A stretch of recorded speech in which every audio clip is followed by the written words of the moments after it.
Mercier, he went with his instinct, he made the call. There's the professional level, and there's the Ivy League.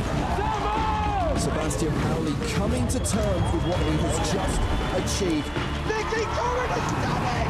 2 main event titles! Sebastian Mallets has gone from poker fanboy to poker champion. This is why people love the EPT. Hello once again, welcome to Monaco and the PokerStars European Poker Tour presented by Monte-Carlo Casino. Day 4 of the main event at the Monte-Carlo Bay Hotel and Resort. It's James Hartigan alongside Joe Stapleton. Hello, my babies. And Nick Walsh. Hello, hello. How's it going, guys? And we are ready for another day of action from the Riviera. I don't want to say Monaco's expensive, but owning a nice set of golf clubs means 3 of your properties are stops on the PGA Tour. And we are coming back for day 4 with 49 players from a record-breaking starting field of 1,208. And today is the day that we play down to the final 2 tables, the final 16. That means tomorrow we need to get down to a final table. That'll be day 5 of the main event, live once again at 12:30 local time. And then on Saturday, it is the final table, 6, playing down to a winner when we are on air at the slightly later time of 1 p.m. Central European Summer Time. Hope you can be with us for most of today, tomorrow, and Saturday. Hit us up. Use the live chat on Twitch. Use the live chat on YouTube. Post on X using the hashtag PokerStarsTV. And of course, check out what else is happening in the world of PokerStars and the EPT via Facebook and Instagram. Well, here's what happened on day 3. We came back with 154 players. We were in the money. Everyone guaranteed at least 8,700 euros. There's 2015 champ Adrian Mateos. He headlined our first feature table, along with Gold Power Pass winner Kevin Korsakis. They clashed in a huge pot, and Korsakis made the correct hero call on the flop with ace high. The board ran out clean, and he was delighted. Mustafa Kanik came up to the stage. He got it in dominated, but he caught a flush on the river. That secured him a big double up. As the day went on, we saw a number of big names hit the rail. We also lost Gold Pass winner Kevin Korsakis, his run ending during the last level. On the last hand of the night, Wolfgang Poker doubled up. He's bringing a 620k stack into day 4, and at the end of the day, he managed to get a selfie with one of his poker heroes, Barney Boatman. Look at the camera, Barney. Look at the camera. Look at the camera. Does he not know how selfies work? Wolfgang is guaranteed 17.5 grand. It's the really big money that everyone is chasing, though. Make it to the final day, and you're looking at a 6-figure score with 1 million euros up top. The last time we paid 7 figures to the winner here in Monte Carlo, it was 2015, when Adrian Mateos took this down. And Mateos is still in the field, and he is one of the chip leaders coming into day 4. We'll check on the big stacks in just a moment, and then we'll tell you who is going to be at our first feature table today.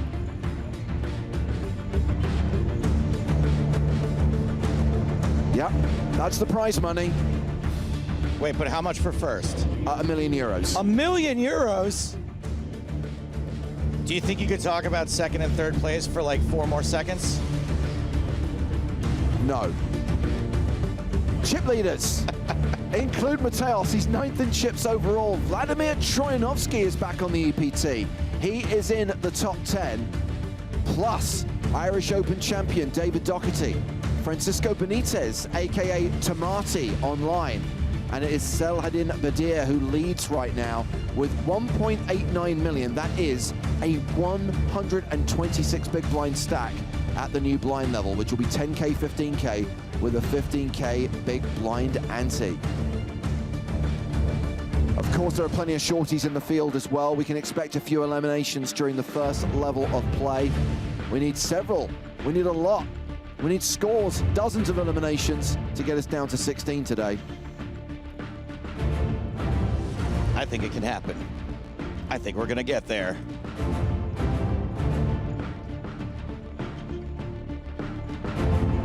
loving that mix of nationalities as well.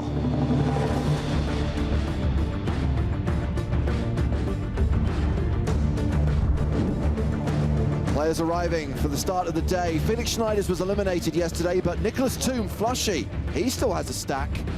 King Dan Smith is in the field. Great to see King Dan here. We mentioned David Docherty. He is among the chip leaders.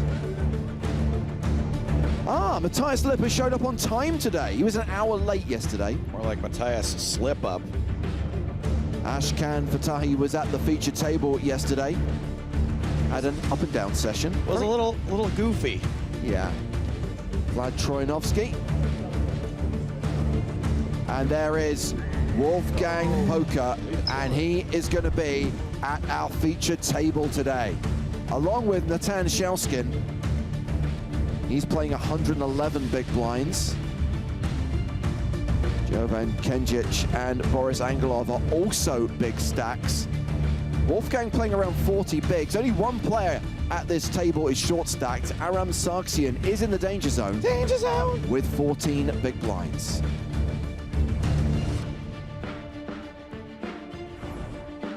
Okay, time to get cards in the air. Level 21 of the EPT Monte-Carlo main event is underway. Blinds are 10,000, 15,000 with a 15,000 big blind ante. First hand of the day, here we go. Thank you, Vladimir. Thank you.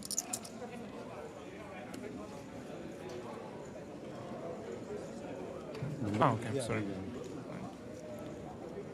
Blinds begin 10,000, 15,000 with a 15,000 ante. So big. Real big. There he is, Wolfgang in the house. Isn't that a full starting stack when you're in the big blind?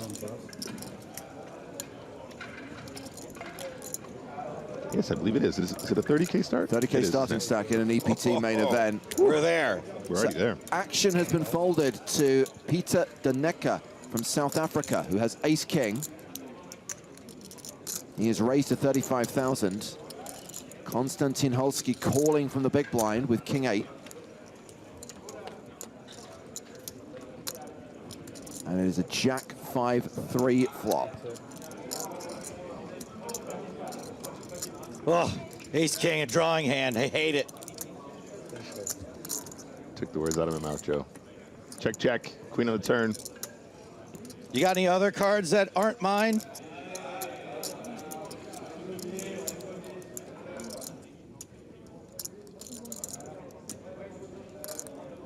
Holski is going to lead the turn with king-8, 30,000 into 95,000. Yeah, it's like 1/3-ish. I don't think Daneka is folding this turn for all of the jewels in the treasure chest. Still has the best hand. 93% equity.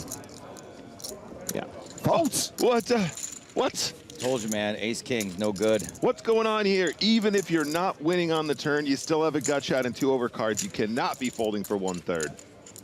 He folded for 1/3. Oh, fair enough. I take it back. Throw? Yeah. Story checks out. Nice move there from Holski.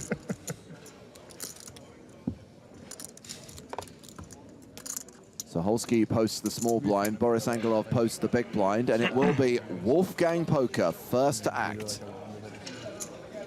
Intruder on the board says a 10, an ace, and a king, and he folds what? He doesn't know that. That's true. That's true. I just want to, you know, look, it is a little surprising to see a fold there, but we see all the hold cards. We know what the outs are. Easy for us to say. Yep. Could have been the greatest fold of all time. Who knows? Jovan Kenjic with ace-king suited, raises from the hijack. Shauskin's in the same seat as yesterday. Jack-9 of diamonds for Holski, calls in the small. Angelov with 8-6 off in the big.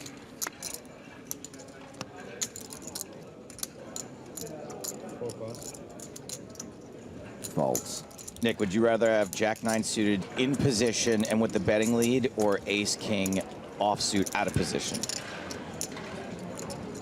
Jack-9 suited in position. Yeah, yeah, you Every do, buddy. day. Every day. Queen 9 deuce and pair of nines. The best hand right now.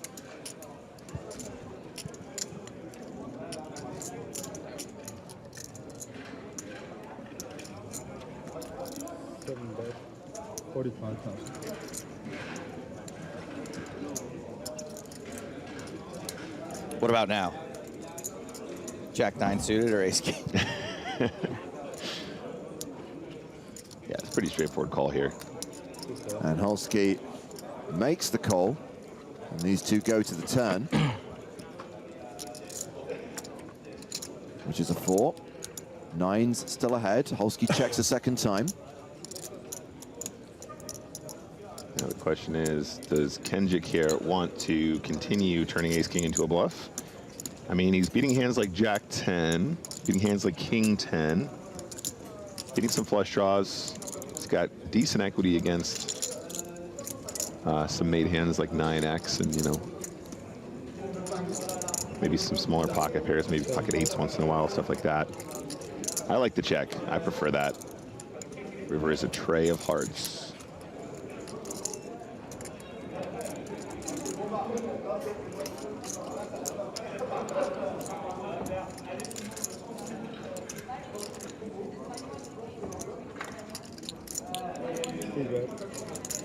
Holski leads, betting super small, 25K into 190K. Yeah, this is very much kind of a blocker bet scenario. And as you know, James, I love when a blocker bet can both be a thin value bet and also slow down the action against combinations that might be interested in putting in a bigger bet on the river. Like, you might even get pocket jacks just to flat here once in a while, James, on the river by making this play, but also you might get some hero calls from ace high. You might still get called by 8s and 7s and stuff like that. And does get called by the ace high. Nice move from Holski. 2 in a row. And Konstantin Holski chips up over $1 million, playing more than 70 big blinds now. Holski player poker, the others, their chips. Go for 5 minutes into the day, our first elimination of the day. Max Lomansky eliminated in 49th place. Cashes for 17,500 euros.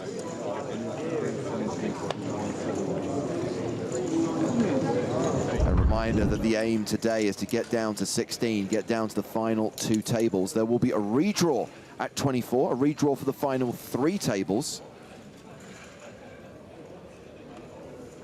Are you going to allow this this lookalike, James? Uh-oh. I have a feeling it's a no. Well, you have to read it, Nick, and then I know what you're talking Okay, about. I'm sorry. Questionable bad lookalike. Kenjic, Tom Holland. This guy, Yeah. who's about 20 years older. I'm than going Tom to Holland. allow it. I will allow it. I actually kind of see it. I'm on the level with that. Yeah. I'm 51%. Holski with the James and Joe. 30,000. Raises to 30. Yeah, I'm with Raksha. Tom Holland's dad, maybe. I hate to break it to you guys. Tom Holland will be that age eventually. If we kind of lookalikes of people in the future. Of course you can. Thank you. Good fault. If we could do lookalikes of people in the past. So that is 3 hands in a row. Yeah, it's unbelievable. Konstantin Holski has gone 3 for 3 so far. It's the only way I'm going to win. Yes.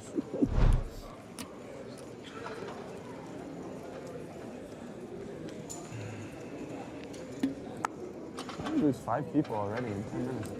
That's crazy. Really? Yeah. Oh yeah, we started 49. Right? People are like, I got a flight to catch tonight. I'm either doubling up or I'm going home. Oh, they went home. That's generally how it works. I like how Wolfgang has slightly altered his look every day. I think he's still trying to figure it out. It's a work in progress. He's usually shooting like a first-person thing, so he hasn't had to worry about what his look is. Is that what I look like from behind? My God. Always in selfie mode. All right. They came to play. Under the gun opens. Shavskin calls. Holski calls. Yes, I'm folding that, I think, a lot of the time. I think that's totally fine. It does not play well multi-way, despite the fact you do have positional advantage here. We've got a King Jack 8 flop. Shavskin with the best hand.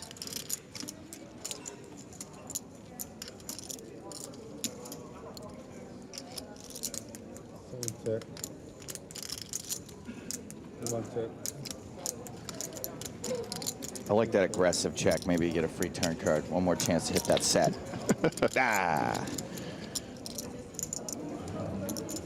Shavskin now 97% equity. Holski drawing dead. You never think you're this good three ways with Queen Jack in this spot. I mean, you might be good, but you never think you're this good. Yeah, I know. After the action, you're feeling okay about it. But yeah, I know what you're saying, Joe. Especially versus that under the gun open. But Shavskin might want to put in a little tickler here. One bet. 40,000. Yeah, nice and easy. 40K to go, no problem.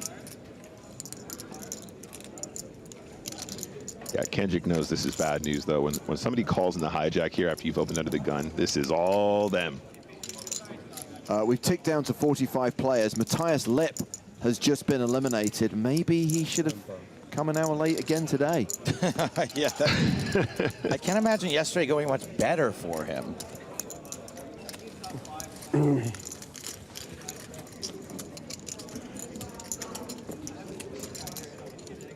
And out in the field, there is another elimination. Berger KO'd in 45th place. He also gets 17,500 euros. And just like that, 5 bust outs in the first 10 minutes. We gotta stop letting ChatGPT write these names. Burger all with an I? Okay. Wait. Now hear me out, guys. Yeah. Next Superfan challenge or podcast challenge, list 5 names and they have to guess which ones were created by ChatGPT and which ones were from EPT Monte-Carlo 2024. I would love to do that game. I think we might get in trouble for being insulting to other cultures, but I'm with you. Boris Angelov opening from the cutoff with 10s, raises to 35,000. Wolfgang out from the button. So rounds the blinds. Short stack Sargsyan folds the small.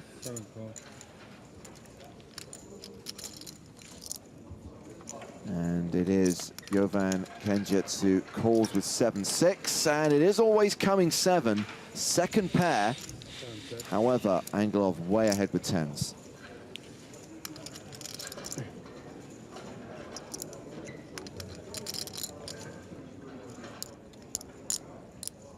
Forward, 30,000. Yeah, pretty standard so far. 1/3 continue. Now, theoretically, 7 never folds. But it's just such a great spot for the 10s. You're just going to get so much value from the 7x, the 5x, the straight draws. Sometimes your opponents will even try and check raise you here with sort of like backdoor flush draws and stuff too, which is kind of cute. If they think that they can get you off some combos. I think usually 6-7 is just the flat though. Yep.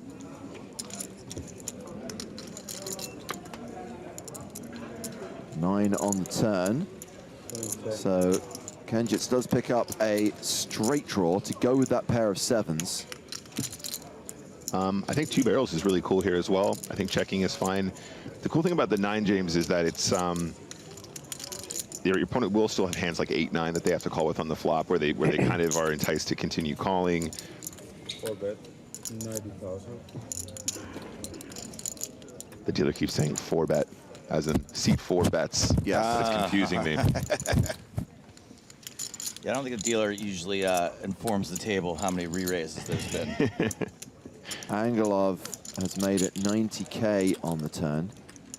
Yeah, it does have the gut shot to go with the pair now. It's not completely ridiculous to see another call here. Cutoff versus big blind, your opponent's going to bet the flop and turn here as a bluff quite often. These are the spots that Sam might consider. We were discussing randomization with Sam, weren't we? 7 raise, 360. Decides to go for the check raise. Oh, interesting. What if Angelov? Oh, that was spicy. What if Angelov says like 360 and then he goes, wait, I meant to call.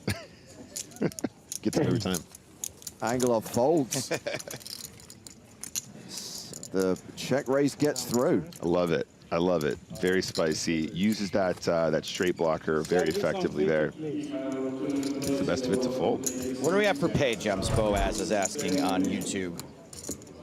Oh, when Boaz was asking when does the price go up, I honestly thought that was asking about the blinds, because we always talk about the price of poker going up when the blinds increase. So I wasn't trying to be obtuse. I generally thought it was a different question. When we get to 39, next pay jump is when we hit 39 players, and then everyone locks up more than 20 grand.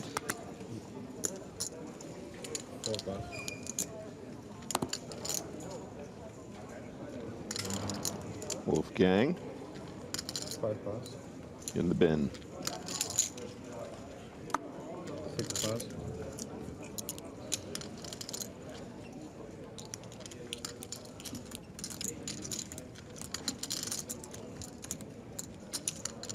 So blind v blind. Kenjit's with Jack 8 in the small. 7-4. 10-2. And it's going to be unraised pre. And we have a King Jack 6 flop. That's second pair for Kenjits, and he's better than a 4-1 favorite. No, I didn't.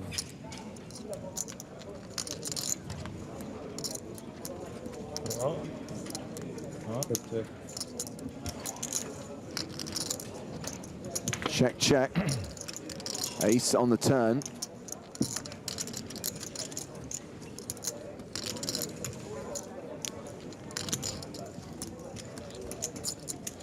Bet, 15,000. A bet from Kenjits, a fold from Daneka.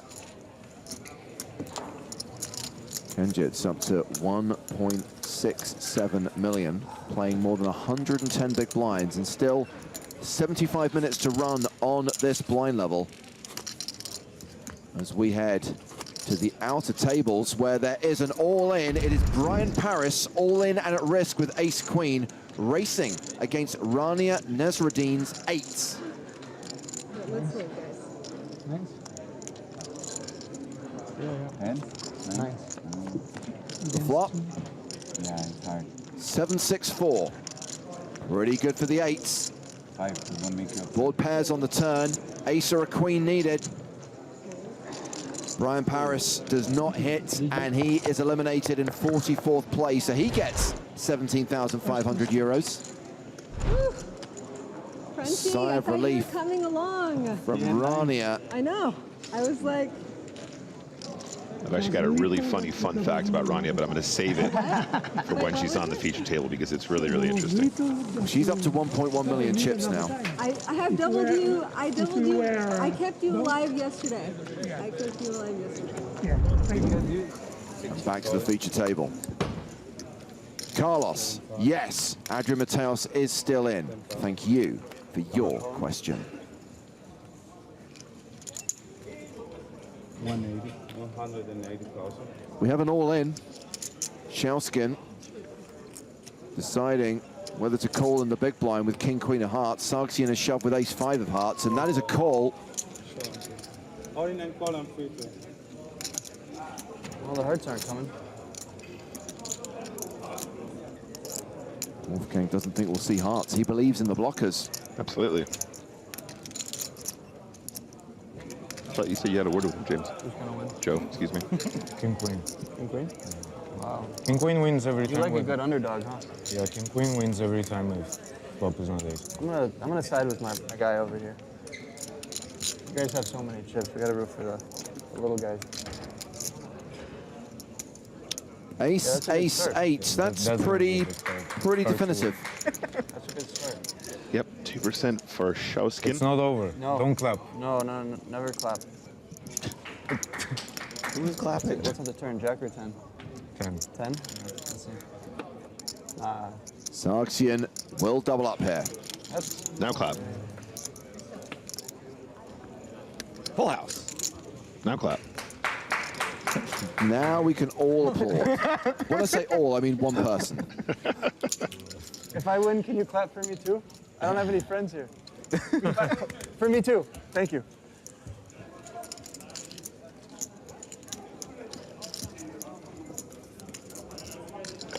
Aram Sargsyan, not to be confused with the former Armenian Prime Minister, Aram Sargsyan, and that guy on the row is not the former Interior Minister. I was looking for that joke. Thank you. Good job. Was that 100 euros? I just don't know enough about European power structures. 2 bottles of vodka, which they don't Well, have. they don't even have it. What kind of casino does it have vodka? Yeah. Don't they want us to be drunk? And we gamble more, right? Not your typical casino, pal. Poker's different. Oh, we hit the pay jump. There we go. Now we can go crazy. Yeah, they're dropping like flies. It's like flies, dude. Really fast. Not hit the pay jump Nobody just wants yet. to win. We will sit around final table here and This is great. This is the final table. I'll just keep feeding us players. We're down to 40, and I can tell you we'll show you who went out in 42nd and 41st in just a moment, but the money jump is not until we get to 39. Oh, wait, no pay jump, one more. There we go. Wolfgang's correcting himself. yet, not yet. This is already Wolfgang's largest live score. Confirmed that yesterday. So any pay jump after this will be his new high score. Fold.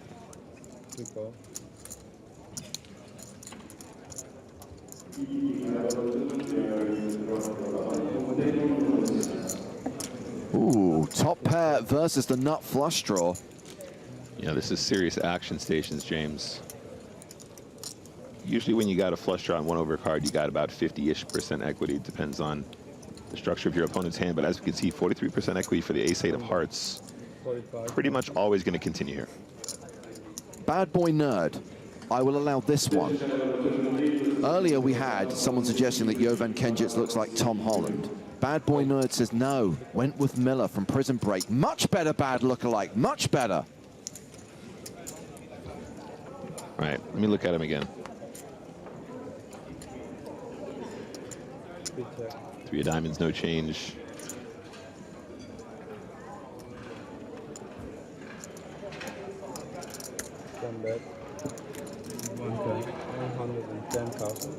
Okay, so Daneka fires again, 110,000, and I'm guessing he's going to get called again, Nick. I think so too. If you're in Holsky's shoes, you're just going to have the best hand here so often. Your opponent is really incentivized to barrel twice here on the king high texture too.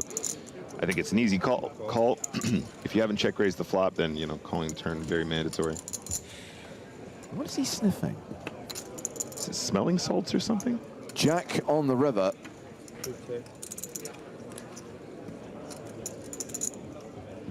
And Daneka checks it back. Pair of kings is good. Always miss the flush draw.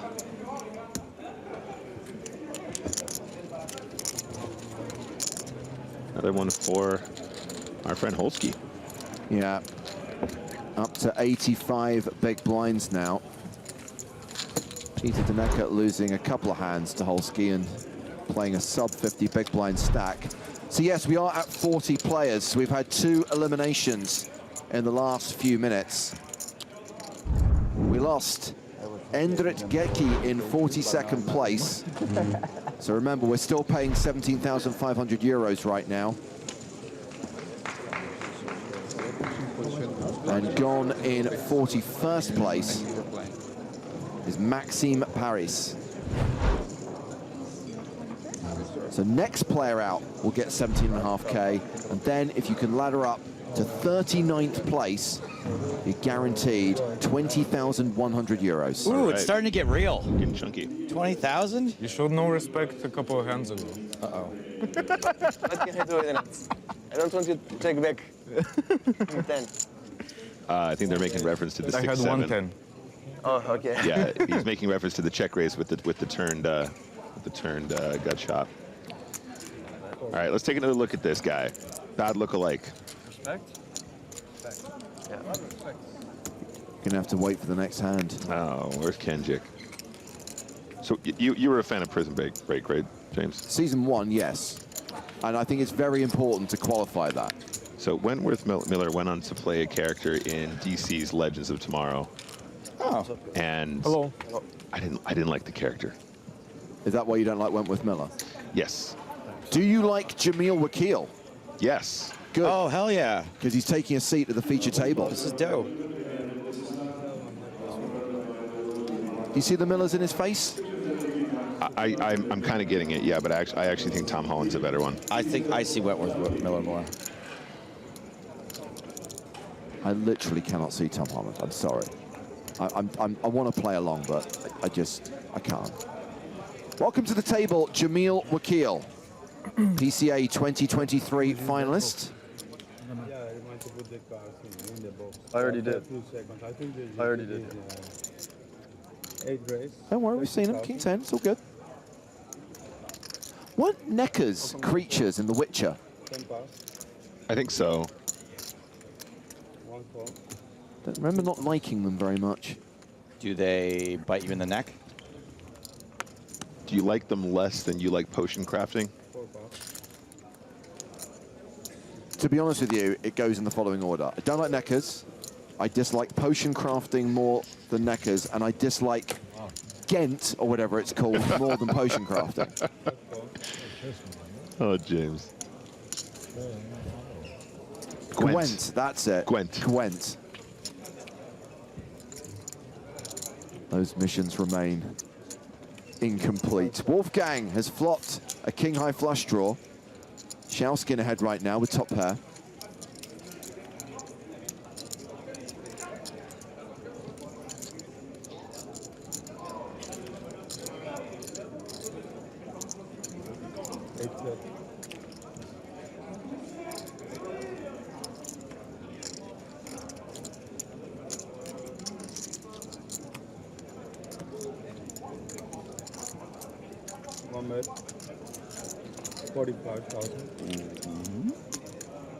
Ah, okay, a little behind. Got it.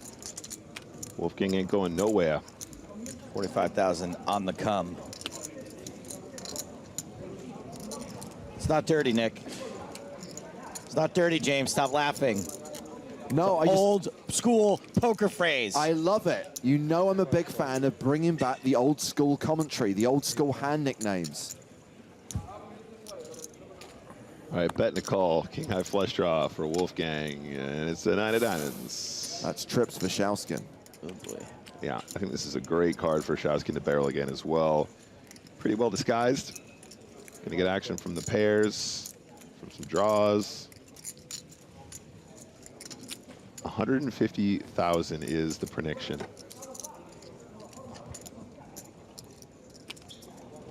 Might even be closer to full pot, honestly, but okay, I'm gonna stick with the 150. What do you got for me, Schauskin? 125. Oh, okay, that's pretty close. 125. All the sickos out there are calling for the Queen of Clubs on the river. This is a tough spot for Wolfgang because he could be up against like worse flush draws. He could be up against complete air balls. He might be thinking, I got the clubs pretty much all the time are going to be good, and maybe like a 7 will be live, or even a king will be live, or maybe even both of them. So it's a weird equity proposition. Very disciplined fold there, and yeah, it gets away from it. Was in pretty bad shape when the Schauskin turns trips. I wish I could have the discipline to fold there. I have too much hope. It's the hope that kills you. It's the hope that kills you. There's probably better flush draws to call it than king high actually there. Oh, right, all right, fair enough. But yeah, it's interesting, and I don't mean in strength. I mean in, like, you know, having more live cards and more ways to win, because the king sometimes won't help you if you spike that one on the river a little bit more often from the cutoff open range. So Schauskin retains the table chip lead, 115 big blinds, and still 1 hour on this level. 7-6 suited for Jamil Wakil.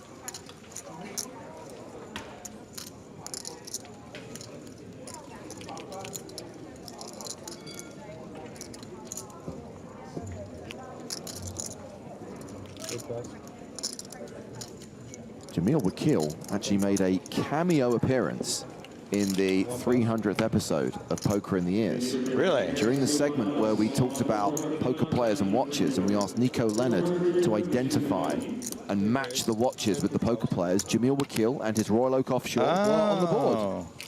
Royal Oak Offshore, let me see this one. Nico was obviously able to identify all of the watches, but he failed to match them with the poker players. Yeah, I mean, it's hard just to look at a dude, right, without a lot of context. Yes. As to what their personality is like. Is this the right one, James? There are multiple offshores. Okay. It's just the, yeah, it's the overarch. Ooh, that's nice.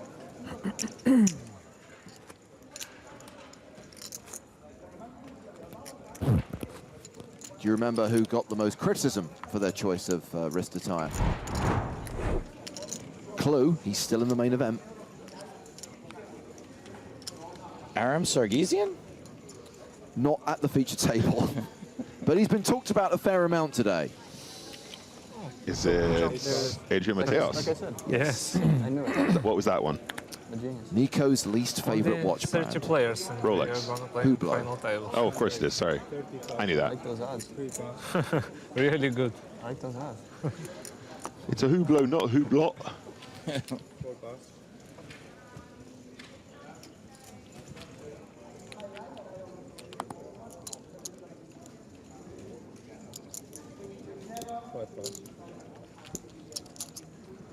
Shotskin with the 10s here. Looking good. UTG +2 so far. Folds to the big blind.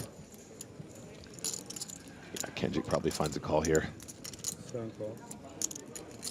And we will go to a flop.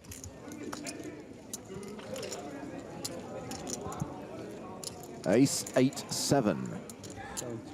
Pair of 8s for Kenjit. Shouskin ahead with 10s. Another interesting one for Kendrick, right? He keeps finding himself in these spots, defending correctly, but making second pair against pocket 10s. He did manage to outplay the 10s just now, though, James. Let's see if he can do it again. Yes, Broslol on YouTube. That is the vlogger, Wolfgang Poker. 5 of diamonds on the turn. Well, Kenjits now has a pair and the nut flush draw. This time, checks it over. I would argue it's really hard to fold King 8 with the King of Diamonds on his turn. Again, it's just a spot where Shouskin can barrel on that ace-high texture a lot, especially if they have a diamond blocker on the turn. Still can have like hands like 9-10 as well, Jack-10 as well. 55,000. I think it's just a bet and a call a lot of the time, James. But last time we said that, Kendrick managed to find a way to turn it into a bluff, which I thought was interesting. This time round, I think maybe more calling, though.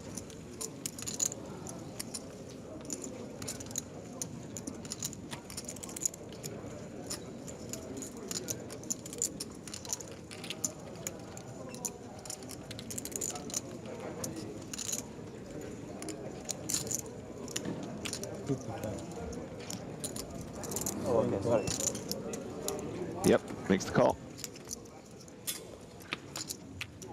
And the deuce of clubs, the brickiest of bricks. Check, check on the river for sure, yep. And 10s will take it this time. Shouskin increases his chip lead at this table, close to 1.9 million. Remember, at one point he did cross the 2 million mark. Close to 125 big blinds. Starfighter says, was it the guy with the Yachtmaster 2? No, that's Peter Jorgna, and since then has increased the collection, was wearing a Royal Oak earlier. Hey, there's Enrico Kamoski. And he's just been eliminated in 40th place. He's the last player to cash for 17.5K. Now we have the money jump. Now everyone's locked up more than 20 grand.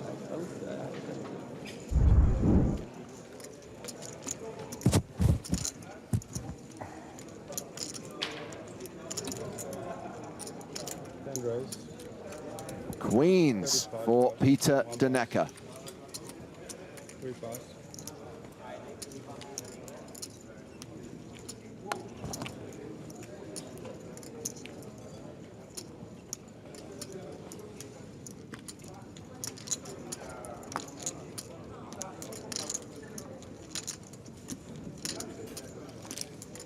Angle off with ace-10.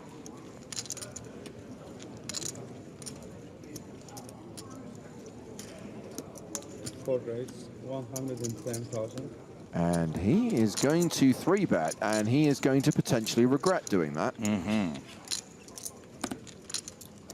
plus. And again, if there's an ace on the desk. Regrets are for the bank. 6 pass. 7 pass. Oh boy. 8 pass. That's not good. That's not good for ace-10.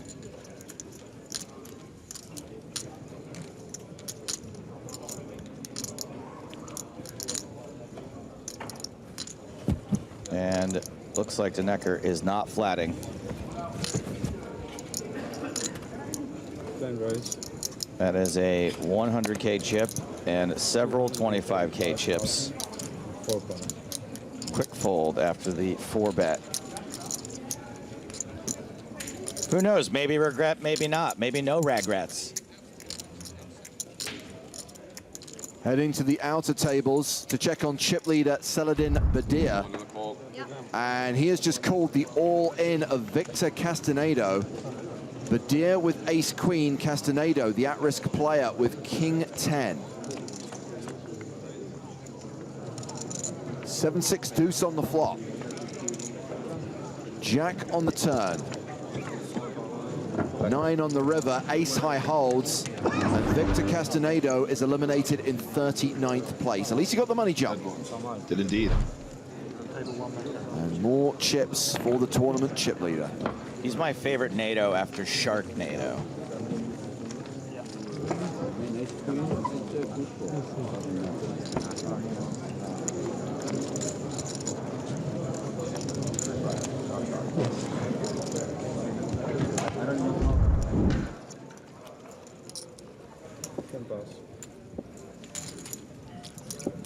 Back to our feature table, 38 players remain. Lost quite a few quite quickly there, James. Speedy exits.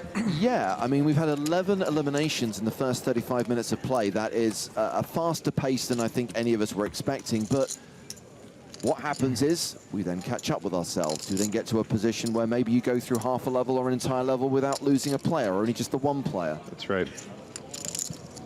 Tends to balance out over time. If it didn't, the widget wouldn't be right. Right, exactly.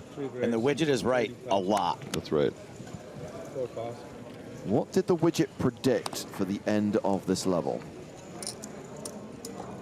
Something tells me it's going to have to slow down significantly for the widget to be spot on. And it probably will. Yeah, I've been pretty lucky though, guys. I was commenting to some friends yesterday how awesome the action has been. Had a lot of really interesting hands, a lot of cool characters. Speaking of interesting hands, the sickest and most classicest of races is about to occur, I think. 23 big blinds for Sargassian. I just think he's getting this in every time, and Ace King ain't never folding, so. 8 pass.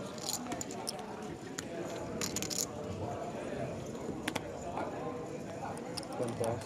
1 pass. Fold. So here we go. It is the sickest and classicest of all races. And Sargassian is going to need queens to hold, or he will be eliminated. Like benevolent philanthropy versus hoarding wealth, one of these two things has a slight It's really lucky cent. mathematical advantage. You just sniff it and you win all in? Yeah, and it helps. It's easy. You will see. What's in there? You can taste it. Hey, it's cool. I'm gonna need it later. No. What is it? It's cocaine. It's like, that usually works. Like lemongrass or something. Yeah, it's lemongrass. Lemongrass, yeah. Yes. What, it's to calm you down, kind of, or something? Yeah, yes. 9-3-3. So if you sniff it again, a diamond will come. Keep sniffing. That's the motto of this tournament. Never give up. Is that one of Amaranth's farts?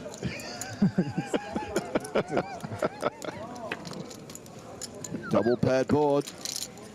You gotta let it. Only an ace or a king on the river eliminates Sargassian.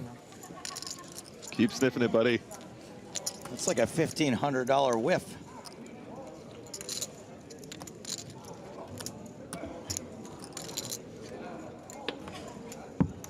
It's Jack. Queen's hold. That's a double up.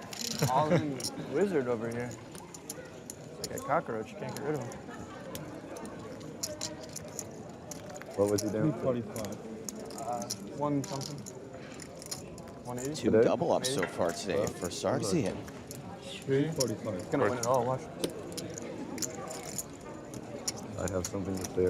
Oh, you do? I'm a nice guy. You can get second.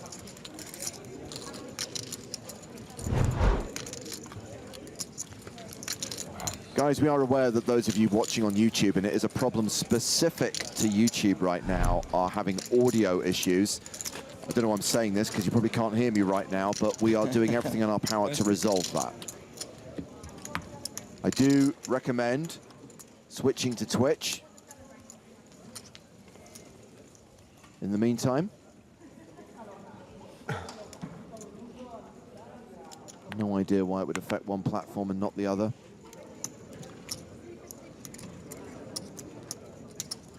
Let me get my friend Beth Jesus on the phone. No, it's the other bunch we need to speak to. 6 pass, 7 pass, 8 pass,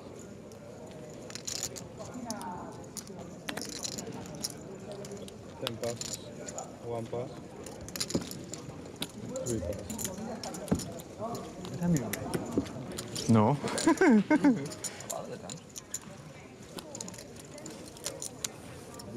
I got 4-bet and I got check raised.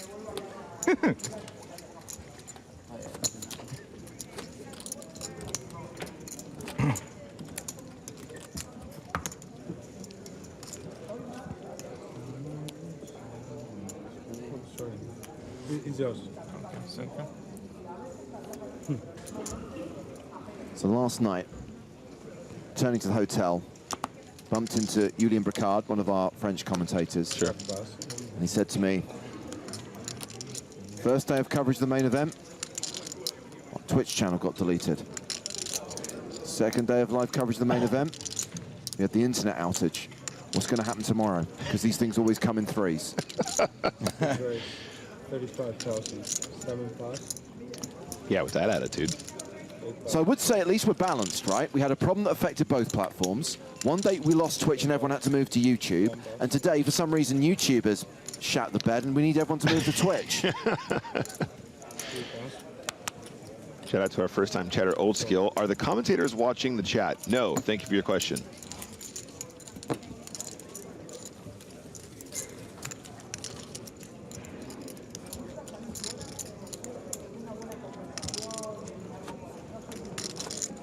Dash Blues is saying, just tuned in. Are there still any former champs in the field? Yes, thank you for your question. Just. No. Guys, we are aware of the audio problems. We are trying to resolve those problems. But what we recommend you do in the meantime is watch at twitch.tv/PokerStars. Switch to the other platform, watch there.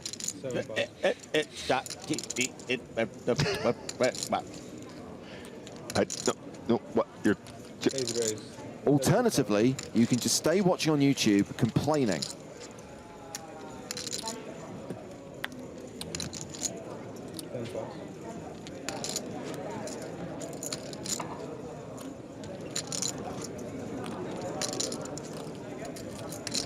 I love this guy. Worst EPT ever. Please ban James, jeez. I mean, the thing is, he's... Yeah, of course, the one that is completely unwatchable because of technical problems is the worst one ever. The rest of them are fantastic. He's saying that like it was a design choice. We're like, hey, you know what? Maybe YouTube, we go for something different this year, like terrible audio. Why did we plan to do this one with bad audio? Did we think no one would notice? I do not know why there is a problem with audio exclusively on YouTube. We are trying to fix it. We do apologize for this, but in the meantime, guys, the stream on Twitch is fine, and you'll be able to hear us fine. Twitch.tv/PokerStars. Get it done. All right, interesting spot here, guys. Shawskin has 3-bet the cutoff with ace-jack offsuit. Angelov wakes up with ace-king in the small blind. Has about 57 big blinds behind. I think it's a cold 4-bet.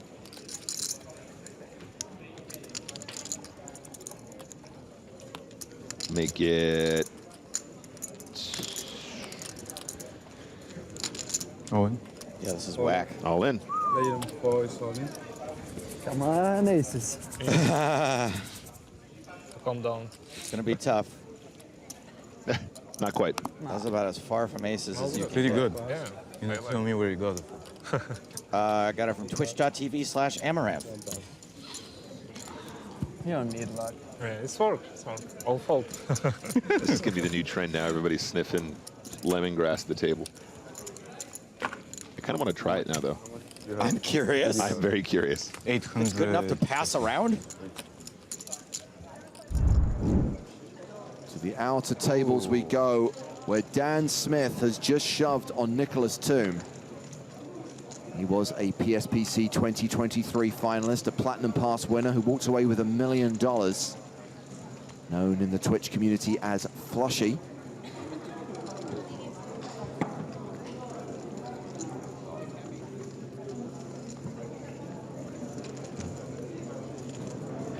And Flushy folds. He's going to be left with 500,000 chips. Dan Smith playing 1.1 million. He's above average. The average stack right now being 980K. He's above average in many ways. Slumming it in a 5K. Twitch chat says, you sound like you're trapped in a parallel dimension. We are. One where this is the worst EPT ever. 5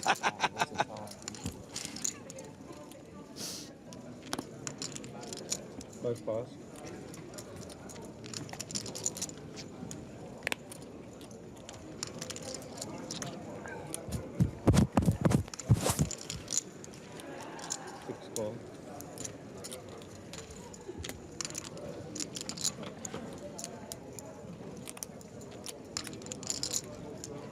Ace 8 deuce on the flop. Maybe blockers are real. Both players with hearts, no hearts on the flop. Maybe. Maybe. 6 pass.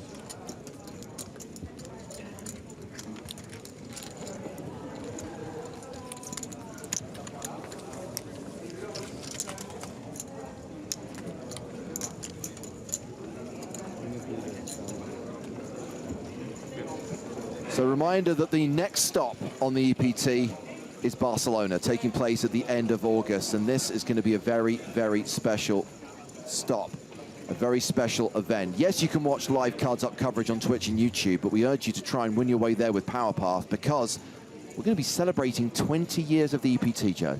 20 years of the EPT, and something special is happening for me. You guys have been hearing me talk about my comic book for the last couple of years. The comic book is done.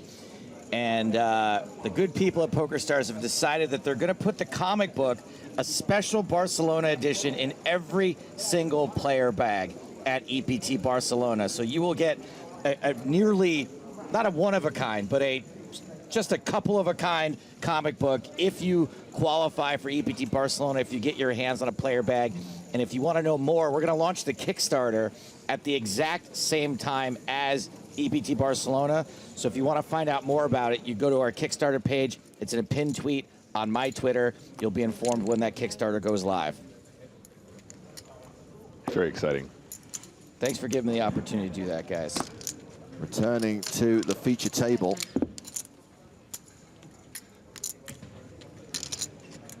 And there's been a raise from Boris Angelov.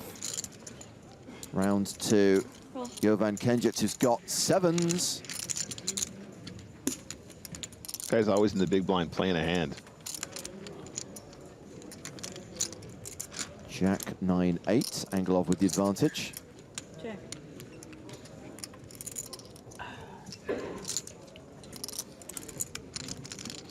This one might be a little bit easier to get away from this time.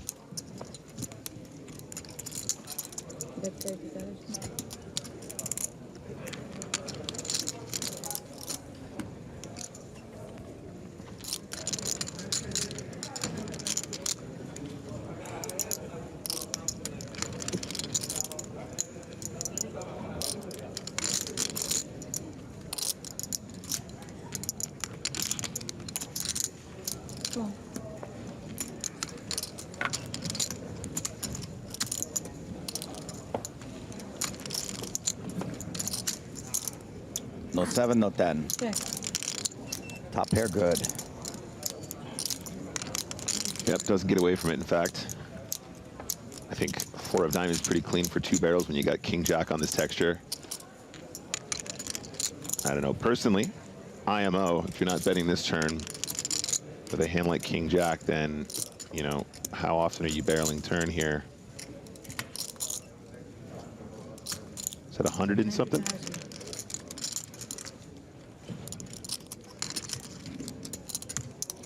Oh, 90K. Wrong. You're off by a small blind. Wrong.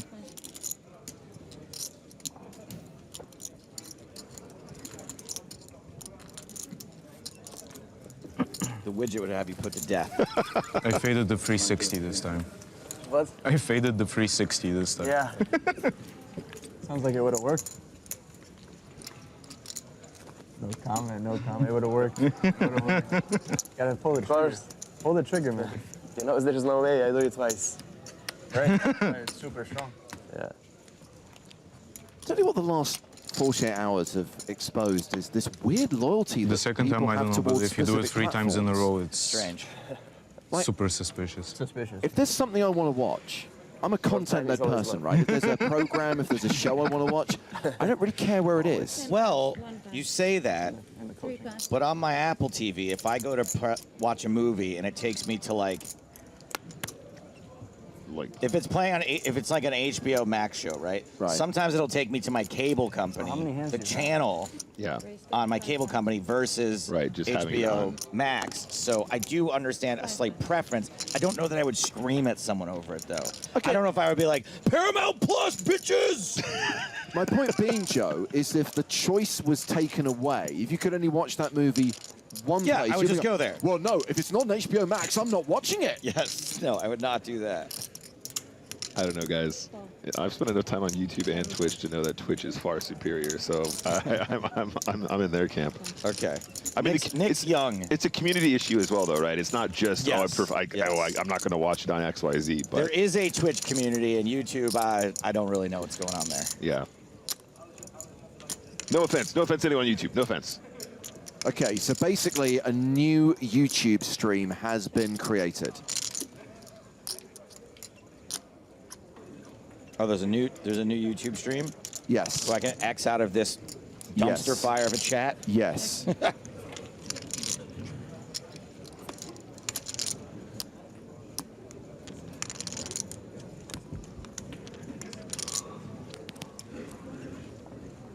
Check.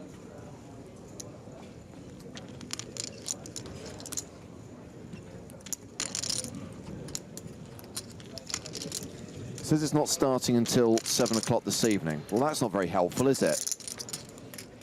Main event, day 4, part 2.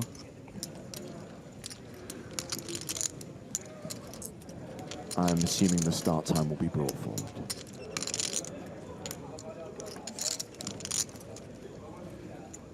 Oh. Bet 40 times. Oh, shouldn't be. Snap call. I'll tell you something else I wouldn't do. Snaposaurus Rex. What's that, Joe? Let's say I tuned into the Olympics and the audio was out. Right. I wouldn't write into NBC and be like, did you know your audio is out? But they might not know. They might not know unless I personally wrote to them. And I certainly wouldn't write to their commentators and ask Bob Costas if he knows Well, that the audio is out. We're picking up a hand on one of the outer tables involving Adrian Mateos and Jonathan Guedes. And we join the hand on the turn. Mateos betting 265K and Guedes making the call. What have we got out there at the moment? 8-8 ace-5.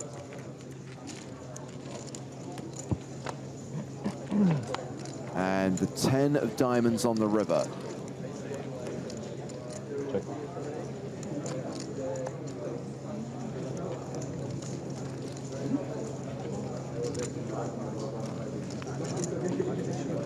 Look at this stare down, guys.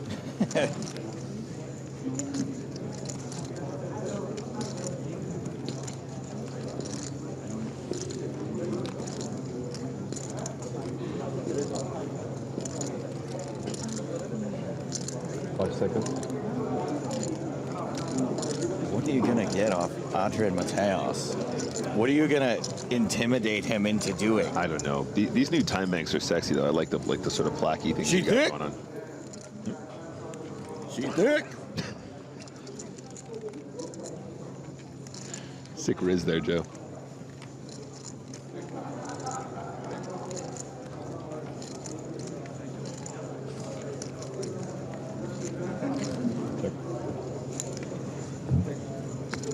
Checks down, and the top pair good. Yeah, so that is going to see Jonathan Guedes chip up to 2 million, Adrian Mateos down to 1.6 million. And we're heading back to the feature table because Wolfgang Poker is in a hand. He has gone to the flop in a three-way pot where he has the best hand right now.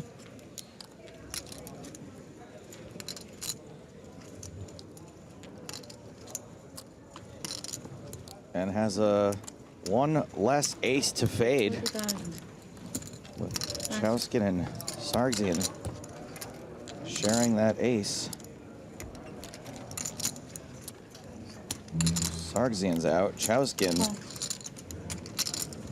gonna call with the 2 overs. Backdoor diamonds. Turn card. Oh, the case 10. Wow. That's spicy. How?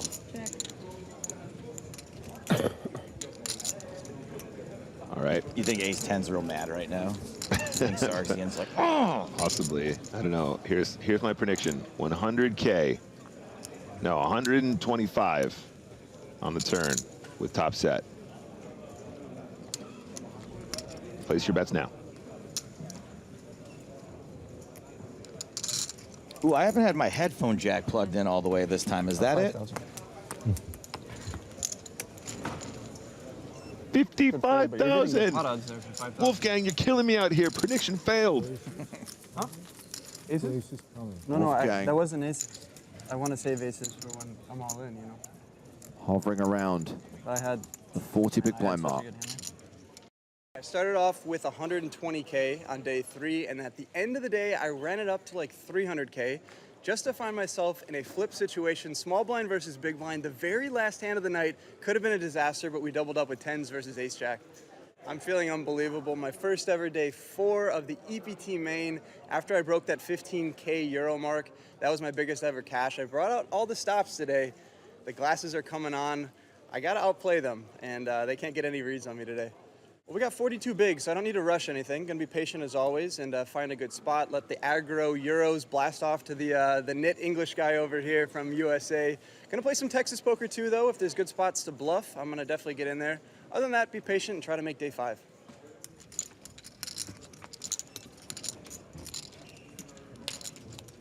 Ace, queen, 7 on this flop. And I know this is a classic case of whataboutism, but in 2013, we lost an entire day of the broadcast due to tech problems in Monte Carlo. Let's hope it holds this time. Going to the turn 5 of spades now.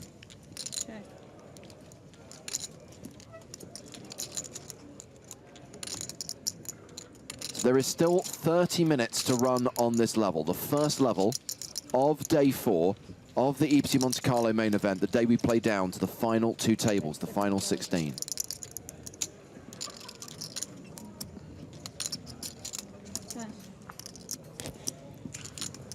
Russ, 0 sub. The answer to your question is yes, but for the last 30 minutes, no.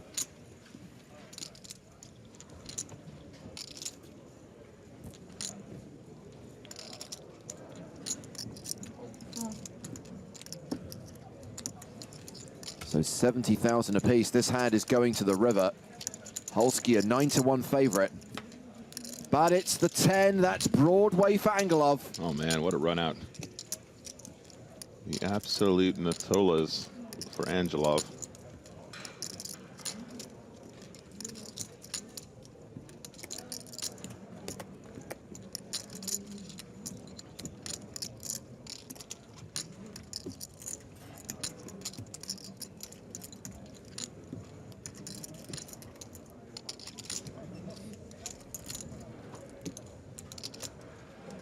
thank you to those of you thanking the production team for fixing the problem, but again, thank you to you guys for bearing with us. And I appreciate it's very frustrating, very annoying.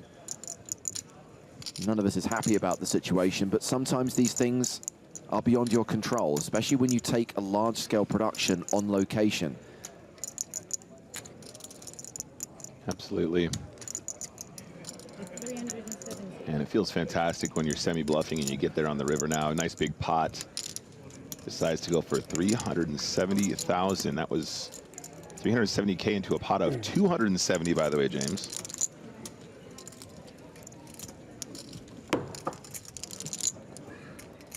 Oh, don't drop the lemongrass. Is that what it is, lemongrass? Yeah, we're sniffing lemongrass.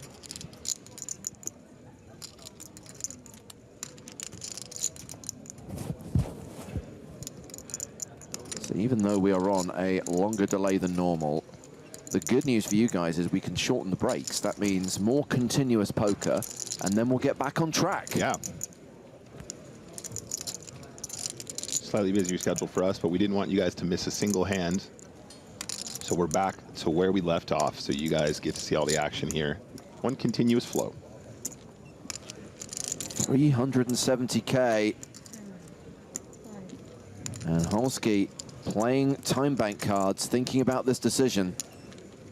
Yeah, it is under the gun versus big blind, so Angelov does kind of have the range advantage, James. We'll have ace-queen, we'll have ace-10, we'll have pocket tens, we'll have pocket queens. You know, questionable as to whether or not he would play those combinations the way he has on the streets, but regardless, Holski is aware of the fact that there is meant to be a theoretical range advantage.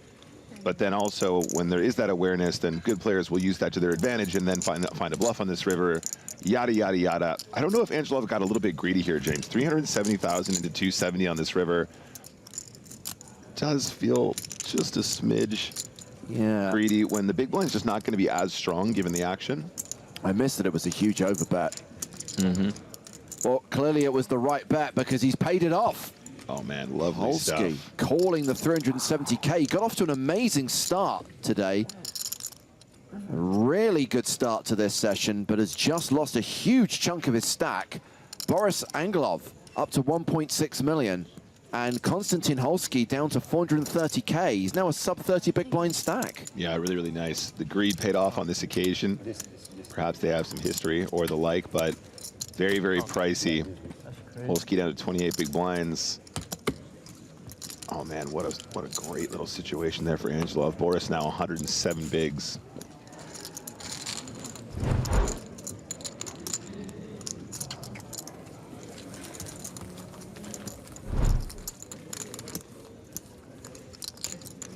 Great comment here from Wilmer over on Twitch chat, James. I think it was the commentator's fault. Guess what, Wilmer, you banned?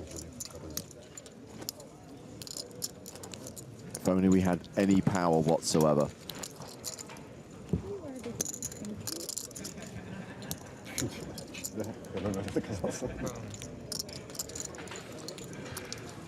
So we are at 37 players right now. There'll be a redraw at 24. Action likely to stop today when we get to 16, the final two tables. 5 pass, 6 pass.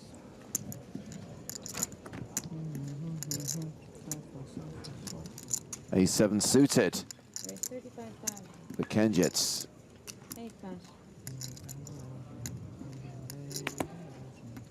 10 pass.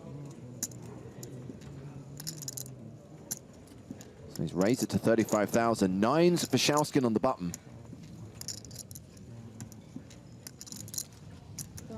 Rumors are Shauskin didn't even go to bed overnight, just stayed in that chair. This is my home now. This is where I live now. Nines in front for the time being. Let's go to a flop. Train Squad asking, is this a replay? That's a tough question to answer. I'll let someone else handle it. A set of nines, top set for Shauskin, the straight draw for his opponent.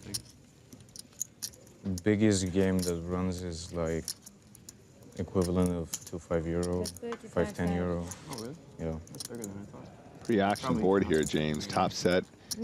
versus the straight draw with the backdoor good. spades. Mostly PLO. Oh, it's PLO. Yeah. Nobody wants to play Hold'em in Bulgaria. That's kind of the wave. Okay. Yeah. Is Bulgaria neighboring to Lithuania? No. No, it's on the other side of Europe. Oh. It's just north of Greece. Oh. Now the flush draw Greece, to Turkey, go with the straight draw. Wow, wow, wee wah.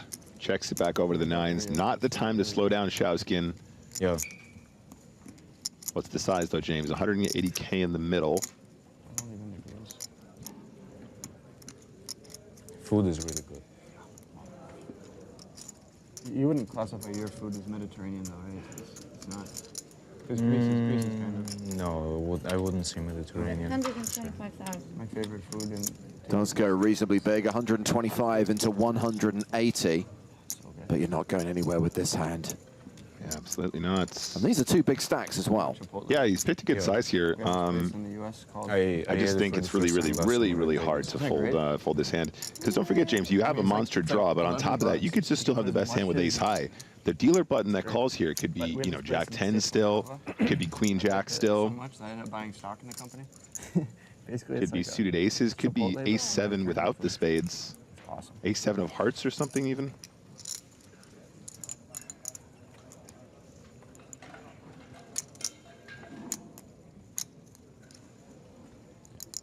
Tom on YouTube says, why don't you put the date on screen to avoid answering every session the same question?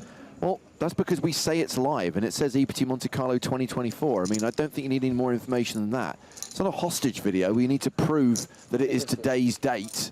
350,000.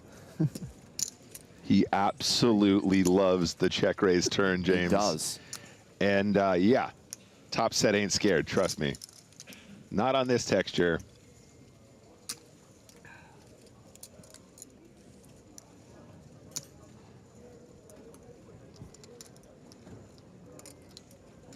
Does he just shove, James? Is he just... I don't know, this is weird. Your hand is so strong. I think flatting is really cool. That's a time bank card. It's just like you have to try and figure out what kind of a range he's going to check raise with. And if you think it's more draw heavy, then maybe you're better off just getting the chips in now and... Yeah. He's going to raise it back. Also, Baines is not wrong. Even if you had highlighted the date on screen with a big green arrow pointing at it, someone would still show up and ask, is this live? He's absolutely right. It's so true. Is it minimum 575? This is so funny, James. This is so funny because now he actually has a fantastic price to continue calling to try and make the draw. It's more chips, but in relation to the size of the pot and the pot odds that he has to call now, James. It's so small compared to the pot. All right, we're going to a river here, guys, and this is a huge sweat for the set. Come on and sweat for the set. Sweat for the set. Boom, boom. River is the queen of clubs. That is a safe card for Showskin. But Jack 10 just got there. Yeah, that's the big red flag, I suppose, or one of the potential red flags. The question is, what does Kenjits do here, right? He's first to act. So do you bluff, shove, river? Do you check, give up? I think you just got to check and give up. It's such a sad story. I feel his pain. Anybody that watches my stream knows that combo draws are my kryptonite. All in. They're all in. Pass. Wow, Showskin snap shoves and gets the fold from Kenjits, and Showskin has moved back up over the 2 million mark, close to 2.3 million chips. More than 150 big blinds. Blinds going up in 19 minutes time. 36 players remaining, and interestingly, those of you who love to know what the widget predicts, the widget had us finishing this level with 36 players. Are we going to get through the final 19 minutes with no eliminations? Even if we lose one more, it's not a million miles off. We're still within the margin of error. Yeah, sure. The widget is never wrong.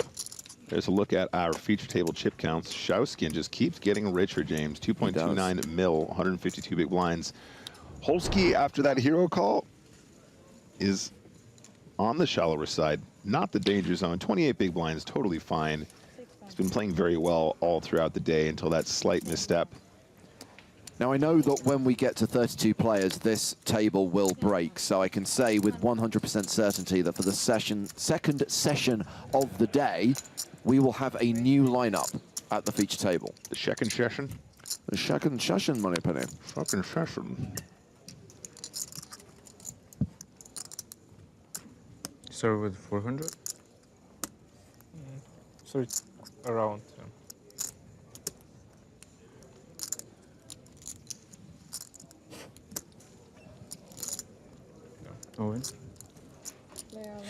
Angelov shoving on Holski, who's opened the button with King Deuce. Angelov with the best hand, pocket sevens. King 4 for Wolfgang in the big blind. He folds. I like Wolfgang's fold game. Very stylish. Little grin from Holski. Got off to an absolute flyer, but took a pretty big hit just now when he called with the ace-8 suited. Yeah. I wanted to call there. I'd have to play for my entire stack. Sounds like the definition of a bad place. Always wondered when players fold one at a time. I'd love it if someone folded the first card and then called. Like, my hand is so good, I don't need two cards. Yeah, I'll fold one of them, and the second one I'm going to play. I just want the one, yeah, exactly. When we're off, so. See? Got a feeling. Oryx says, shout out Joe Stapleton. Yeah. We don't do shout outs on the stream. Makes sense now. Mine were not the same card. Ace King here for Jamil Wakil. ECA 2023 finalist. I think he was 6th place finisher. I think he was eliminated on the first hand of the final table. Opens to 35K. Schauskin with 8-6 of diamonds. Only know that, by the way, because the final table aired on FS1 in the US recently, and it was on while I was there. That's right. I don't remember exact hands, finishing positions of most tournaments. I say that's your usual, it's your party trick usually. Thanks for the branding, Baines. I'll take it. A new game, Fold'em Hold'em, where you can keep one of your cards pre and fold the other. Love it. I miss Swap Hold'em, guys. Do you remember Swap Hold'em? It was. I do. I was a huge fan of that game, and I honestly think it would be a fantastic IRL format as well. 10-9-8. Ace King still ahead. Abhishek asks, when are we getting casters cam? I don't think we should be overloading the network with any more data right now. One thing I would highlight when people talk about why don't we get to see you guys is remember that we stream in multiple languages. So it's the same video feed going across all languages, but you obviously have our English language commentary, you've got the French commentary, the Spanish commentary, the Italian commentary, the Brazilian Portuguese commentary, and the German commentary. Yeah. All doing a slap-up job, by the way, I should add.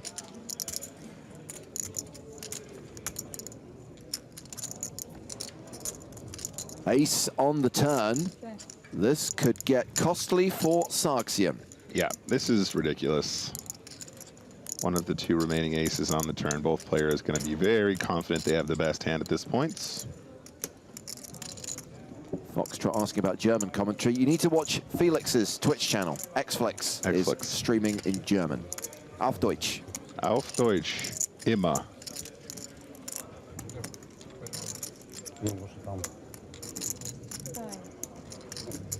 Aber vielleicht in Englisch auch.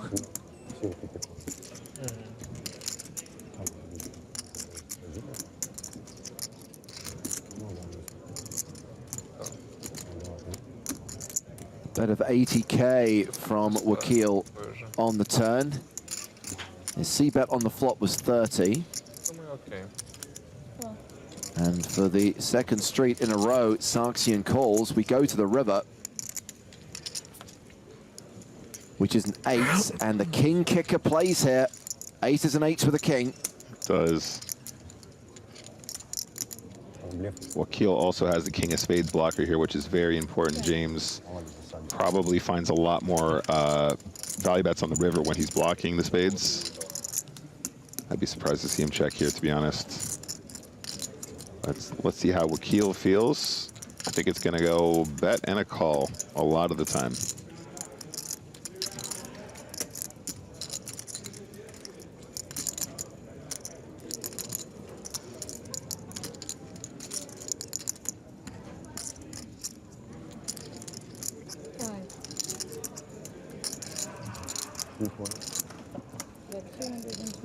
And he's going pretty sizable, more than 2/3 pot, 220 into 315.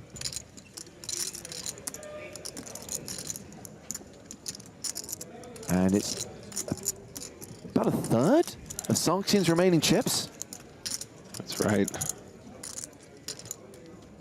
Really hefty bet. It's an interesting situation though, James, because sometimes people might overvalue their ace combos here. Sometimes they think they're value betting with ace jack, but you're beating them with ace queen, having a sort of under-repped it pre.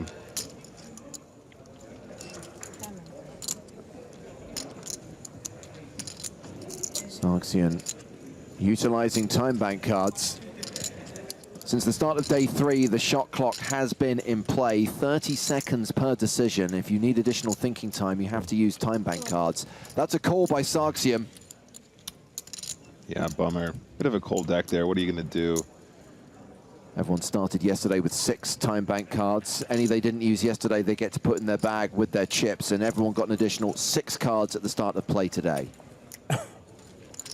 Man, that's a nice spot for Wakil, up to 108 big blinds now, 1.625 million. So he is third in chips at this table. We have reached a point where the average stack is an even million with 36 remaining. So we have got 1, 2, 3, 4, 5 players at this table who are below average, but no short stacks per se. Konstantin Holski still has more than 25 bigs.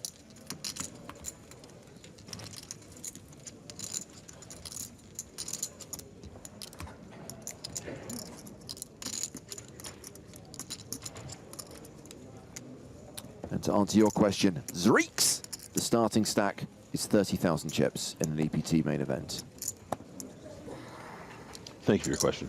Best of far, you are not the first person to observe that there is a little bit of Wentworth Miller in Jovan Kenjit, a.k.a.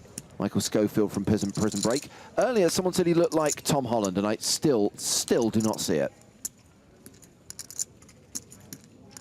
Wakil has opened under the gun with ace-deuce.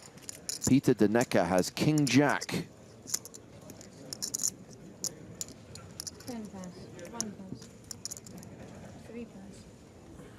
Round 2, Angelov with king-5. Wolfgang on the button. Pocket nines. Twitch says, yep, and he tattooed the rules of poker to his back. The ranking of hands. Charts.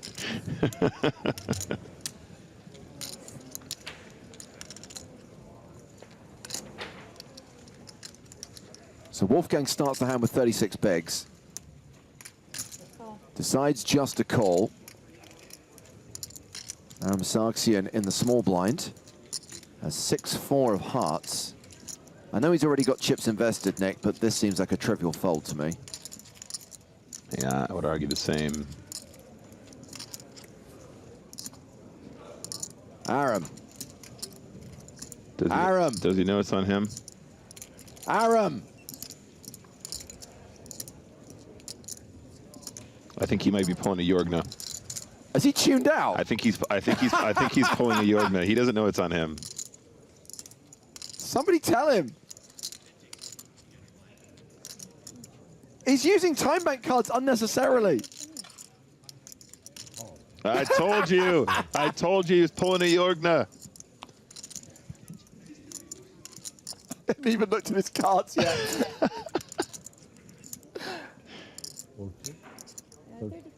Oh no. Now he feels obliged to come along. He's like, sorry to waste your time. I guess we're... Well, if I'm going to spend time bank cards, I've got to play the hand. Okay, now is there justice in this? An honorable move here, James. Is he just going to flop the joint now? No justice in poker, never has been. Ace, Jack, 10, top pair for Wakil. Absolutely nothing, not even a sniff for Sargsyan. Yeah, no justice. Ace deuce gets there. I like it. Seismic says he's time committed. And it cost him an additional 30K. He just, oh guys, he just took a big hit there and immediately ends up putting a few more in here because of the time bank scenario. Didn't have to. I feel like that could be a thing in real life, James, as well. Be like, why do you do this? I'm time committed now. Things get better for Jamil Wakil, top pair and the nut flush draw. And I expect we will see a delayed continuation bet on the turn.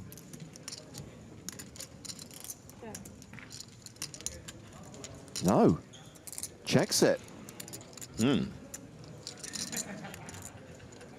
little bit concerned about Wolfgang having some better aces, maybe some king, queen, maybe some jack 10. But again, I don't know if that's how we see the hand played on the streets. Don't know if that story checks out based on the play we've seen. If you're playing cards down. Wolfgang's got showdown. Why would he bluff? Yep, check, check. And it is a deuce. That's 2 pair for Wakil. Yeah. He's been ahead on every street post flop. Sargsyan has checked.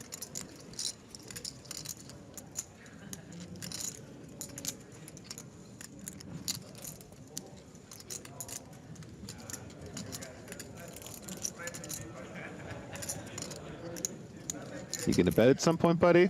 Gonna get some value, or what's the play? Whoa! Look at the card protector. That's an even 100,000 into a pot of 135,000. And if you're Wolfgang, you're thinking, why didn't he bet the flop or the turn if he has an ace or a jack? Yeah, I mean, look, the thing is, James, like he could have had like pocket fours. Now he's decided to turn it into a bluff. But if he was going to bluff with fours, he would have done it before. He would have done a flop or turn. Honestly, you might level yourself into calling here, and I don't blame Wolfgang. It's a bit of a weird hand, to be honest. But yeah, nice fold there. Well done. I think the checking is more suspicious than the betting to me, James, honestly, yeah. The Funny Bone says, I'd be happy to have the lead in this hand if my name rhythms. I think I know what you meant. To the outer tables. It's Francisco Benitez against Rania Nasruddin. We join the hand on the flop, which is 8-7 deuce. Rani has bet 300K. And Tamati shoves, gets called. It's queens for Benitez, aces for Rania. And she is going to double up through Francisco Benitez. Rania Nasruddin now playing 1.6 million. Man, Rania is running so hot today. Great to see. 1.6 mil, man. That's huge. 113 bigs. Yeah. Love and Life, final 36. She's on a great run here. Day 4.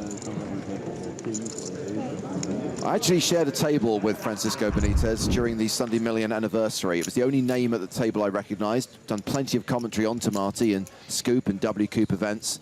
Stayed out of his way, but because I knew he was capable, I did call a bluff on the river. Oh, nice.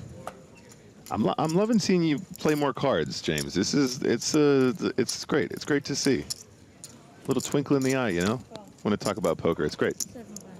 Going to play poker in LA for the first time next week. I know that's kind of what reminded me of it just now. So Wolfgang has raised with King Queen. Sargsyan's flattered on the button with Queen Jack, and Wakil has 9-8 in the big blind. Question, Nick. Yep. We referenced the big hand that Sargsyan lost, Ace Queen to Ace King. Correct. We saw him play 6-4 in the big blind the previous, sorry, in the small blind the previous hand. Small blind. Calling on the button here with Queen Jack. these aren't optimal decisions, considering his stack size? So under these circumstances, cutoff versus dealer button is not as bad, but I agree with you. As the shallower you become, the more these become a little bit more dicey, especially if you're playing players of a certain level. If Sargsyan flats on the button here and the small blind wakes up with like any ace or any king or whatever, there become a lot of really interesting squeeze opportunities that will push you out of the pot, and therefore you end up calling and folding too frequently. Queen Jack off is probably fine here, honestly, but you're right to point that out. Looks like he's getting a little bit loosey-goosey at this point after that cold deck Ace Queen versus Ace King. Well, he's been rewarded with a jack on the turn. Oryx is back on YouTube, wants me to shout out James Hartigan. I told you earlier, we don't do shout outs on this stream. That's right.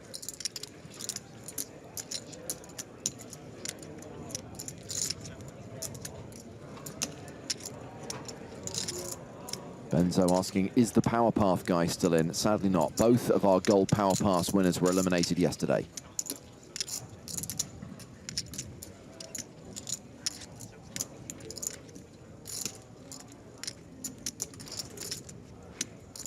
So Wakil still open-ended. Wolfgang still with 2 overs to the board. Sargsyan with top pair and a 3-1 favorite, but it's Wolfgang who's going to bet.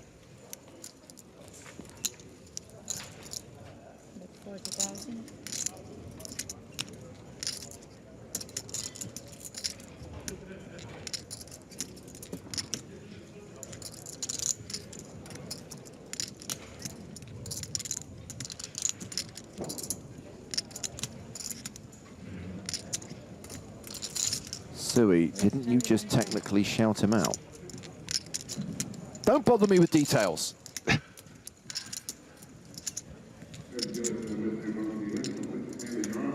Them's the jokes, guys. Them's the jokes. Sargsyan has raised to 110,000, and I kind of feel that it's tough for Wakil to continue with this straight draw.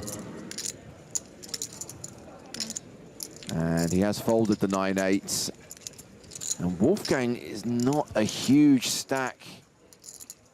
So calling here, again, dicey, to use your word, Nick. Dicey. It is pretty dicey. Wolfgang's been pretty disciplined so far. It's not a great run to get this deep on his first attempt here at an EPT. I think he just let it go. Yeah, nice work. So, if you've been with us for a while, you will know that there have been technical problems during this level. Fortunately, we were able to reset the stream. Fortunately, we paused the delayed feed. Take some prisoners. And because of that, you didn't miss any action. It does mean we're on a slightly longer delay at the moment, about 55 minutes. But what we're going to do is when the players go on break, we are going to remove time. We have that ability to bend it. And because of that, the break will only be 3 minutes long. So I would say at the end of this session, don't go anywhere, or just very quickly use the bathroom, make yourself a cup of tea and get back here, because we'll continue with a new feature table and with the blinds going up as we continue to play down for the final two tables rather on day 4 of the EPT Monte-Carlo main event. That's right, target is 16.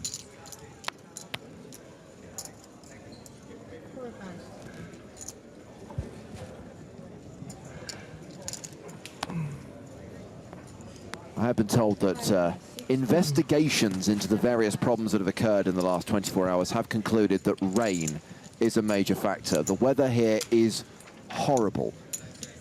It's been raining pretty much continuously for 2 days, and sadly, I don't like to criticize the places that we come on the EPT, but their infrastructure here, considering how much money there is in Monaco, ain't great. And there's a lot of what I believe posh people call localized flooding. I call large puddles. And they have played havoc with various technical and electrical systems.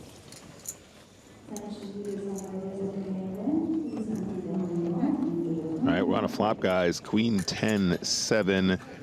I'm pretty sure Queen 9 just barrels here, and we get it done as we head off. So that is going to bring us to the end of the level. A reminder, a brief hiatus, and then we continue at the new level with a new feature table. Thank you for bearing with us. Apologies for the technical problems that we've suffered both last night and today, hopefully, this ship now back on course, like a multi-million-dollar Monaco yacht. Troyanovskiy still a big stack, 2.3 million. Wolfgang down to 20 bigs, as is Konstantin Holski, because the blinds are going up to 10K, 20K, with a 20K big blind ante. As the action continues here on day 4 of the PokerStars EPT, presented by Monte-Carlo Casino.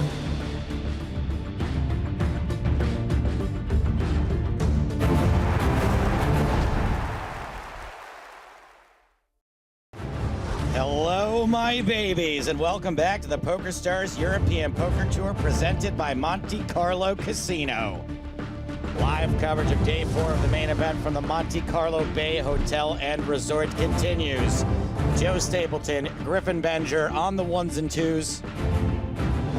That's when you say something, Griffin. Oh, yeah, sorry. Well, you were 1. I was waiting for you to sort of let you know. Here's our overall chip leaders. Troyanovskiy, who we've seen plenty of at our feature table, is the overall chip leader, tied in that position with Jonathan Guedes. Adrian Mateos, buenos dias, Adrian, somehow in the top 3 of an event he has won in the past. 35 total players remain. We are into the money. Everyone guaranteed 20,100 euros at this point.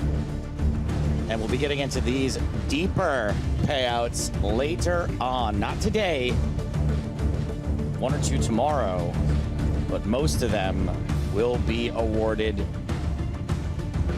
at the final day of play, which typically starts 6-handed, 200K. 1 million euros for the eventual winner. And it turns out that one of those overall chip leaders, Jonathan Guedes, now at our feature table. And guess what? He is the chip leader here as well. That's how it works. Adrian Mateos, second in chips at this table. Joseph Sibicek, we saw plenty of yesterday. And we're going to get Dan Smith, King Dan, slumming it here in a 5K. Yeah, one of the best American players in America. Certainly, one of the best players in the world. And of course, Flushy, Nicholas Toom, Twitch community member who I guess now is a professional poker player after binking $1 million in the PSPC. Flushy will be with us on stage as well, just getting these players mic'd up. It's a good crop today, good crop. Yeah. I believe we have decided to award Mateos with 3rd place prize money already, and if he finishes higher than that, of course he will probably just win the whole thing.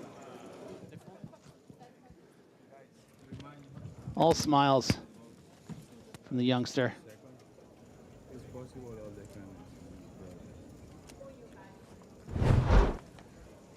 99 big blinds. Gretzky big blinds.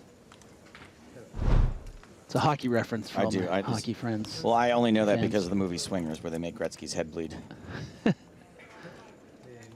Andrew Mateos. Daniel Novak. Sitting next to him. 18 big blinds. Second shortest stack at the table. This, of course, is Joseph Sibicek. 65 big blinds. Oh, he was playing good yesterday. Yeah, really fun to watch. Had the sunglasses on. I assume those will go on by the time cards are in the air. Dan Smith repping his charity. It's always coming 7. Does a lot of great work in the community. Those are arrows. Yeah, what that references, by the way, is the fact that they match donations. Yeah. Like hundreds and hundreds of thousands of dollars worth. Nicholas Toom, Flushy, is the shortest stack. Just 10 big blinds. Hoping for a spin up here at the feature table. Esteban McQuillan, I don't know. He's Spanish. He's playing 21 bigs. Is that a Real Madrid jersey? Oh, I don't know. I don't think. Yeah, probably. Was a fucking great idea. So it's not a Real Madrid jersey. I mean, it might be a knockoff, so it might be a fake Madrid one, jersey. yeah, that's what I was thinking. And kicking things off with some curiosity here from the 6th seat. Novak with the Jack-10 suited. Only playing 18 bigs, so he's going to hope he can just get this one through. 8 pass.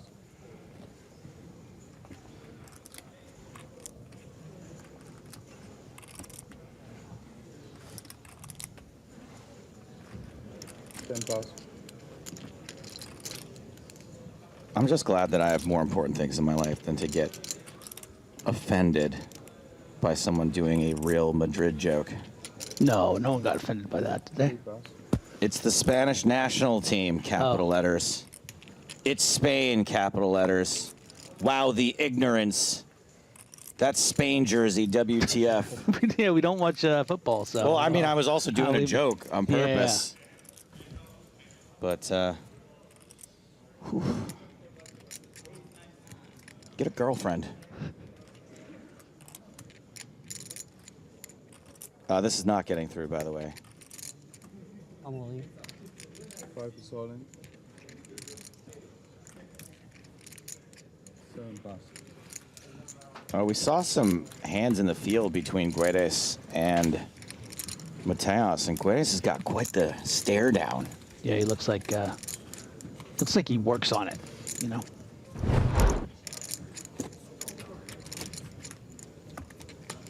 So does Mateos, in fairness.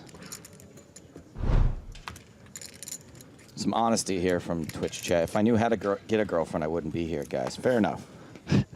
Never change and never leave. Griffin's got some advice on how to do that. Win $1 million. It's actually, I have a little story. The first time I ever started to get a girlfriend was when World of Warcraft first came out, and I was playing with all. Did you meet her in World of Warcraft? No. You'd love that. No, but we were all playing, and we were all meeting up every night and playing. We were all on the same level, and then there was this one night where I was going to go out with this girl, and my friends were like, "Dude, like we're doing a raid. We're gonna keep going. Like if you're gonna," and that was like the split off point of the two. That was like That's the end of Fast and Furious 7. Yeah, I never really played WoW again. And you, then, Paul Walker, yeah, off into the sunset. Yeah, which led me here. So into a bosom. Yeah. And you were like, "Sorry guys, but I got a better game to play."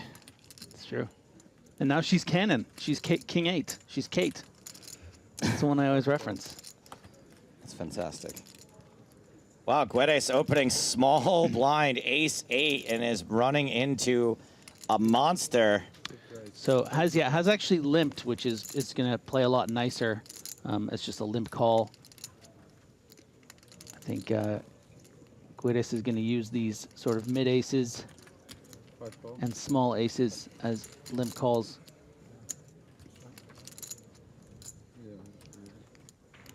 And probably isn't thrilled by the sizing, but playing so deep, maybe to be expected. The 4X. Heads up to the flop, which is ace, queen, jack. Kings, cracked. MBN. Yeah, Guedes does not back down. Yeah, you should still see a bet here from Mateos. Wants to get value from your queens and your jacks. Maybe even something like a 10-9, 10-8, which would be double gutted. And yeah, sometimes your opponent's going to have an ace, but at least you get to sort of set the price, check back some turns that don't improve your hand. 90,000. And a bit surprised to see a larger sizing from Mateos.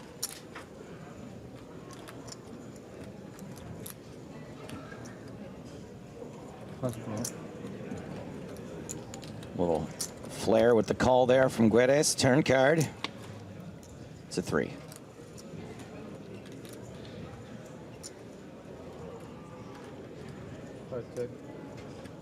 Yeah, I'm going to be really curious to see what the plan is here on the turn.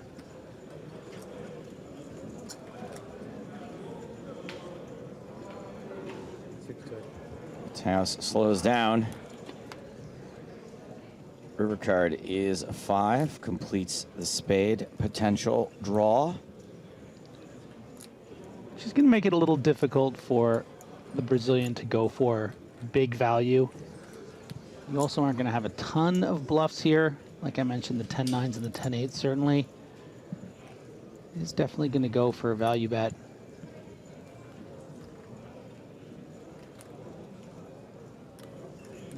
looks to be 5 bet.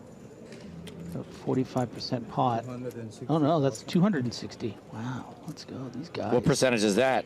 That's, Brainiac. It's impossible. No one 5%.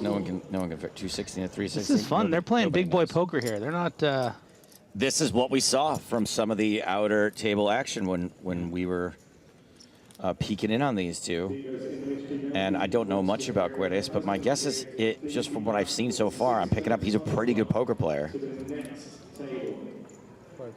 I think you would like also to have the king of spades in your hand because it makes less flush combinations. You know, if Guedes had something like the king six of spades, would have limp called called on this flop probably with the backdoor spades and the gut shot. So really you're only beating something like your 10-9 offs, 10-8 hearts, diamonds, and the like. Shouldn't really ever be a queen or a jack turned into a bluff. And good fold from Good Mateos. fold from Mateos. Got plenty to go over here in chat. Sacramento, very, very smart, figured out that 260 and 360 is 72%, but then misspelled obviously. Obviously. 72%. Woody Christie chimes in to say, last time Mateos stared at me like that, I asked him if he wanted to go on a date. Needless to say, he eliminated me from the tournament, lol. And interesting to see these two guys looking at each other so much. I'm surprised that's not more common. And that comment comes from PP Touch McGee. Thank you for your comments. Temperon on YouTube asks, where to find info about current players? I would try online. Thank you for your question. Sorry, we should be more clear. Go to google.com. That should help. Yes, sorry. Search bar. I apologize.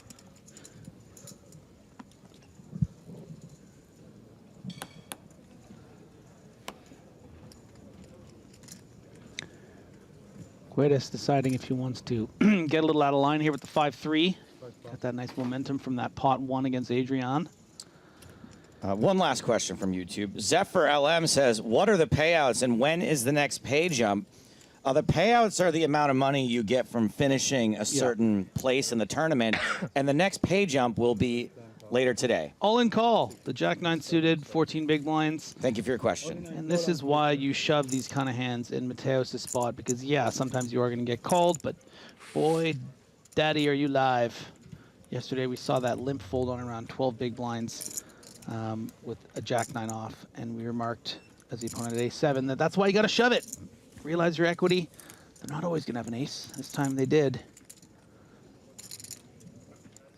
Novak, 57% likely to survive and double up. Ace, king, queen. Still looking likely to survive and double up. 83% likely now. Yeah, one of the 10s folded, so just 3 of those puppies out there. Mateos wants to spike it, or this will be... You know what's crazy is earlier, 3 10s were out, and then the 4th one turned up on the board. Really? Yeah, like someone had a pair of 10s, and another person had ace 10, and then there was a 10 on the turn. Oh my god, I didn't know that was allowed. It's so crazy. River. Oh my goodness. I was just talking about that. I was just talking about a 10 hitting, and then it just hit there. Yeah. Brutal River. It's so weird because 10s usually avoid you. Yeah, dude, I know. Wow. It's true. I have no pithy rejoinder. Daniel Novak out in 35th place for 20,100 euros.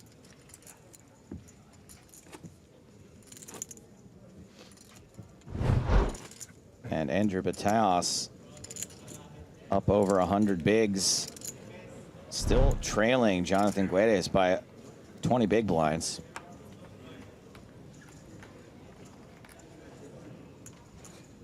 Dr. Dragona asks, damn, was that the last check? No, it was an all-in. Thank you for your question.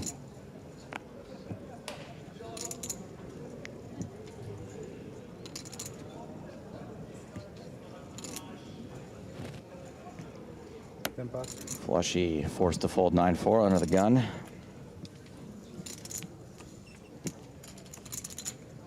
Three pass, 4 pass.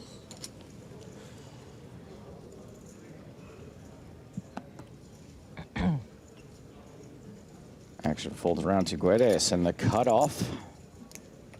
40. 5 raise, 40,000. That's the minimum raise. Sorry. Whee!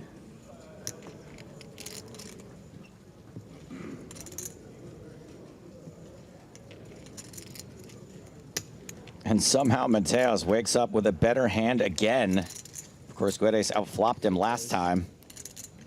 This is going to feel personal. 8 pass. I mean, probably not. These are good players. They probably don't take it personally. I would. But Mateos 3-betting Guedes for the second time in a row. Get a room, you two.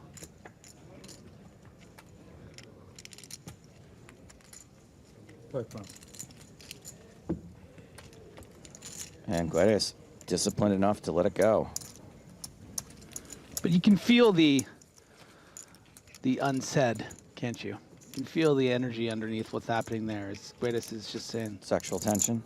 Yeah, mostly, but also saying, you know, I'm not going to let that happen very often, pal. Bud. Many other tables out in the field still. Well, not many, but a couple. And this is Vladimir Troyanovskiy versus Francisco Benitez. And we are on the river. Oh, it's Troyanovskiy. That's a great nickname. That's a great nickname. Griffin. Is that 2 that I've nailed down this trip? I'm on fire. I mean, 2 good contributions in 16 hours of commentary. In 6 years. Above average for you. And this is a 345,000 chip bet from Francisco Benitez. Troyanovskiy makes a shove. Benitez shows deuces for a counterfeited pair. Troyanovskiy wins with ace high. Boom. That was a big bet, too.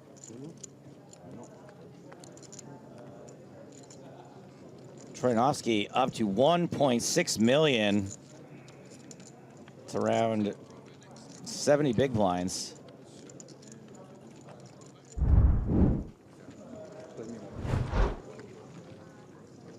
And this is Konstantin Holinsky, who was at the feature table during the last level, out in 34th for 20,000 euros.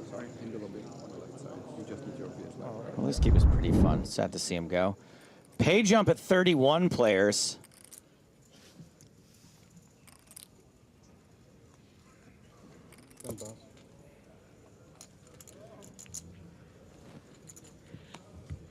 Dan Smith calling from the small blind here with the ace-8 suited against the under the gun. He's not getting the flop he's necessarily wanting, but a lot of good turn cards for his hand. I'd be a little surprised to see him continue against the under the gun range.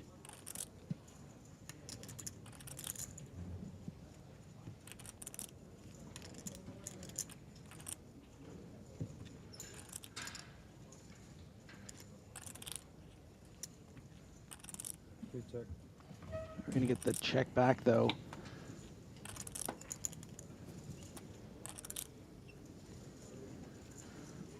King of hearts on the turn.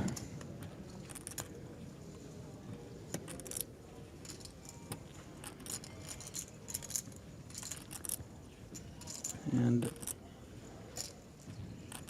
Dan really leaning into the Agent Smith persona with the glasses today. Looking like he's considering doing something, but advises against it.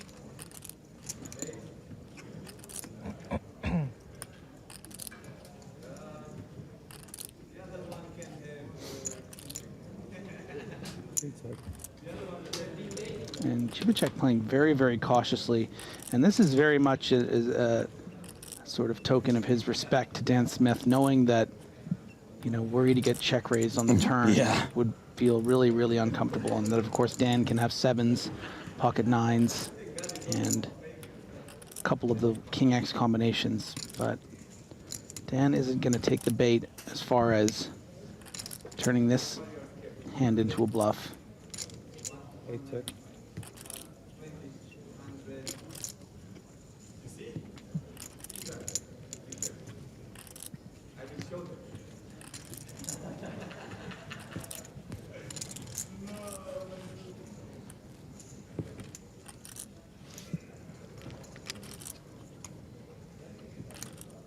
You can only respect a man so far.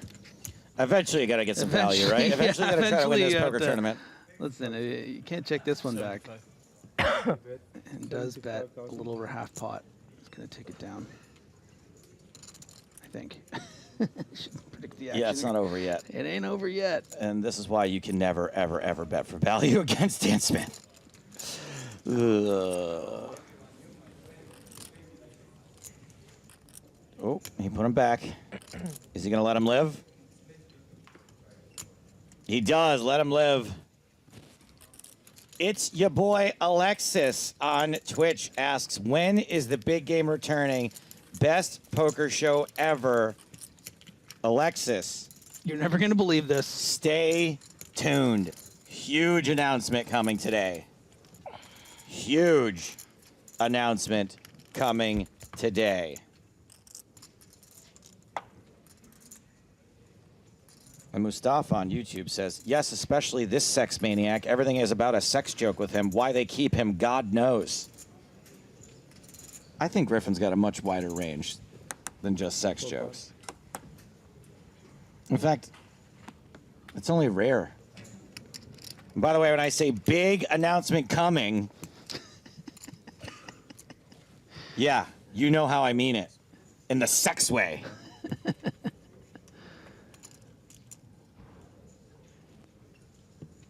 Take that, Mustafa.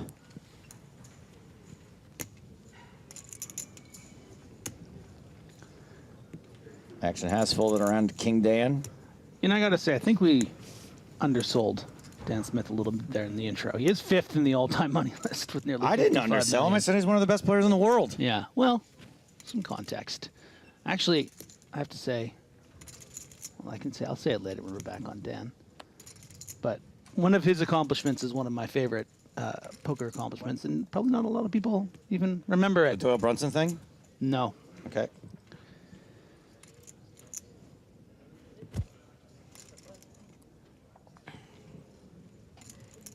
Yeah, Tomb. He's got to put those in. 225 or? 225, you might fold. 175, you might call. But Queen 4 suited, going to be right on the line there for 8 big blinds. You got to be a real jerk to call this. You really got to hit flushy. I think he's probably going to fold. I mean, I think you call with like your Queen 9 offs and maybe your Queen 8 suiteds, but maybe you're calling too many hands. Queen 4 suited. Besides, you really want to knock this pirate out? Hardigan came up with the best lookalike for him. He's like Quint and Brody from Jaws together. Not Brody, sorry, Quint and Cooper. That's really strong. I said he looks like he's about to start a training montage. It's the eyes, the black eyes. Black eyes rolled backwards in its head. It's got dead eyes, black eyes, like a doll's eyes. You're going to ignore this particular problem until it swims up and bites you in the ass.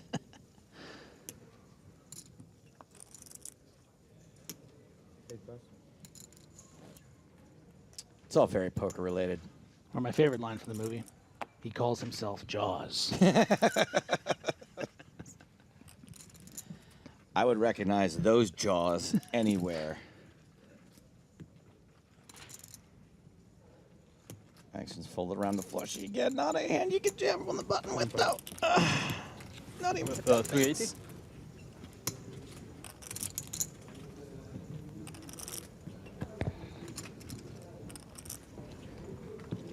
There we go. Shields up. Queen 6 in the SB.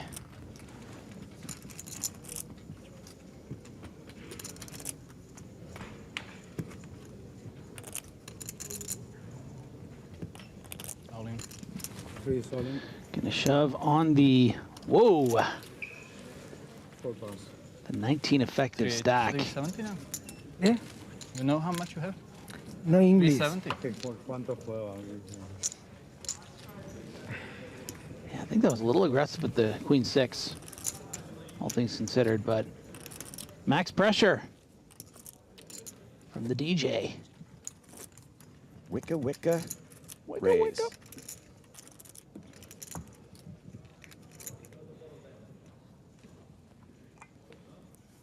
And one, Jimenez with a little bad look-alike for Chibachek.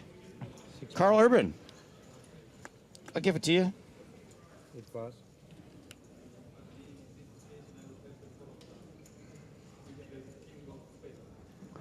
Carl Urban, it's not a dead look-alike, but it is a dread look-alike. Ah, nice. D-R-E-D. Double D. D. Do you remember the last line in Dread? I don't want to say it because I don't ruin it for people. Judgment? Nope. I said I don't want to ruin it for people, so even if you did get it, I'd be angry. We have to be on the I'll write it If I down did for get you. it right, blink twice. You didn't get it right, but it's just, it's so genius.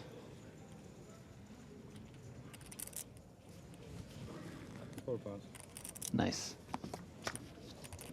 Oh, nice isn't what he said, by the way, guys. Sorry, I don't want to spoil it for you guys. So the guy that directed the original Judge Dredd movie, Danny Cannon, the one with Stallone, is like a friend of mine in LA. I knew you were going to say that. He's, you know Tiffany Michelle? Yeah. He and Tiffany Michelle have been dating for like 7 years. Oh, that's great. Very cute. And he's super down. You can ask him any question about Judge Dredd. Sweet. I never actually watched the Stallone version. It's, you know. It's a movie. It's a movie. And he fully recognizes that. You don't have to like pretend That's good. it's good. Yeah. Do you know the little trivia about the Carl Urban Dredd movie, as Smith decides whether he wants to get a little cute with the King 5 suited? King Dan's got to do it. Yeah, you know, given how I think he probably breaks up the rest of his range, maybe King 5 is going to be a bit too loose. But he wants to make some chips, man. He wants to play. Can you blame him? 10-4, buddy. Let's hear this trivia about Dredd. Well, you know Alex Garland, Civil War. He wrote Dredd. Yep, sure. Did you also know of the rumor that I haven't like fully confirmed, but there's like a lot of stuff on the internet about how he actually secretly directed it too? No. Yeah. No, I hadn't heard that. Yeah, like it was all like the original guy was supposed to direct, and then he like bailed or he wasn't really involved, and then Garland came in, but he didn't want the credit. It doesn't feel like Garland, but maybe that's why he doesn't want it credited to him. I mean, I love that movie. 40,000. You don't like Dredd? No, I think Dredd's fantastic, but I seem to remember reading something about how 4 pass. Dredd, there's Dredd and what's the Indonesian one that has like the exact same plot? Oh, The Raid. 6 pass. One of them like directly ripped off, like legitimately did rip off the other one, is the rumor. Oh, here we go. Carl Urban confirms Alex Garland actually directed Dredd. What's the source on that? IndieWire? All right, Yeah. they're not too bad. Huh. That is some trivia I didn't know. There you go. Outer table action coming at ya. Wolfgang Poker all in against just the battle of the massage bros. Jamil would kill.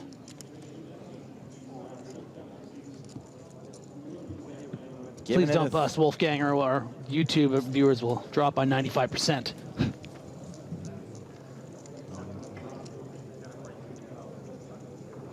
Gets it through. Does in fact get it through. It's always nice to not see 5 cards. But if he is all in pre-flop, he can't be that deep. Looks like a relatively short stack. 100, 200, 300. Can't be much more than 400. Not the most courageous catchphrase. It's always nice when you don't need to see 5 cards. Yeah. He's got plenty of catchphrases. He's doing okay. Yeah. It's not how you win a tournament, but it's how you survive. So we go back for our feature table. Just 33 remain. 50,000.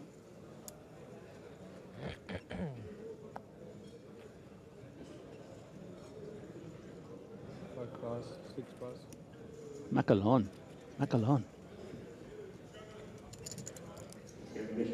Players, we will restart in 3 minutes.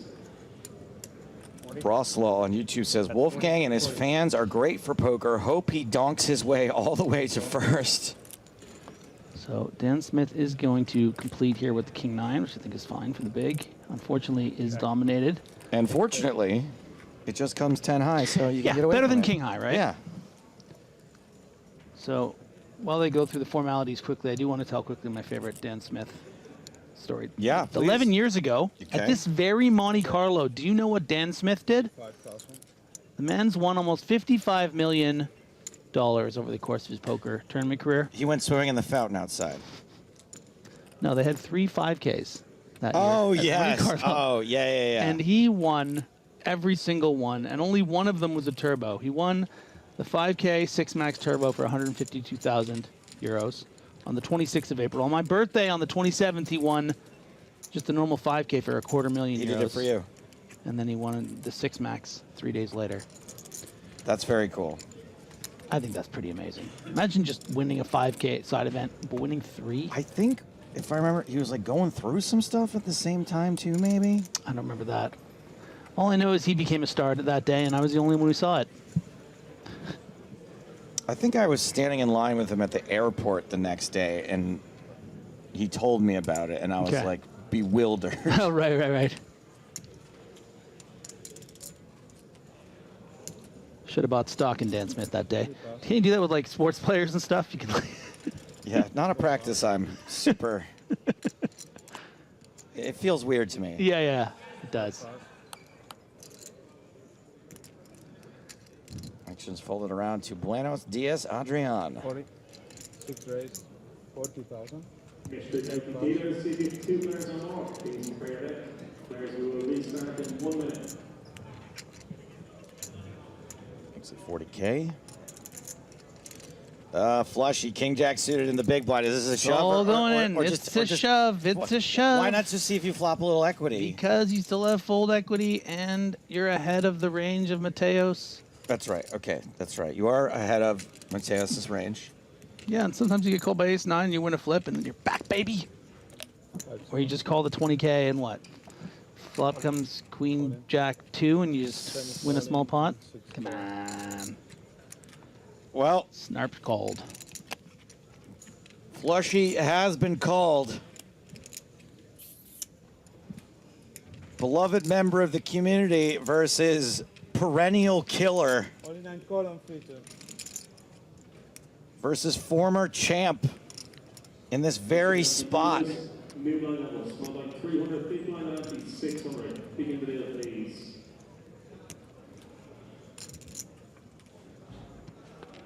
Flushy sweating it big time, hence the headband. Wow. Whoa.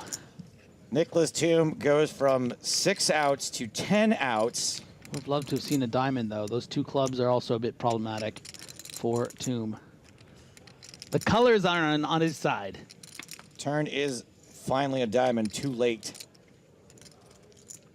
Flushy needs to hit one of 10 outs on the I'm river. gonna use my Professor X powers to tap into the future, the past. Ace, king, jack, No, 9. It's the king. It doesn't help that Mateos is also sharing all the straight outs. It's actually the worst hand you could have. And there's the ace anyway. Hey.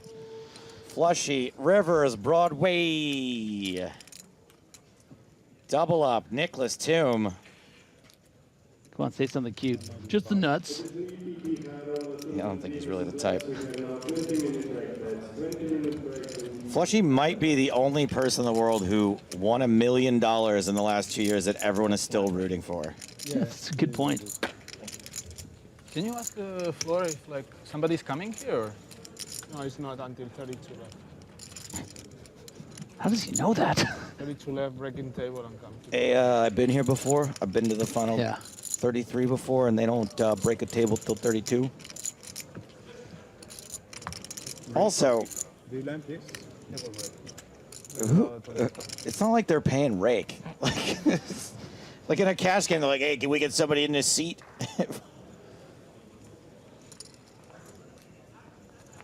Oh my God, Cage Creation, that commentator is annoying AF. I'm gonna give you the opportunity to go outside and do something else. You banned. Here you go. It's always weird that we know it's about me too. I mean, it could be about either of us. It doesn't matter. I got your back. This one time, Griffin saw me read a comment of someone that insulted him, and I didn't ban them, and I just saw his little heartbreak. That was maybe the only time I've ever been upset with you.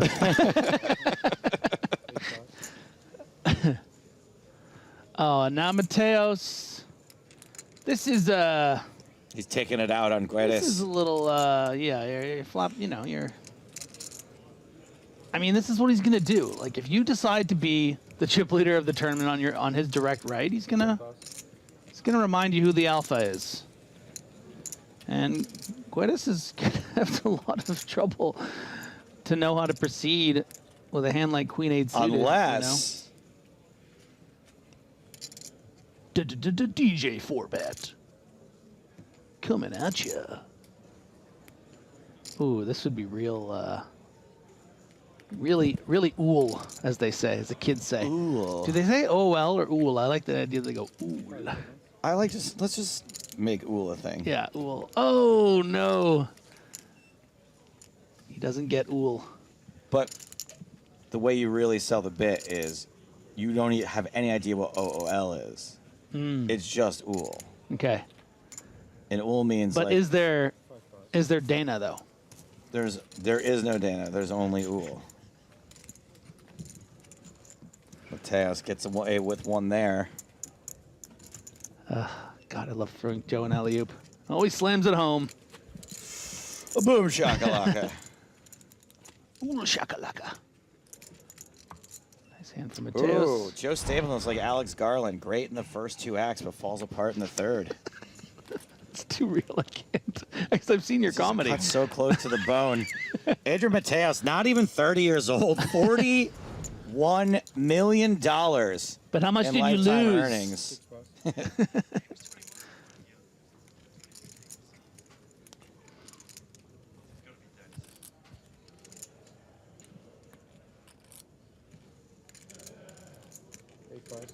Do you want to do a prop bet? Always. We should see which one of us can get invited to Andrew Mateos' 30th birthday party first. Wow. Because you don't really know him, right? I mean, I've been a self-proclaimed fanboy for a while, and Yeah. like, we've chatted, and you know. So you have a slight edge on me, I think, like as a starting position. Yeah. I think he would respect me more as a former peer. Yeah. But also he might bring you out to be like a clown at his party. Oh, ouch. Yikes. Those juggling lessons feel embarrassing. No, like a jester, like a joke. No, I got it. I got it. I'm kidding. I think you probably have a better chance. Super check. Jams on Macolone.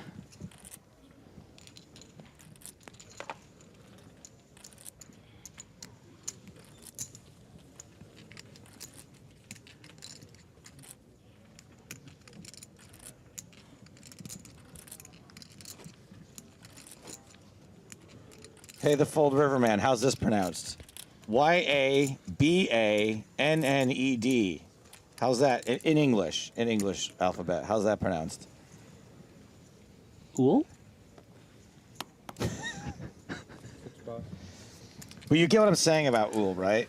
Yeah. You don't even recognize that OOL is a thing. No. Yeah. Ool is just a word that means, we have to change the definition slightly. A little bit. Yeah. Means like getting crazy. Yeah. I like it. Offensive. Yeah. And if anyone says like, "Oh, you mean like OL?" You'd be like, "What are you talking about?" No. Yeah. It's like what do you think it's? You think it's like saying the is You think it's whole cards too? Like it's ridiculous. Okay. We'll never tell anyone else but the people who are listening right now. Yeah, exactly. How many people are listening? 14. How much could a banana really cost? Chip a check. Try to get one through against the 20 big blind Spaniard in the small. And the 121 big blind Brazilian in the big.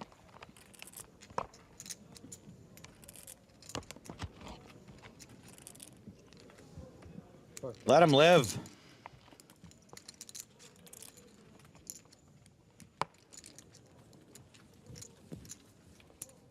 Kind of made me think of Joaquin Phoenix in The Gladiator, and I feel like The Gladiator. Gladiator, sorry.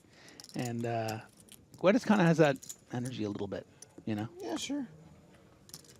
I just see him doing the thumb up. He vexes me. I'm very vexed. I like that you just did the posture for me. I wish everyone could have seen that. I have to put my chest out like this.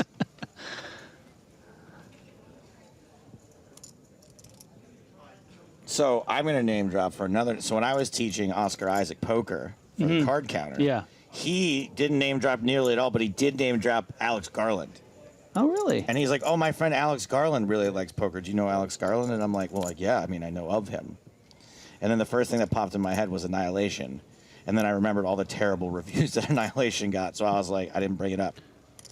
Is this a bit? I don't understand. No. That movie was universally loved. It was No, like it was not. 90% critical for sure. No way. Yes. Maybe you read a couple of bad ones. Annihilation was like, yeah, Annihilation reviews. I liked Annihilation, but I didn't want to do that thing. where I Well, go, no, but you well, completely I completely blew it. Like, it wasn't a weird thing to say you liked it because everyone liked that movie, and it's still like a darling of people talk about it on Twitter all the time. I yeah, don't think so. Are you thinking of the Pop-Tart movie? No, no, and especially since Civil War came out, everyone's like, this is such a good reminder how Annihilation is Alex Garland's best film. There's no way it's less than like 75%. Okay, your number keeps dropping. No, I mean, like, it's audience. I don't give a Yeah. No, but critics, 88%. What do you look at the audience every time? Dude, the critic reviews are not 88%. What do you mean? You never look at the critic reviews? No, They're it's literal complete professionals. propaganda. Look at this. We got Propaganda? three big hands here. You're lost, dude. 5 pass, 6 pass. So Dan Smith has a real big decision here now that we've cooled down from our fight. Is Chibachek being Ool? You gotta ask yourself. Is he Ool? Is he Ool? Yeah, okay. Is he Ool? He is Ool. Yeah. Acting Ool? And at this stack depth, I think Dan Smith's just sort of just balancing his timing here, making it look like he does a decision. He's not raise folding or raise calling pocket tens here. He is saying raise all in, and Chibachek is bouncing. Don't you know who I am?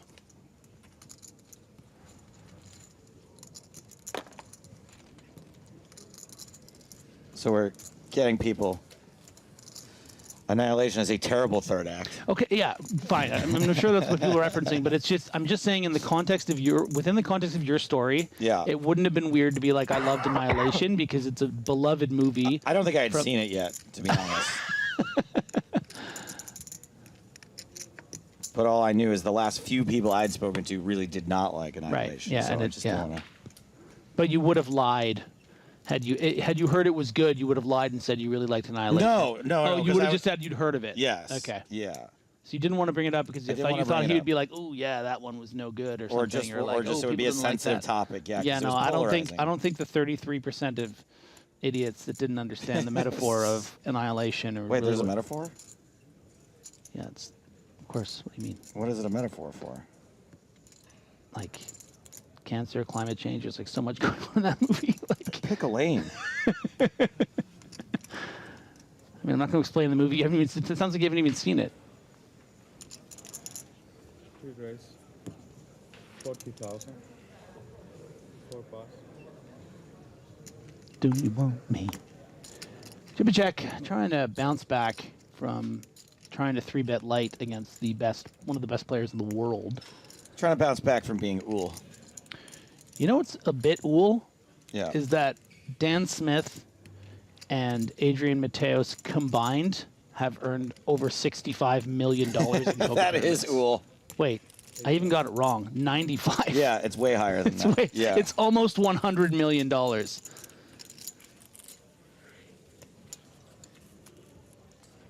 Or here's a reference you get. Chibachek looking like Edgar from Brawl Stars. Nope. Never played it. Oh, come on, bro. To be fair, it's like a million other video games that are of the exact same.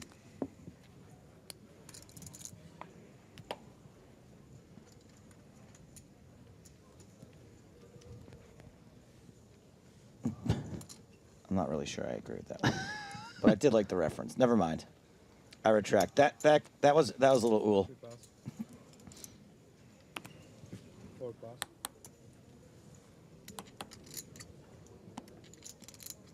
5 pass.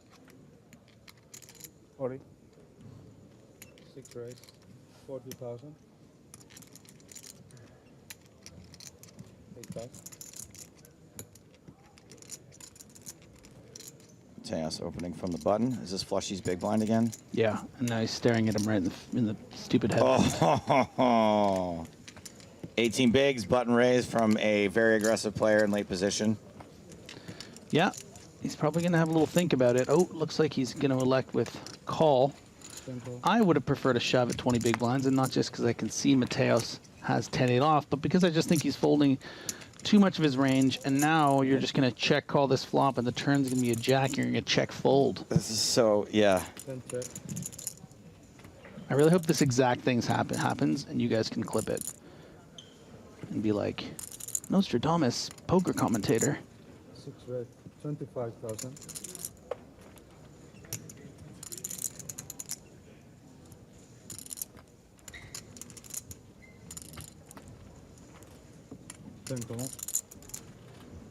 Try to look less happy. Look less happy about it. Cool. There you go. Safe card on the turn. Yeah. Station down with a 7. Yeah, going to be a little tough for Mateos to continue on this turn card. You're never going to fold out a queen. You're probably almost never going to fold out a 7.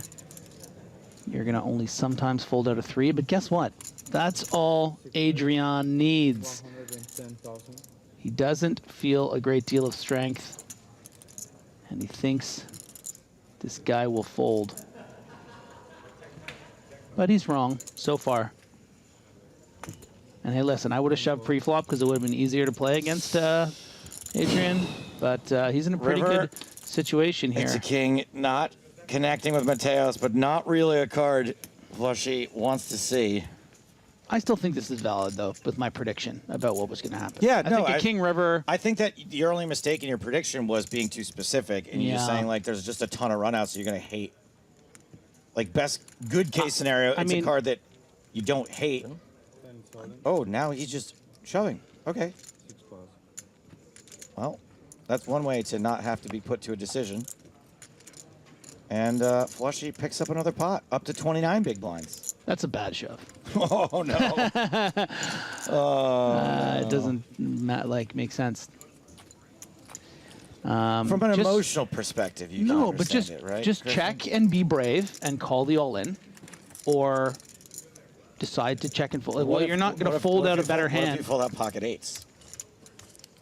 You just pocket 8s? That one combination? Listen, I like Flushy. I think he's a great story, and I'm sure there's a lot of things he does really well. I just didn't think that made any sense. And I'm going to call a spade a spade. 6 raise. 40,000. P. DeBork says, so Joe, why don't you just tell all of us over the age of 60 to just go away? I mean, why not spend all your time on reference points we'd never heard of? Oh, I know, more Taylor Swift. Sorry, what age would you have been when Jaws came out, which we talked about 10 minutes ago? 20? What is wrong with you? You know what? Actually, don't all of you go away. Just you. Just you. Try not being such a cranky old man. You're watching EPT Monte-Carlo. Mateos opening from the cutoff. Ace-9 offsuit. To the check. In the big blind, 10-7 folds. You know what? Only references from this millennium for the rest of the level. Okay, sorry, just so we don't turn off the 60-year-olds watching. Griffin, how's your fiber intake today? You've been having regular movements? Not enough. I had the chicken stir fry, and I don't. That's not sitting right with me. Outer table action. Sorry, it's a young person. Oh, look, there's someone for the 60-year-old. Sergey is in as well. Wolfgang made it 40K pre-flop. Sargsyan has moved all in. It doesn't look like Wolfgang has a lot of raised folds left in him, but that is one. Wolfgang down to 290K, which is like 15 big blinds. Yep.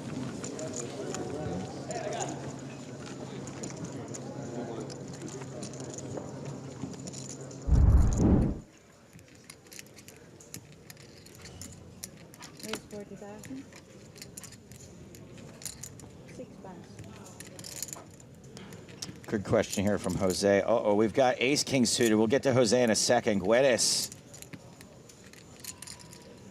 Under the gun, ace-king suited.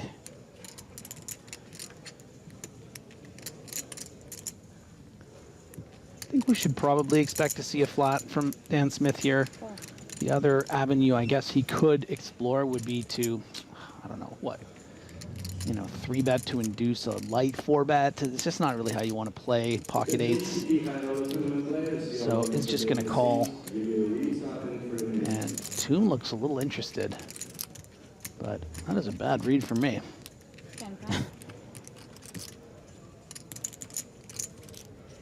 Sibba check. Am I the only one that really wants to do the maze on his face right now? Oh, yeah. Where should we start, and where are we going to? That's probably one of the edges that we can't see. Yeah, okay. I guess maybe right there under his right nostril, there's a little opening. Yeah. Okay. A7 folds. Okay. Oh, boy, oh, boy. Yeah, everybody. And look at Dan Smith. What a genius. Mom, warm up the car. I'm not saying I'm going home, but I'm saying there's a chance. I guess you don't warm up cars here, really. We do that in Canada when it's, you don't do it in LA really too either. either. As a reference.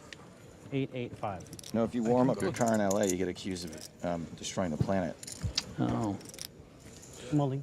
Woke him up. Matt Gallone is all in with 2 jacks. Guedes. That's an ISO, looks like. Yeah, Dan's done 7-5. with these old snowmen's. Num-nums. Which coincidentally would be a thing of the past because of climate change. It's true. Hashtag woke 'em up. Sorry to get political on you here, just the level of you guys with the annihilation thing and hashtag politics. Sorry for getting ool. Dan. I think, yeah, There we Dan go. knows better, but it is closer than you think. If he had 9s or 10s, he might have to just get brave. Tougher. But it's going to find a fold, and we got a big old flip. Macquillan, the effective stack. Like a 401k versus a Roth IRA. One of these two things has a slight mathematical advantage.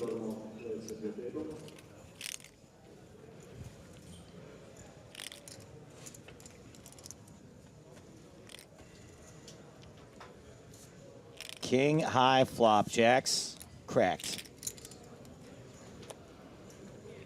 And Guedes giving the dealer a quick glance of don't you dare. Leave that there. You keep it like this. If you put a check on that turn card, I'm only going to have 2 million chips. Macquillan used to hit a blackjack.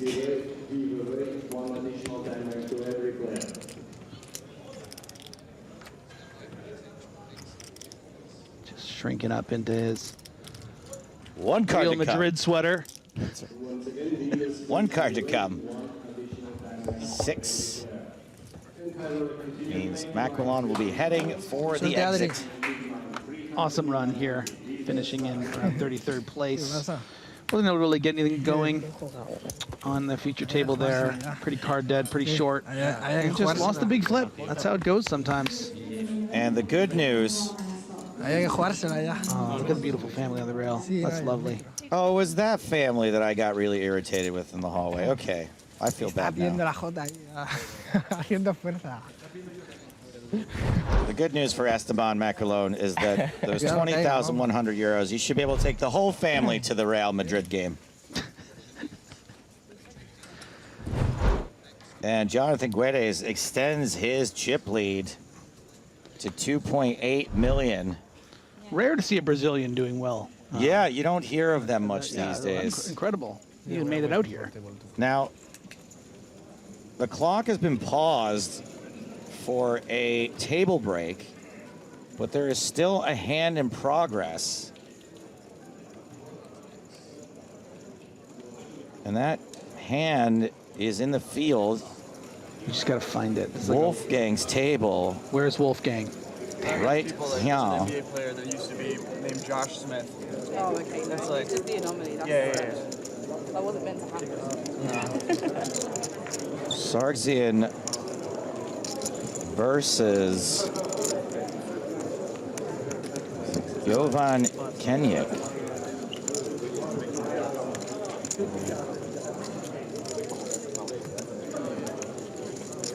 I think we saw a bet and a call. You have to see if we're on the turn of the river here. I missed the board. I know the board is 866 king at least. Yeah, there we go. 866 king, 2 diamonds, 2 hearts. And that's a bet of 40K. Kendrick calls.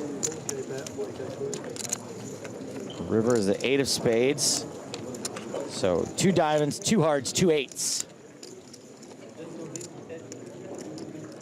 Sargsyan first to act. Checks. Kendrick checks. Showdown. Sargsyan shows 7-5 for the missed draw. And Kendrick also has missed diamonds, but 9 high is good for the win. Oh, yeah, I mean, 9 high, the board, yeah. 9 high. Be confident in your 9 high. Wow. Not every day you're blessed with such a good No, it's 6688, and you know what that means. 6688 king. It's a chop pot? Yes. Everyone loves a chop pot? No! You gotta tee me up. I figure if I screwed up the rest of it, I'll screw that up too. Oh, gosh. That's what I get. Oh, they're gonna clip that one, aren't they? That's what I get for just reading off these notes. I Ron Burgundied it. Everyone loves Sorry, the let me reset Who put for a a question second. mark in the teleprompter? Yeah. This hand turns out does end in a chop, and you know what they say? Everyone loves a chop pot. My bad, everybody. My bad. Didn't think that one through. So anyway, that's the table being broken.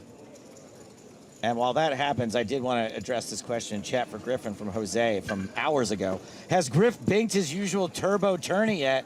Asking for a friend. I tried. I failed. I got 30th place in the 1K Turbo 2 nights ago.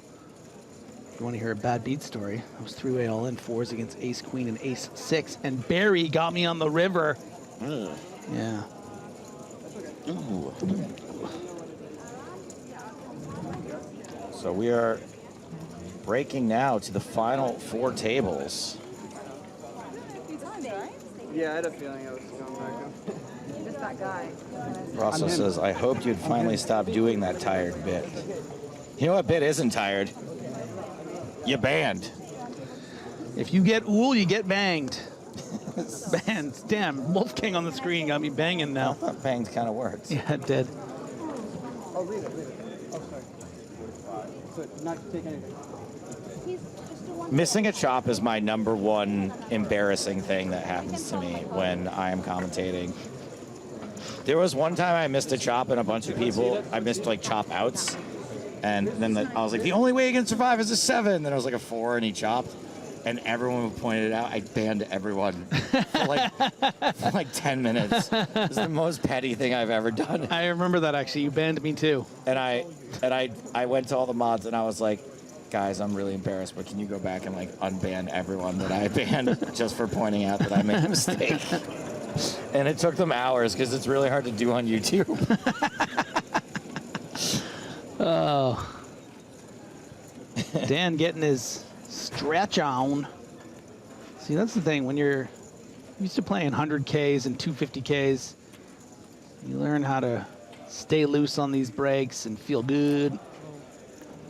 I guess now's a good time. Me, I just get a donut. I guess now is as good a time as any to thank the mods for the fantastic job that they do. I mean, you can take it and just sit out from the table. Oh, yeah? You want to go around? No. If you're stuck, it's fine. No, no. I think it is no better. You can check. You can check Instagram. Relax a little bit. We are finished. Oh, no way. Well, that's lucky. Yeah. One of the biggest names left in the field. Maybe not the longest poker resume, but Wolfgang Poker has exploded onto the content/influencer scene. 1.33 million subscribers on YouTube. YouTube's great, wonderful, and recently posted a YouTube clip that's closing in on 110 million views. Yeah. Pretty impressive and inexplicable stuff. That was ool. A little backhanded compliment was a little ool. I mean, you know. I just think there's other videos out there on the internet that, you know, there's stuff like, you know, the hand I played against Kasuf, for instance, maybe should have more than 1 million.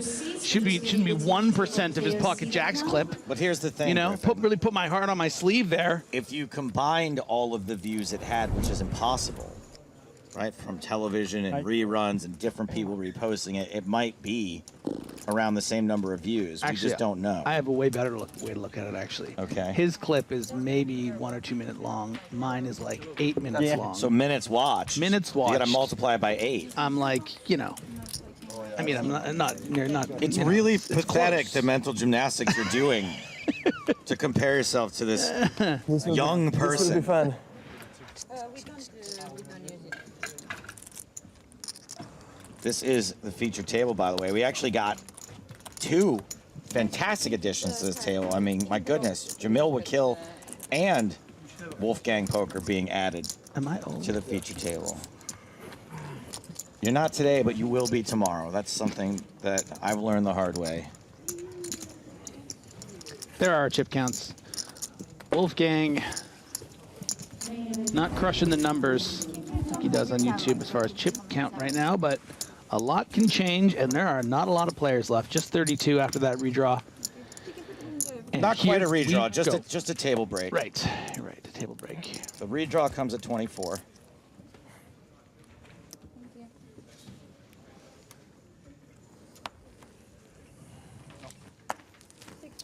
Folds.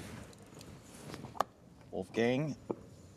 Ooh, giving it a think. Oh, well, gee, stop the presses. Welcome to the table. Well.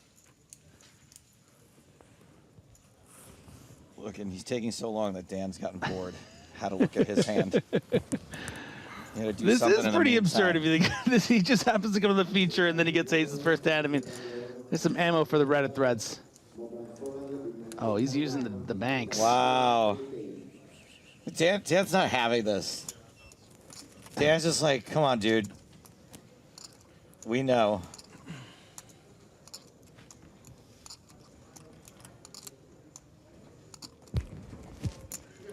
Give us a shout out in chat if you're a part of the gang.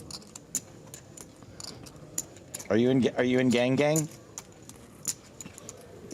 I think the time bank, it was a bit outrageous. Oh, don't do it again. Oh my God, Dan! Ooh. Dan, you're making my day here with the smirk. He's just like, Dan's ready to fold jacks here. I mean, Alex in chat says, Wolfgang never takes this long. Why would he start now?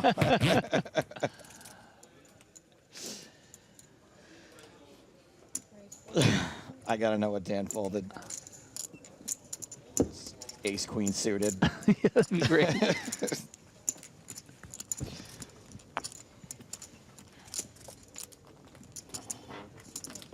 Flushy's like, well, if he did it. I like how he's tied his little string there. Smart. Smart, right? Smart. Tibet check. King 9 off on the button. 3 bunch. 4 bunch. Thank you. All that song and dance, and all you get is a complete in the big line. No way. That's how he was trying to get those minutes. Wow. What? Not even a complete in the big Nice blind. trick, bro. What's that? Nice trick. Ha! Just kidding, for time being. Oh, he got called out. I don't know how long I'm going to be here for, you know. Oh, Sitting yeah. between two legends, you know, it's like... Good make excuse, sure good they excuse. zoom in. Believable-ish. Wow, they're really calling him out for it. Like, we know you had aces, bro. The not even a complete from the big from the chip leader is, wow. It's like if you're watching the Bad News Bears and they do the hidden ball trick, and the other team's like, come on, guys. We saw you. Just let's go. Throw it back to the pitcher. Just give it back, will you? I'm not going to get off the base. And now Wolfgang surely wants to balance that aces thing and use 2 time banks. Oh, no. You're just going to raise like a normal person now? What do you know? Well, he's not time bank rich anymore. Yeah. All right, Wolfgang going for it again. Ace 10 suited.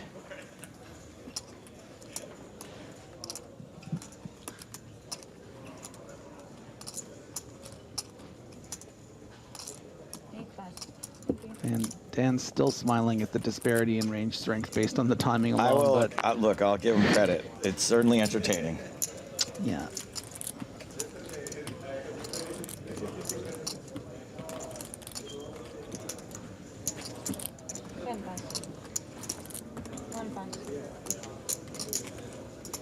Something that I will say in defense of Wolfgang is that he's not a 5K tournament reg. You know, obviously he got a little cute there with the move, but yeah, as far as like doing that and then just opening instead of shoving, or some of the ways we've seen him play a short stack, you know, he's typically a cash game player. And I think that we're somewhat spoiled sometimes on the EPT of watching folks who know exactly what to do in every spot. And I think these are new spots for him.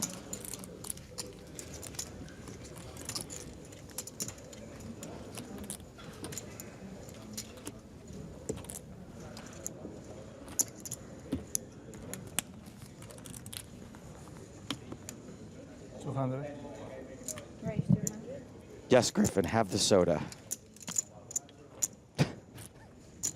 Why are you calling me out? I think Nick Walsh left an unopened soda here, and I asked Joe if you think it's fair game, and he gave me the go-ahead.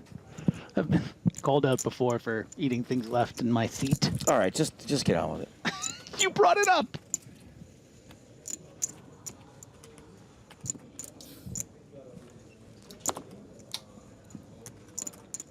So Wolfgang has been 3-bet. He's got a dominating hand. And ditches it.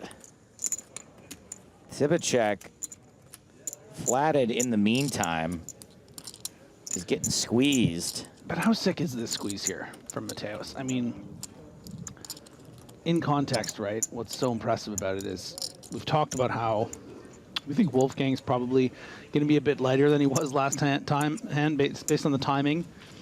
King 10's a nice hand to just call once and see a flop, right? But recognizing that he thinks he's going to be able to get through Wolfgang a decent percentage of the time, he just has to avoid sort of the top of Cibicek's flat range. Unfortunately... Oh, wow. Holy daddy-o. Buenos dias, Adrian flops the flush.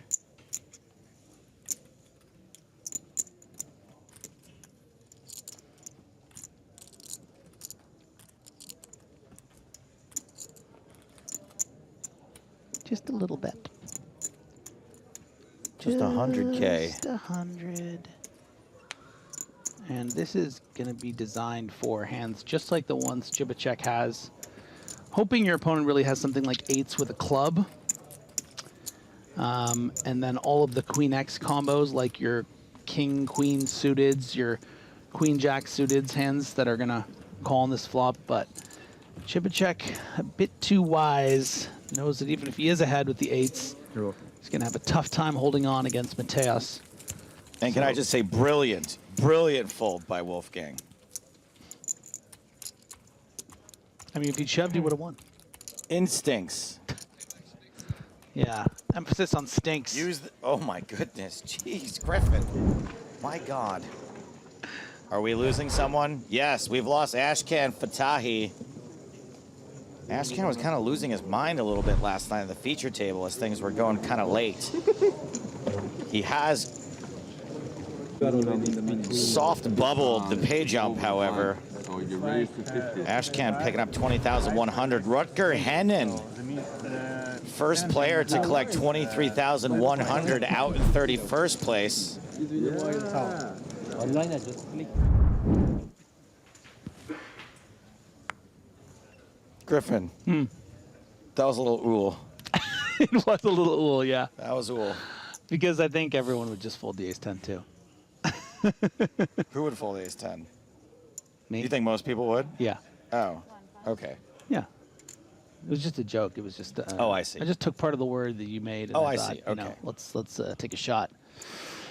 No, Wolfgang. Listen, Wolfgang's been on the feature table more than probably anyone in this tournament. He's played pretty solid.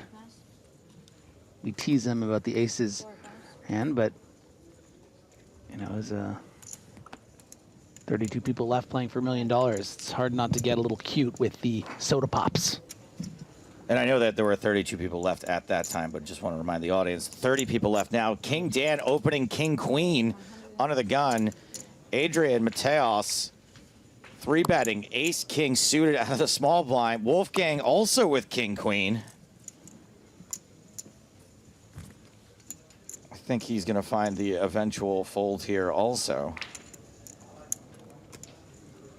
When the small blind attacks the under the gun open, King Queen is not good. Yeah, I don't fault Wolfgang for taking a second with it. But the way this hand is going to play out really falls on Dan Smith. I think this is probably right on the line for sort of the worst hand he would consider continuing at this stack depth with. I think if it was suited, he would almost certainly continue. You know, King Jack suited is going to be real close too. Those are the kind of the two, you know, best hands you probably fold a decent amount of the time. But when you're up against the top of your opponent's range, which he happens to be here, it's a trap to call because, you know, when it does come king high or you're up against ace queen, it comes queen high, you're going to have to play for stacks. And that's just not where his edge is going to be in this field. And also it's, you know, I don't think it's a spot that Adrian is necessarily just going to go hard after Dan, right? Right. He's not just going to look down at every ace-6 suited and just decide to punish Dan's under the gun raises there. I mean, that's a pretty strong seat to be raising from. We're a full 8-handed, right? This is a very strong hand, a very large percentage of the time. So, yeah, good fold from Dan. Agree on all counts. Nothing ool there. No ooling.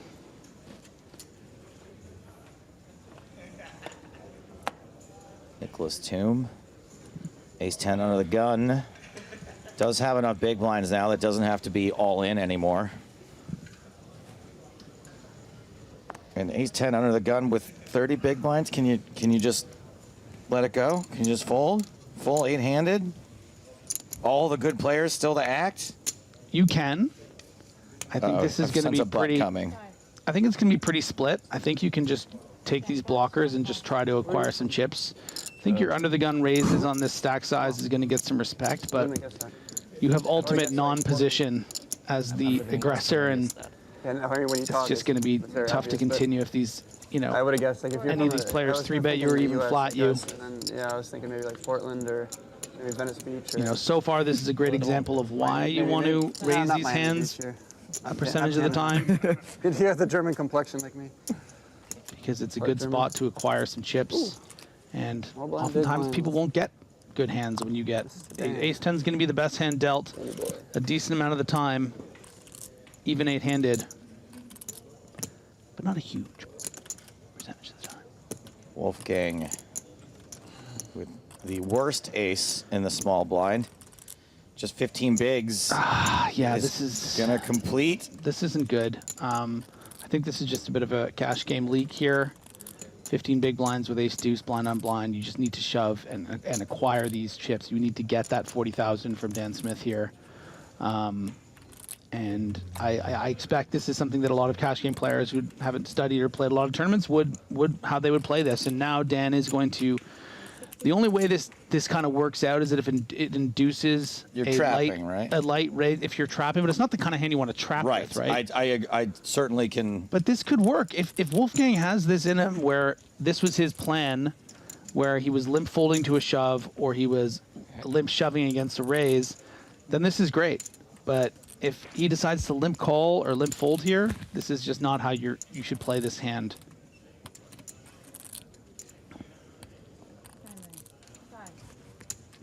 I'm just having time bank flashbacks now.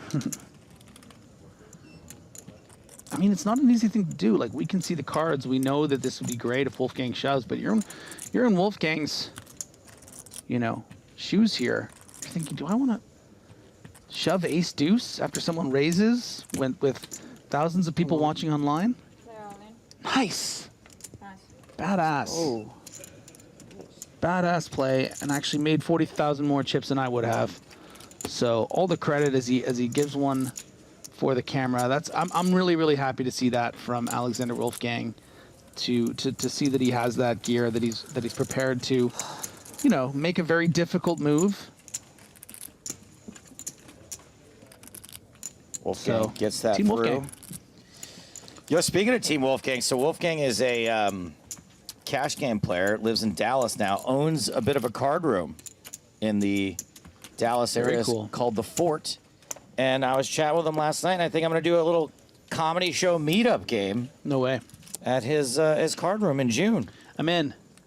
July 1st. July 1st, I think. Let's do it. 28th, 29th, I'm in Austin. Yeah. The 30th. The 30th of June, I think we're going to shoot for. Sunday. So if anyone's in the Dallas area, do a little poker and comedy. That's great.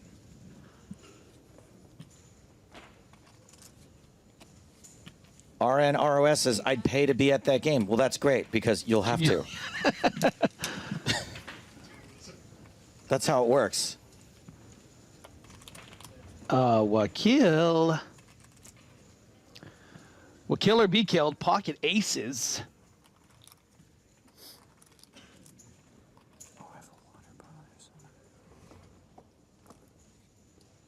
Is this for the watch or the time bank? The watch. Yeah, get me the watch. Cool little pyramid there. Griffin, put it away. 120. Thank you. That was actually me zipping up. It's been down this whole time. Nope. Oh, no. Oh, boy. 1-6. Oh, this is just... That's just not right. This is just... You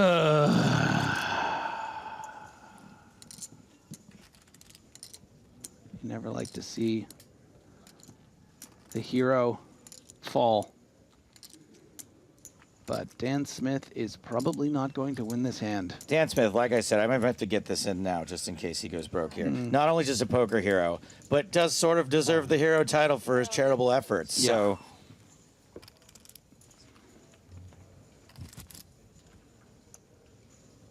he is all in, unfortunately, with ace-king offsuit. 2 flush draws. Yeah, just a spade and 2 clubs folded. Toom doing his balanced timing thing, which nobody has any time for right now. Call. No balance there. None needed. Wow. Dan Smith in big trouble. Gonna have to lay. Maybe the worst beat you can lay on a person is ace-king into aces. I did it once in a 5K. Kitty Quo flushed out on her. Really? Your ace king to her aces? Yep. I had ace king suited, though, at least, but... Let's at least get like a queen jack 2 spade board. That's a good start. That's not great. Opportunities. Yeah, we're looking for a queen or a jack on the turn. Or a 9 or a 7, or Dan is going to have to pack his bags. Yikes. Good game, King Dan. They can take your chips, but they can't take your kingness. Griffin.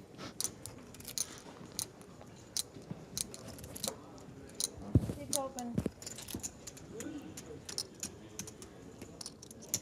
Just the reverence he gets, the quiet. Yeah. As nobody's just going to be chatting about what they had for lunch after a legend like that falls. Showing their respect. A little smirk from Dan, I think, as he harkens back to the dead-on read he made without even having to look at Wolfgang. Yeah, that was badass. Out in 29th for 23,100 euros. And he's probably going to hop in the 25K, and I'm sure we'll be seeing him lifting a trophy from that.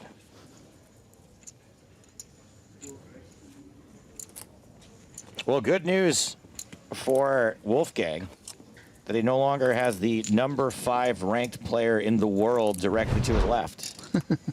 As Jamil Wakil is up to 2.4 million.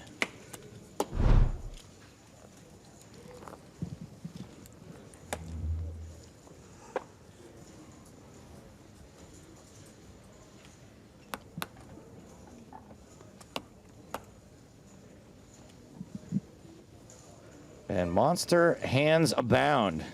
Pocket queens now for Tipicek.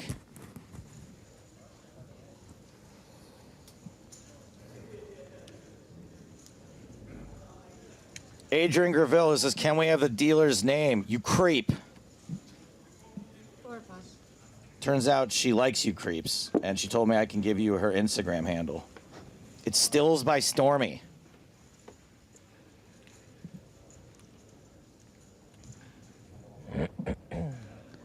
I think she's nuts, but my guess is she's not checking the other messages folder very often. 5 pass, 6 pass. Come on, aces.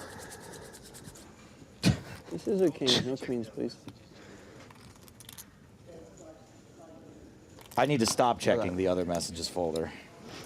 Definitely not that. No queens? No, that was Those are where that's where the stalkers are for the attention. I can't say. You having a bad day? Sorry. Message requests. Oh Actually, I man, have a Griffin's question. got a great one. Why are you so good? I play a lot. Do you not have any other hobbies? No hobbies. No, nothing? Not even one? Just play. All Just day. poker. Oh, fuck. No wonder I'm not going to be the best. 705. I have too many hobbies. It's a problem. Yeah. No, but seriously though, congrats on everything. Thank you. Yeah. I was FaceTiming my friend last night. He plays tournaments in Texas. Take it back. And he was going through the list of people. We weren't doing strategy or anything. He was just excited for me. And he saw your name. He's like, you're fucked. I said, well, I'm not on his table to start, so it's true. I've heard at the TV table. I'm like, oh, God. Dan Smith and him. Although I outlasted him. That's an accomplishment, right? Yeah. Queen's holding. 35K in earnings over here to 40 million. Crusher. Insane. Right? I'm just playing so good, you know? I'm just playing out of my mind.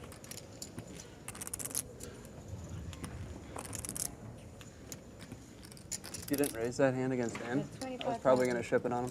The hand where he raised under the gun. Yeah. I had a decent hand there, but I gave you respect. That's a good hand. He's 5 sweetie. Don't play that bullshit. She was king 5. It's only premium for me. Yeah, feature table. The backers are watching, right? Well, Kenrick is not folding and is in fact walking right into it. Yeah, it's an interesting candidate for a check raise. Just going to be easier to play than a check call, and you feel like maybe sometimes you don't want to fold. I think Cyprus has a very nice hand to check raise here, says Moboed. Just puts a lot of it really pressurizes hands like your ace queens and your ace jacks and, you know, any other sort of looser opens, like your queen jack suiteds, whatever. 150. And it should often have some hands play, quite honestly, but, you know, chip check deciding, you know what, we're shallow enough here that I'm prepared to put the next click in, not let you get there if you are messing around. And if you happen to have a 4 in your hand, so be it. If you are not just ool, and you are actually tripped up, you can have my chips.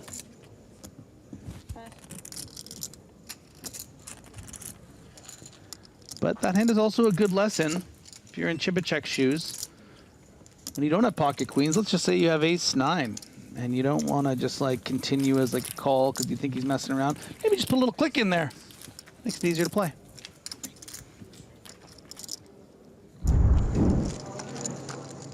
Andrew Mateo's not the only killer left in the field. Mustafa Kanat still hanging around, this time playing a pot against Francisco Caballo. We're on the river, jack 6, 10, 5, jack, 3 spades. Don't let me miss the chop here, Griffin. Whoa. Kanat bets 215,000. Gets called. Kanat shows a jack for trips, but Caballo has a flush. Is that right this time? Spade, spade, spade, spade, spade. Okay, good. Yes, a flush versus trips. Caballo up to 1.6 million. Kanat down to 480K.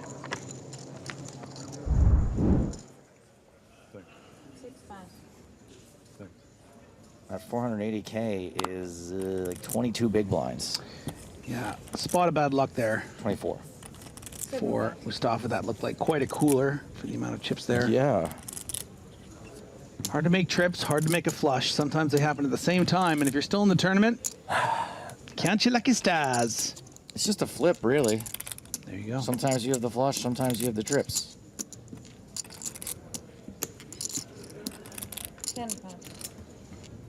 Haven't seen much from Guedes lately. Yeah, I think he was kind of, you know, not put in his corner, but was reminded that maybe the best tournament player in the world is on his direct left with also 100 big blinds. And then another of the best in the world is 2 to his left? Yeah, with Dan Smith there. So I think he recognized that maybe this isn't my spot to, this isn't my level to acquire chips. I don't want to be getting into trouble. So, but it's still going to open, you know, pretty liberally, Whoever you're talking like the to, king 10 in early See position. if there's any other USA people left, now that Dan left. I want to like know if I'm like carrying the torch here, like at the Olympics. It's a big responsibility. You speak good English though. Where are you from? Louis Vuitton. Where are you from? Oregon, Portland. You're from the USA? No, I'm Canada. Canada. Yeah, you speak really good English. Yeah, I was like, wait a second. Yeah, you're not from Portland. Where do you live?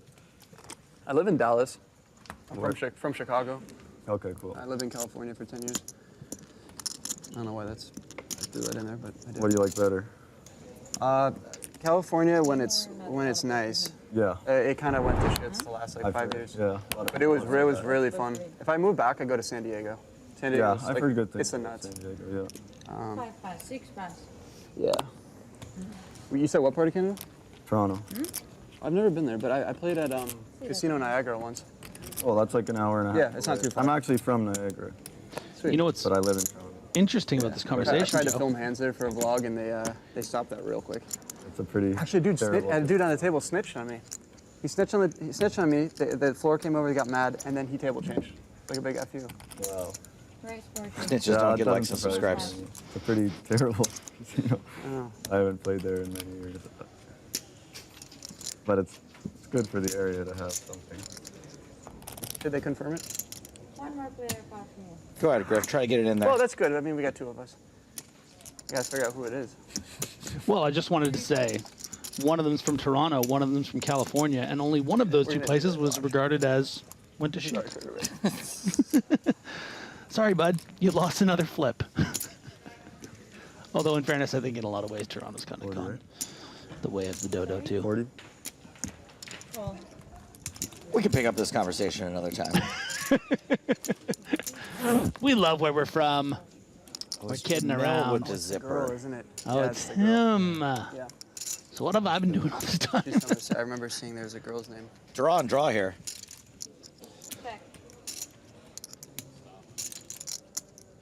With the Yeah, there's a lot going on in this hand. big cards and the flush draw. Kill every reason to stick around. That is a This huge. I'm gonna open-ended make a straight t-shirt draw. about that. Make so much money. And Toom electing to go for the small sizing, and I think this is because this board doesn't really favor his range very much, so he's not going to fold out much with bigger bets. He's not going to fold out straight draws and 6s and 7s, and of course not 10s.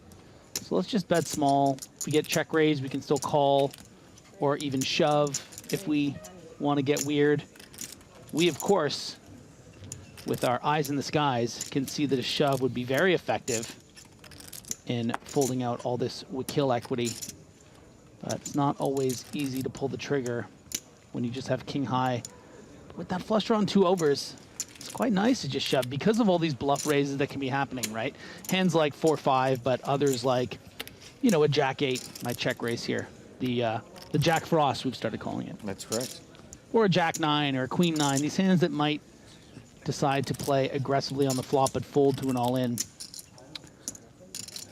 So we will see Toom continue. To what extent is really up to the headband. What does the headband tell you? Yes! The headband Hooper! says shove!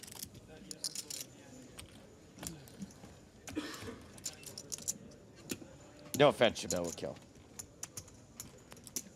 Yeah, and Wakil now regretting taking the check raise line instead of the check call line, but I think it's important not to dwell on the result in a situation like that when the process is probably fine. Gonna fold out a lot of hands there. Just happen to have a flush draw. Been a great level for Flushy, who's about Oh, more like Blushy. 6x. Das ist sehr gut. Very well. Turns out one of our producers, Freudian slipped and called him Fluffy earlier. Slip. 10 minutes to go on this level. Heidelberg? Yes, yes. My grandma. I think that means we would go on a break, but I haven't really been following the way that we've been. Yeah, why change? Why Why mix it up now? You've never followed anything we do. Why would you make an exception? I am today? here almost always kind of on time. You are on time, but it's because someone walks you here with your finger in their belt loop like kindergartners on a fire drill. Oh, you haven't seen the leash thing that got me? The curry verse. Curry ketchup. Tum, tum, tum. Boom. Need to ladder up. All right, you got to think about that. Yeah. It's a high-level play. Adversario on YouTube says, why is the Austrian flag when he's German? Why is your name Adversario when clearly you're a bozo?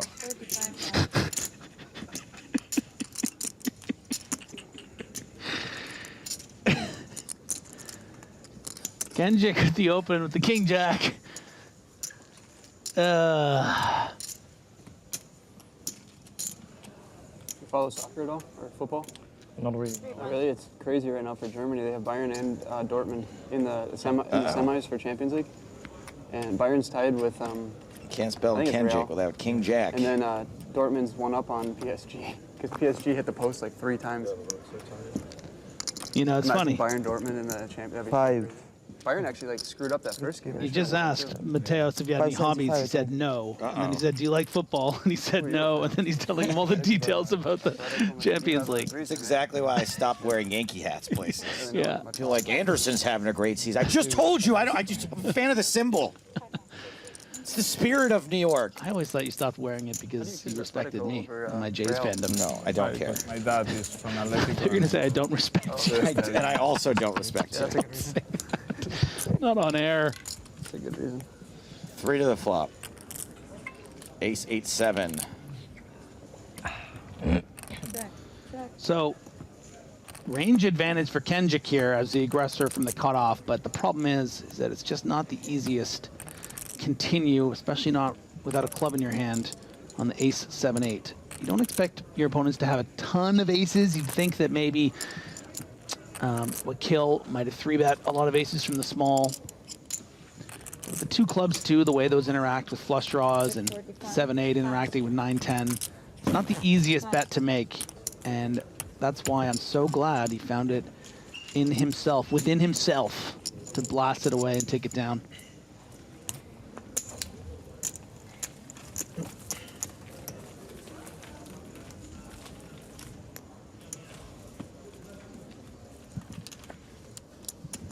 No straddle.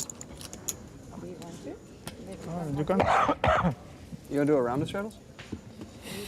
You can do it. Let's see what happens. I will do a round of straddles on my micro stack over here. No, everyone Timothy. agreed to it for the good of poker. I would do a round of straddles. For the good of poker. But I understand it's minus EV, so let's not get ahead of ourselves. I mean, if everyone does it. And the other tables have advantages, huh? It's minus EV for everyone. Yeah. Timothy, you do not need a work visa to play a poker tournament in another country. Thank you for your question. Shit.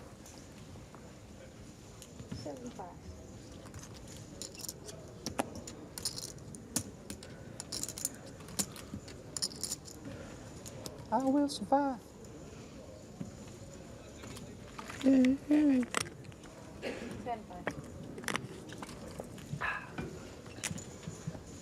45,000. Queen Jack suited from the hijack. Just Kenjik.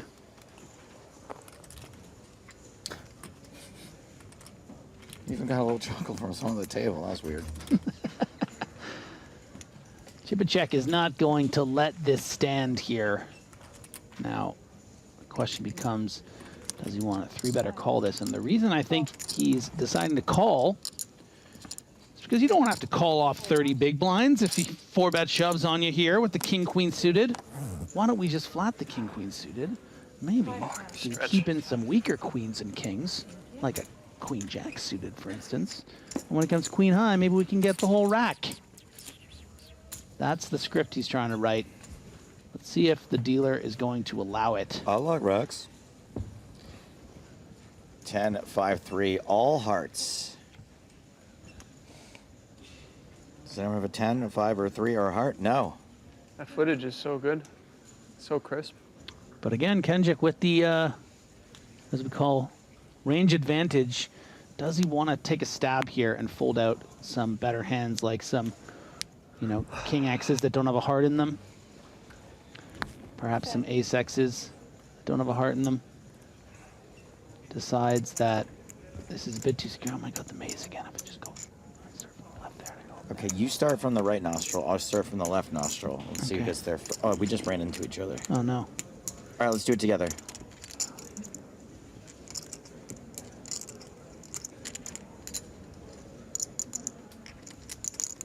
Check.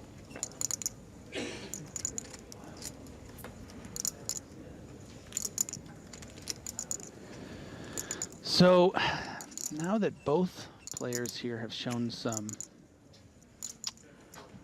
lack of aggression, I think Kenjik still has a bit of the advantage as far as range is concerned. Could have been check raising this flop if Chibachek had a strong hand. Probably would have bet the flop, but again, decides I just don't like the way this hand's making me feel here. I don't want to waste a bet. I don't have a lot of chips. If I put out 60,000 here, you know, I go from 30 bigs to 25.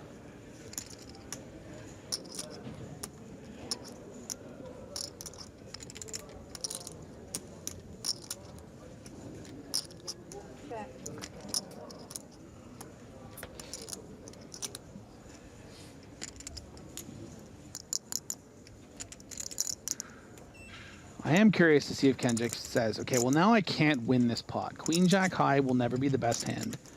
So do I want to put out a bet that could fold out a king high? That might even fold out an ace high.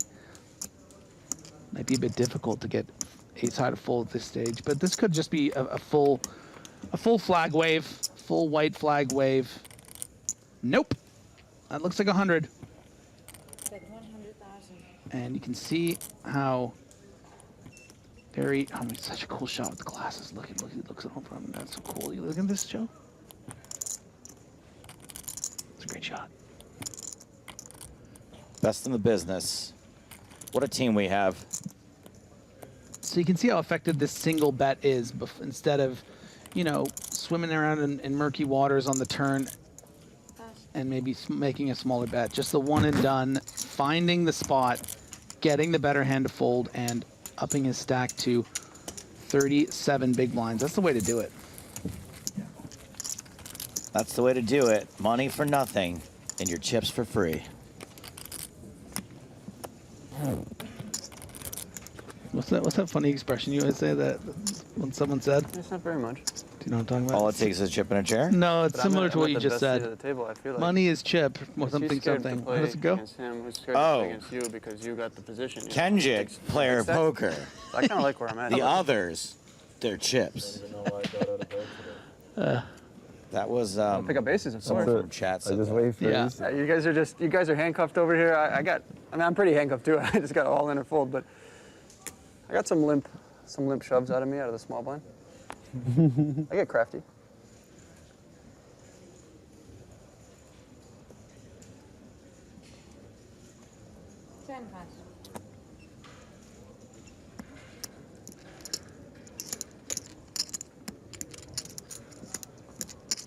That's right, Spontant. It was O'Neill, player poker. The others, they're chips. From Prague. Kenjik finding a sort of momentum raise here. Probably the worst ace that he does find himself opening, the worst non-seeded suited ace. Hoping that this blocker is going to be enough to get through some weak hands. There's the queen 4 out of there. Can he get past the chip leader and his button? It looks like no. Does have the dominated 9/8 suited, which I think can play as a flat a decent amount of the time here, and does. 40, correct? Thank you.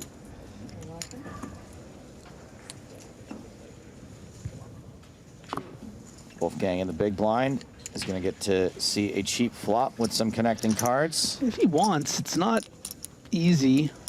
These aren't, you know, the strongest ranges in the world. Maybe the Cash game one. players want to see a flop. Yeah, no, I mean, it's 7-6. good. It's the cards are live. I'm glad he's calling. I think it's fine.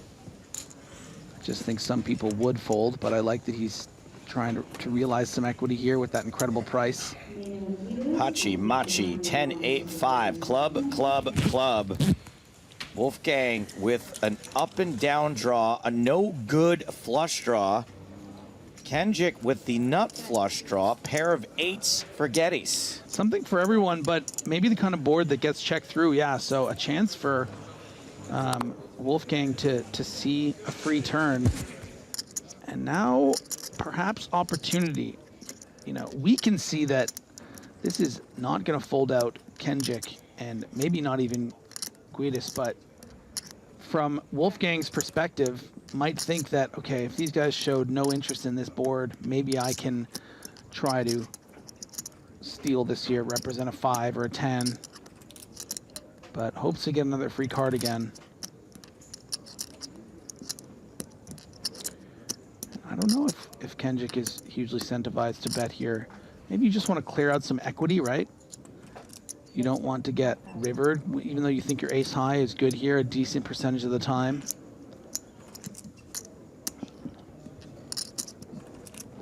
We have ticked into a break. This will be the last hand of the level.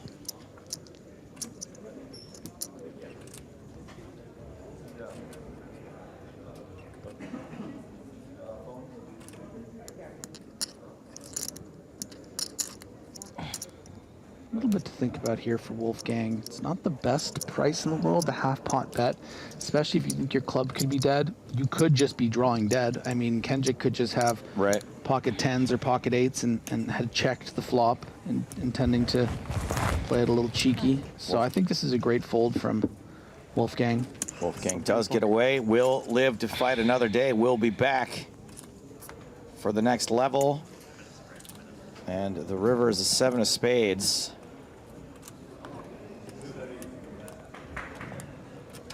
We're coming back here, right? Bet 8 from Geddes is Okay. the best hand. Okay.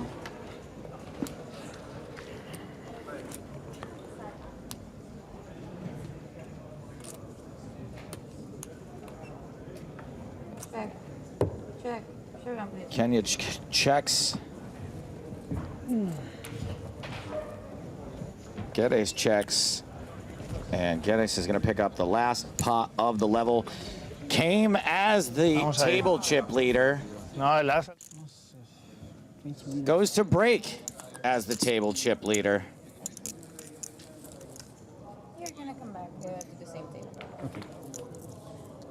Let's take a look at all of the rest of the chip counts. 2.9 million, nearly 3 billion for Geddes. Jamil Wakil, despite losing a pot here and there, still with 90 big blinds. Adrian Mateos, quite healthy as well. Things fall off a bit from there with Kenyich and Wolfgang Poker, the two shortest stacks. More from EPT Monte-Carlo after this.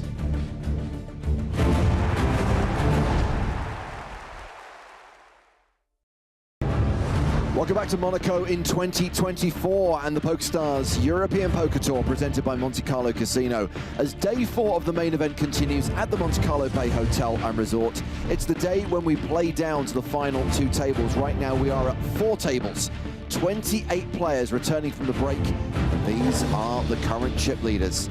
Nathan Shorskin back on top with more than 4 million chips. Jonathan, or Johnny, as his friends call him, Geddes with 2.9 million, Jamil Wakil with 2.2 million, and Adrian Mateos, a former Monte Carlo champion, with 2.1 million. It's James Hartigan alongside Nick Walsh. Hello, hello. How's it going? And Nick, here is a hashtag fun fact. We have had 3 people who have won 2 EPT main events live. Right. Vicky Corrin, Nikolai Pabal, Mike Watson, who was last year's Monte Carlo champ. Yep. No player has ever won the same EPT twice. Adrian Mateos could be the first. And I know it's a little bit early to bring that up, but we have already lost nearly 1,200 players. We are at the business end now with the big cash money approaching. And I just wonder whether we can start to dream, whether we can start to believe that Mateos could do it. I'd like to think so. I mean, I'm a dreamer, as you know, James.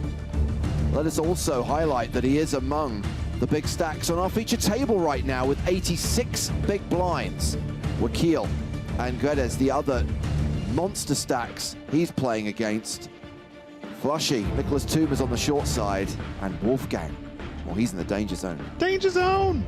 Blinds are now 10,000, 25,000 with a 25K big blind ante. This is the 3rd level of day 4. Thank you.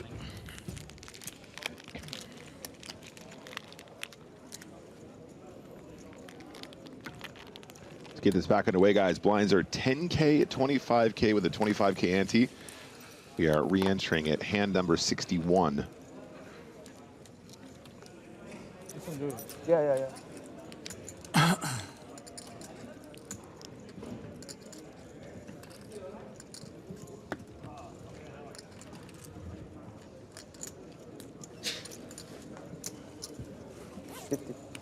And it's King 7 of spades for Jovan Kenjic.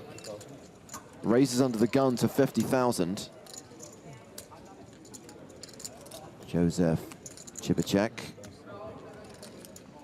folds. Jamil Wakil. King 3 of clubs. That goes in the muck. Geddes with Jack 8.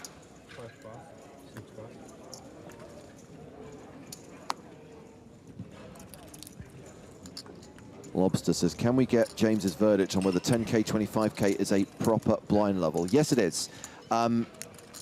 When you are playing with a big blind ante, you need to make adjustments to the small blind. So often you will have a situation where the small blind is not quite half the big blind. It's also about not keeping small chips lying around just to make up the small blind. There's a shot of Flushy, guys, a.k.a. Nicholas Thum, or is it Nicholas Thum, a.k.a. Flushy? Probably that way around. I'm not going to say I'm biased, but I would love to see Flushy win this, and great to see him going deep in this event. He already won $1 million in the PSPC. He's fine. He did. It's not exactly a rags to riches story, is it, Nick? Well, it depends where the story begins, James. You know, if the story began after he left the PSPC, then no, he doesn't deserve a thing. Yes. Now, obviously, I'd love to see him do well. Well, And I wouldn't fall to something. do not hold past results against anyone. Otherwise, we wouldn't be rooting for Mateos because he's won everything under the sun. He's got millions to his name. No, I'm really tight with Flushy. We're good mates. So be careful. I am super biased, but we're going to try and keep the commentary neutral wherever possible. But I could see the white part. Higher expectations. Thank you. Tastes like cardboard. I would also highlight that Flushy is still looking like the perfect mix of Quinton Hooper from Jaws. Oh, you have me covered. It's a good look. It's a strong look. Yeah, Flushy's rocking it, man. That beard is so majestic as well. Just kidding. So Wolfgang on the button with King Queen. All of it? And announces all of it. Shoves for 13 big blinds. It's Flushy in the small with King 9 of clubs. Oh, this is actually closer than it looks. 225? This is really interesting too, James, because Harder for yourself. when people are trying to learn their push-fold ranges, they go, how much did you have? I don't know, like 15-ish bigs. There is a huge difference between 10 big blinds, 11 big blinds, 13 big blinds here, and King 9 suited is one of those really, really close ones.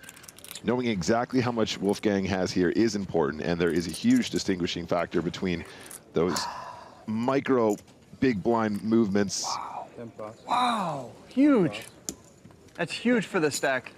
What was that, like 10% of the stack right there? Is it good for poker, Wolfgang? I'm not really good at math. What is that? It's more than that. More? Way more. 60 off of... Oh my God, yeah. I'll disagree with you. God, that's massive.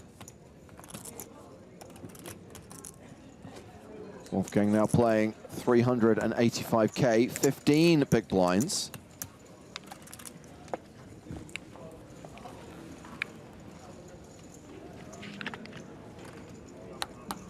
Good little boy says, why doesn't PokerStars run free rolls while the big events are happening like it did a year ago? There might. No promises. There could be a free roll on Saturday when we cover the final table of this tournament. Could be. Cool. 4 guys. 55,000. Jamil Wakil opening under the gun. 5 bucks. 6 bucks.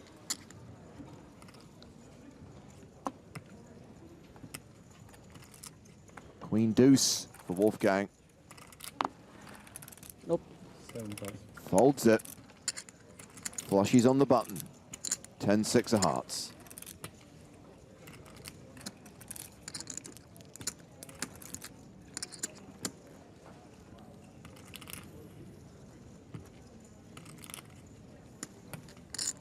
$10. Round to the blinds.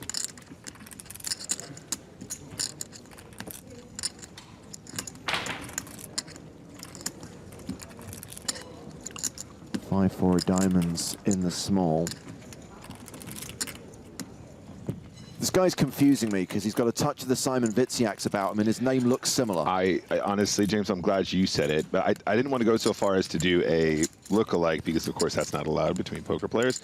But when we were panning around, I actually thought I was going to call him out several times, and it was, in fact, Sabicik. Is that how we're saying this? So ace-high still good on a 10-10 deuce flop. 3 check. You laddered. Congrats, everyone. You just made 3,000 euros. That's someone else's pain. It's big. It's big. It's like first class back to the States. Guessing we've just lost someone in 28th By place. Louis in Toronto. 4 bet. 30,000. What am I going to do with $3,000? Probably buy more Solana. Yeah, Wolfgang referencing the pay jump. It's avoided the dip. Now that we are at 27 players. I know it. That's why it's even better for me. Everyone's locked up 26.5 Making money by grand. doing nothing. The worst is when you play in Canada. Obviously, Natan Shauskin, very much still alive, is the chip leader right now with 4 million. Yeah. I think now, I don't know, I haven't even been dealing in Canadian, but it's probably around 35%. Really? Wow. Usually Much it's more. Pardon? Canadian, like the US dollar is worth about 30. That's a lot more. Yeah, I thought much more. No, it's still a strong currency. It's usually between 30 and 35. I mean, 10 bucks. Flushy there's folds. definitely been points where it's gone up higher. One raise, 50,000.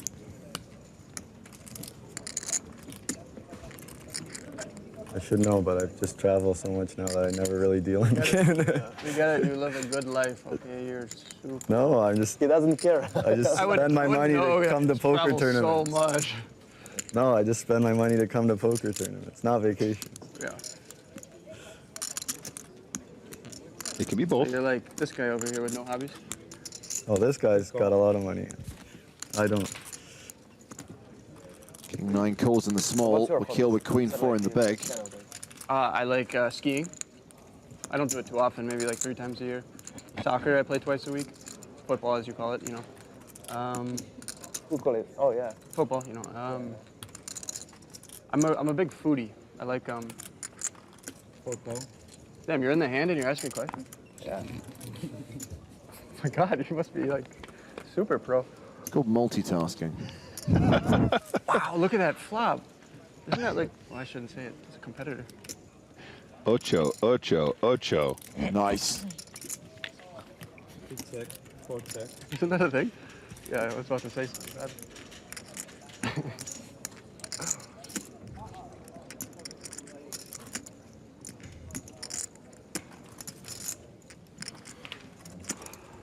And it's with king, queen high.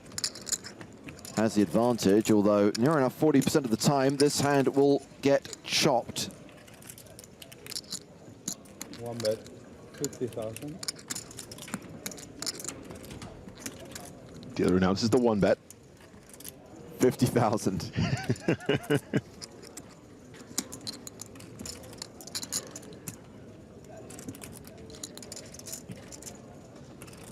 Nice to see that the curtains at the Overlook Hotel are being repurposed as a face mask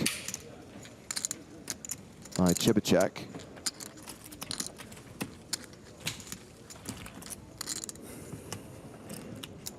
Got to make do, you know?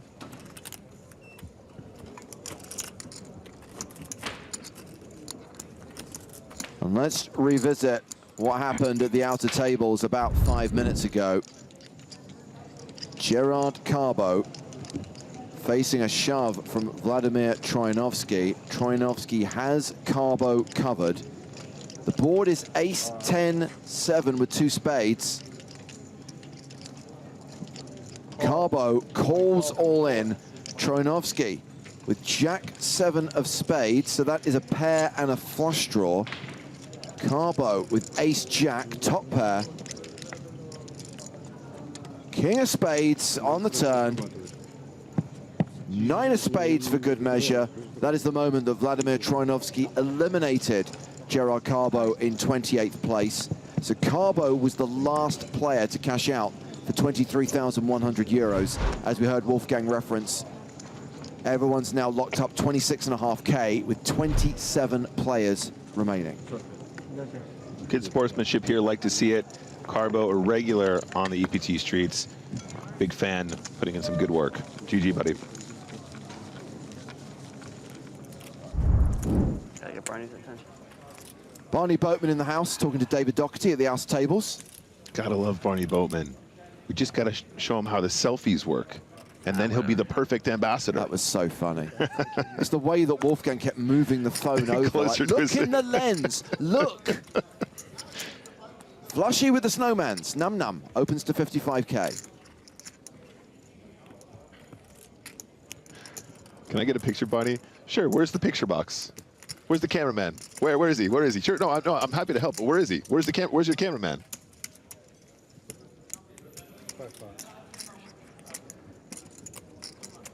Raise and take it for Flushy.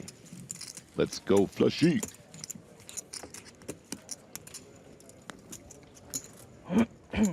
RN Ross says, hang on, was that Vlad Troyanovskiy? Yes, he is back on the EPT. Troyanovskiy, super high roller reg back in the day. And now making a deep run in this main event. We're almost down to the final 3 tables. There will be the redraw when we get to 24. Back with a bang as well. He's like, hey, yeah, I guess I'll show up this year. Oh, that's right, final 27. No problem. There's only one person in this tournament who bangs, Nick, and that is Wolfgang Poker. Ace Queen under the gun. All right, so let's take a look at the situation. 15 bigs, Ace Queen suited. I would argue technically there's still some opens without being jams.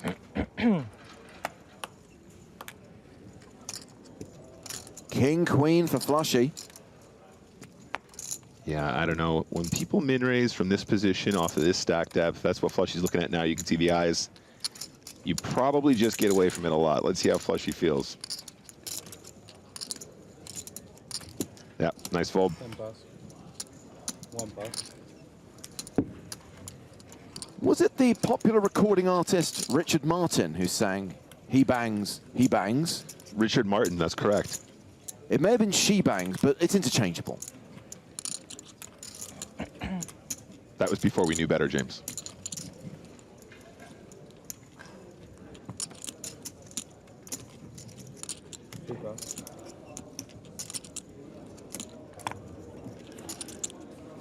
Round 2, the blinds. 6 deuce for Geddes in the small. 5 pass. And what does Adrian Mateos have in the big blind? Adrian. Oh, ace 8 of spades. Won a lot of pots. To get all the... The first portion.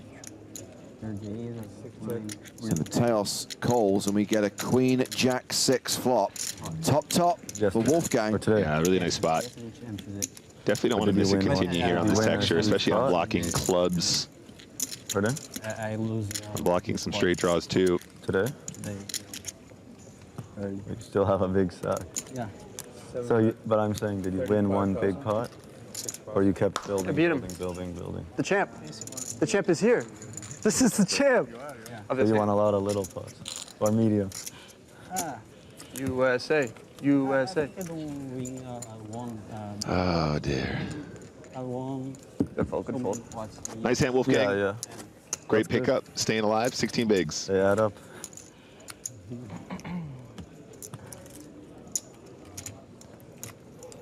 As an American person, it was a delight to see your eyes roll there. Nothing but love for Wolfgang. I'm just joshing. A little bit of patriotism is fine. Just a little bit. It's crazy stuff, guys. It's crazy stuff. I'm not sure it really has any place in poker, to be one honest. out It's an of individual 27 game. chance of being a millionaire. I think this is the slowest table ever. If you're not already. Yeah. Most of the Last people refuge of the scoundrel. That would have been a perfect Maybe moment not to slap a as bang best sticker one, on him. this dude has heaps. Just like that. Adrian, hey Adrian, bang. Action has been folded to Sibacek, who's got King 10 in the hijack. He passes. Keeping it snug. Definitely could have considered that one. Ace Queen for Jamil Wakil. 4 raise. And he gon' play. Is it Wolfgang in the big blind here? Well, we've got Geddes on the button first, and he's got 9, so he flats. And with Mateos folding the small, action will be on Wolfgang in the big. What you got? What you got? King Jack of clubs. Oh, James, this could be dangerous. It's a great squeeze spot. He's got a perfect stack that he can just ship here. If he can get it past the initial raiser, which will be quite wide, and convince the dealer button to fold, he picks up a huge pot at non-showdown. Plus, if he gets called by 9s or similar, he's going to be flipping. And it looks like he's taken the advice. He's going to go for it. He will have to contend with at least one of these hands, though, James. There's no chance he's getting both players to fold. 445. 445 plus.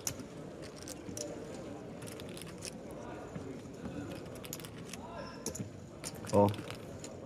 4 call. Jamil Wakil calls with the ace queen, and now Geddes is like, oh, what am I meant to do? Did you see the look on his face? He's like, this is nasty. I didn't think I'd have to do this. So it might just be verse 1, James. Does get his... I mean, if he's reacting already, I assume he's already made up his mind, James. You can't shake his head and then decide to go all in, or it looks really weird. He's doing it again. And if you call, you're kind of playing your card face up for the rest of the hand. Oh, guys, this is a big spot here for me. You're ahead, but I have stuff. You do have live cards. He's got stuff. Can we get a bang for Wolfgang? Is it better for you if I sit down or stand up's fine? Okay. Meanwhile, we've just dropped down to 26 players. We had pair. Not like this, not like this. I know. Will this flop be good for poker, James? Heidelberg. Very nice. Heidelberg. Come on, for Heidelberg. Let's go. Amo is from here. I can't throw. Wolfgang at risk and currently behind. Too many. Yeah. Jack on the flop. But 6 outs for Jamil Wakil. Wolfgang needing to fade, aces and queens.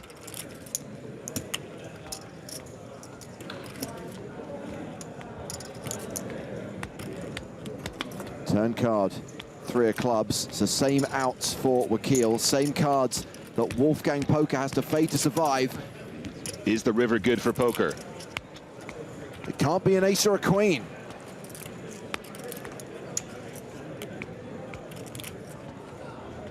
The river is good for poker. Go! That's so good for poker. There it is. That's so good for poker. What did I say? Mustafa, is he still here? Bang, bang. Is Mustafa still in or no? Mustafa can eat? He's the only guy that likes when I say that. Did he just call Mustafa a nit? Thank you, thank you. For Heidelberg right there. Let's go. Needed that. I was on life support. Nice double up. And 25 left now? We lost 2 people and they weren't me? They must have been playing bad. Yeah, we just heard Wolfgang talking about And I got Mustafa 100K Canet. And the reason why he couldn't see him out in the field is that Mustafa has just been eliminated. He bluffed the river and got called by a flush. So we just lost a player in 26th, and now we've lost Mustafa Canet. Sorry, we lost a player in 27th, and now we just lost Mustafa Canet in 26th. So we're now at 25 players, and we are 1 away from the redraw. It's getting real spicy now, guys. Not that many players remain. Wolfgang gets that much-needed double, but it was a big double, James. 38 big blinds at this point is very significant. And you can see what it means to him. This is the first time he's played in an EPT. I got 1 million chips. And guaranteed his biggest live tournament cash yet. That's right. Every single ladder is his new highest score because he's already here making it happen. And yeah, I'm here for it. This is great. Great for poker. Raise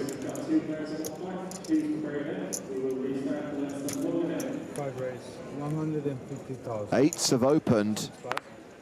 Geddes 3-betting with ace queen of hearts, 150,000 total.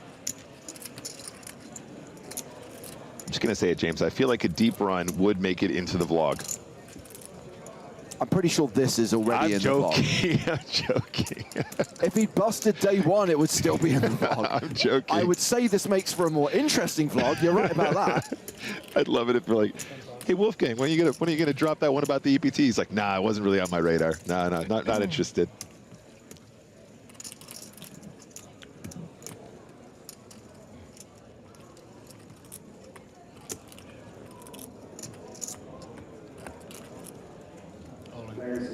All in with the Snowmans. Num num. How much?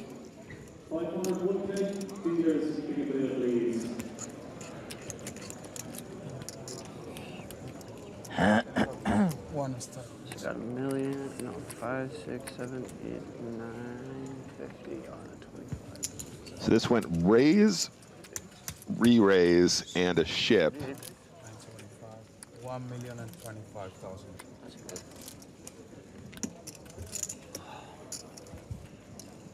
Another decision that Geddes is not loving. Yeah, and you got to ask yourself, if he just plays this slow, if he just decides to flat the ace, I'm not saying that's what he should have done. Perhaps he avoids some of these more savagely difficult decisions. This is for absolute mountains of chips. 5 seconds.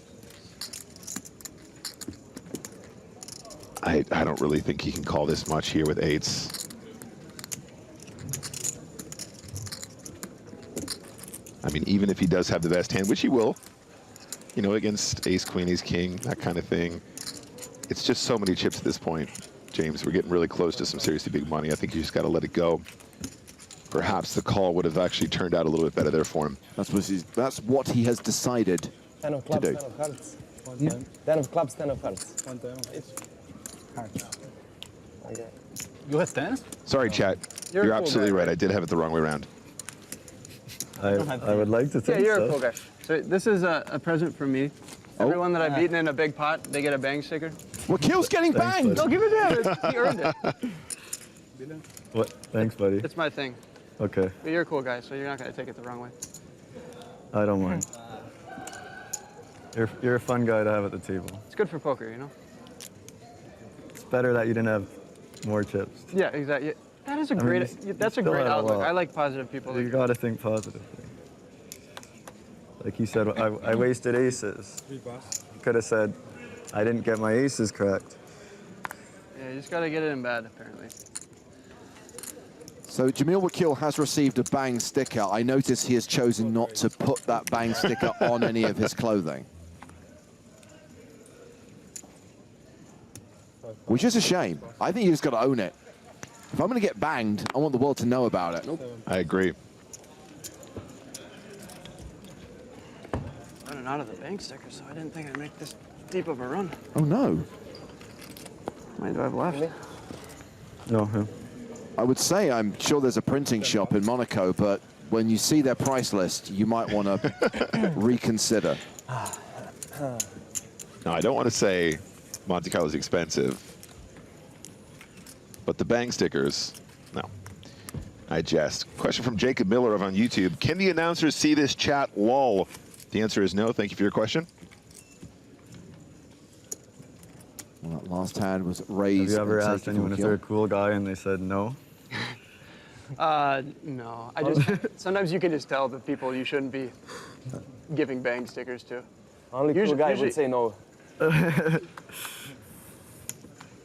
I didn't say yes. I said I'd like to think so. Yeah, it was a good enough answer for me. Yeah. It wasn't like, fuck you. You just took my chips and now you want to talk? 7 pass. Mateos in action, raising with King 9. Nicholas Toom, King 4 on the button.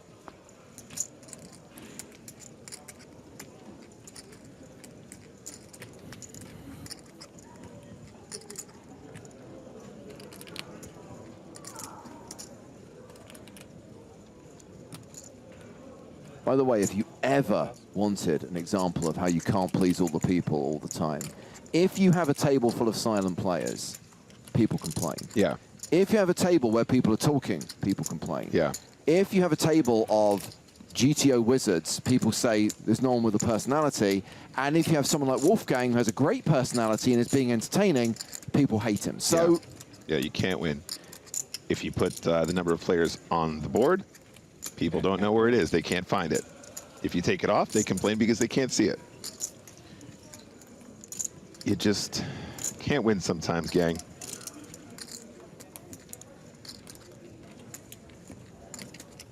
Xander asking if Wolf bought in 4 times. That's not actually possible because this is a single re-entry tournament and he, I believe, is in for a single entry.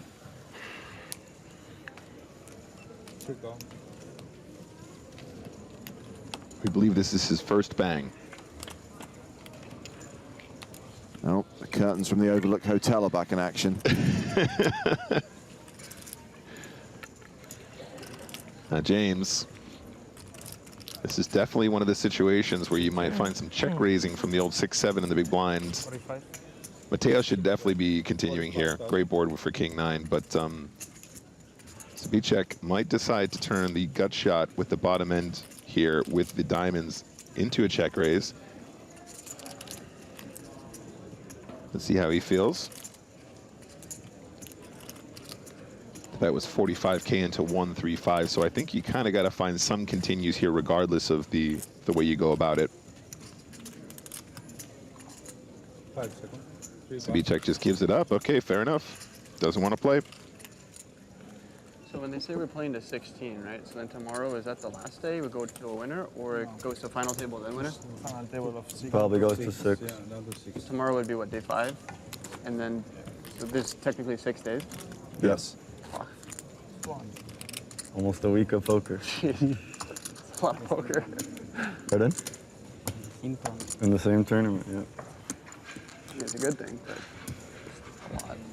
Nice problem to have, some would argue.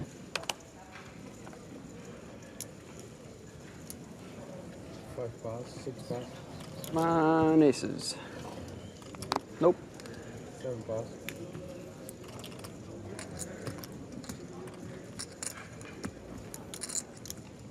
Abby, we got the double. Let's go. USA, USA, USA. 10 pass. Just have to keep convincing me he's doing it ironically. Joe Hashem?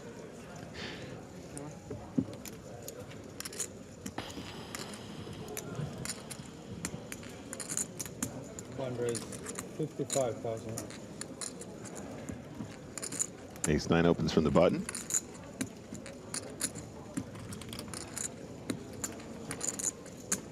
Can you put the cards in the box, please? It's really simple, man. I don't know why they can't remember. So the check, Jack 10 in the small. 3 pass.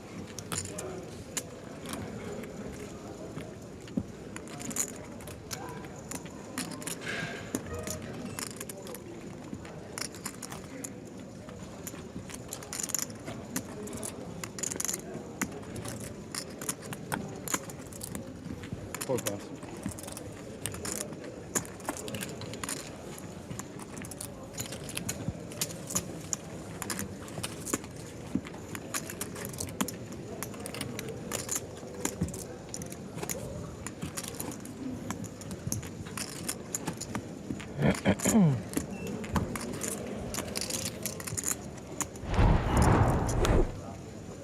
So that was raise and take it. The check on the stacks of the 7 players on the main stage.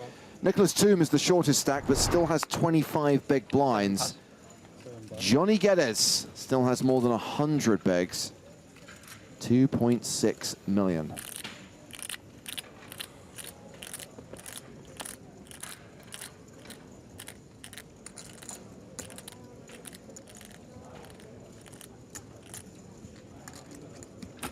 Pass. 10 pass. Envelope.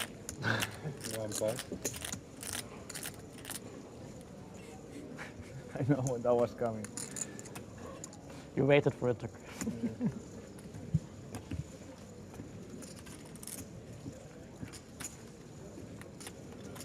3 pass.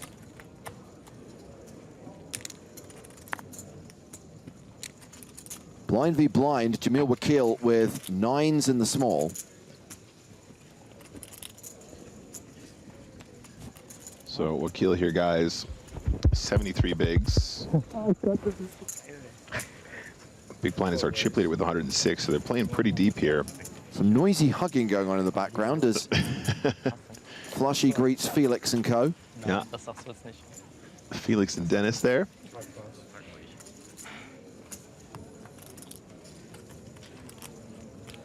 Raising to take it.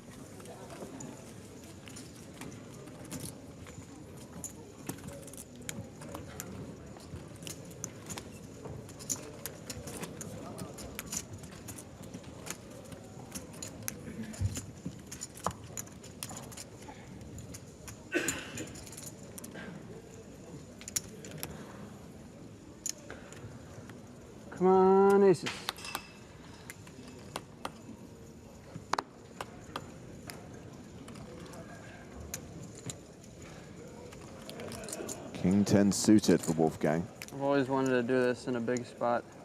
Cinco de Mayo, baby. Cinco de Mayo. Let's go. 7 raise, 55,000. Cinco de Mayo. I don't get it, but 55,000. Just the had fifth that of a line fifth. ready for a long time. Can't believe I haven't waiting for had a big chance spot. to do it the entire tournament. That's like my thing. No, you said you always wanted. Oh, that's your thing. In cash games, I do increments of 55, 550, 5,500. Oh, I always okay. say Cinco de Mayo. I've never done it for 55,000 though.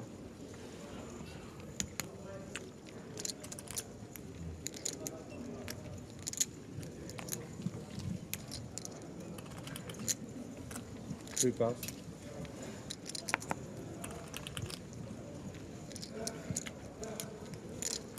Cinco de Mayo, does it work? A kill with the offsuit. Ace, excuse me, ace-9 here on the button. Feels kind of bad versus UTG range here with players docked behind still as well. Makes the fold.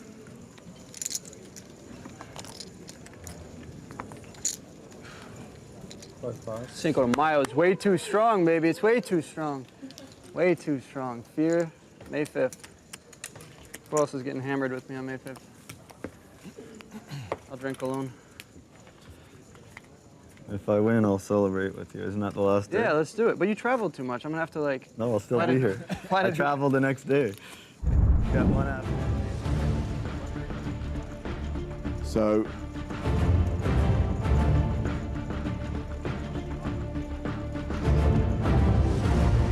Wolfgang has been celebrating a lot. Practicing that bang.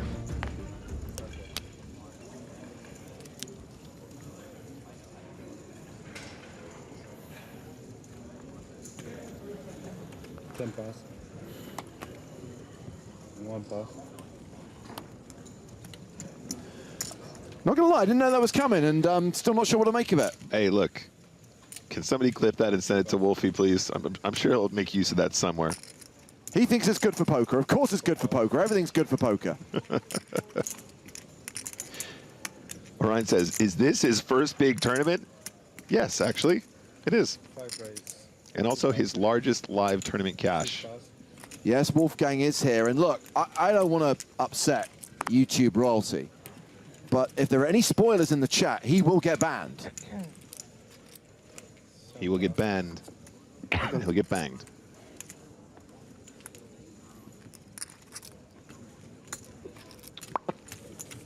You got a lot of chips now. You can loosen up. Easy defend. Get a massage, man. Loosen up. You. Me? Yeah, easy defend. Oh, me. Oh, I'm super loose. I'm loose as You have goose. What do you think I raised under the gun with? Oh, you'll see it later. It's a standard raise, but it's on the lighter side, you know. No, I didn't say your opening range isn't loose. Oh. But I said you're defending too tight. I don't have any Louis Vuitton on. I can't call 6 deuce off. we gotta save our money here. You can make it straight. Huh? You can make it straight. 55,000. And 2 flushes, yeah. Trip deuces, no one will believe you. It's good. Out of the big blind, maybe, you know.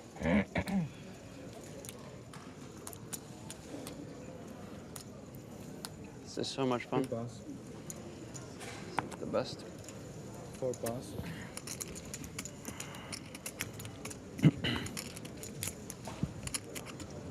Five pass. 6 pass.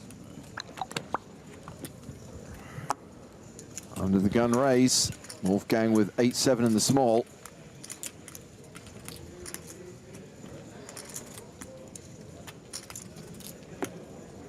Seven pass. Now flushing the big, jack 3 offsuit. Yuck. Your favorite type of food? Spanish food. Like tapas? I like it. Sometimes it's nice. Oh, like Not what? Who's having a coffin fit? 10 pass. Meat, I like it. What's a She's got food? Oh, shouldn't- bombastic side eye. What's a food that you could eat every day? Meat? I like it. What? Beef? Meat. Meat. That's the headlines, Poker News. Mateos loves meat. This is great. We get coughing, snorting. It's all happening at the feature table. Mateos loves a meat. Let's go. I could probably have a chicken burger every day for the rest of my life. Like a nice fried chicken burger. Although the one at the hotel here is like highway robbery. Ridiculous. It is. That's why I need to final table this shit. 4 pass.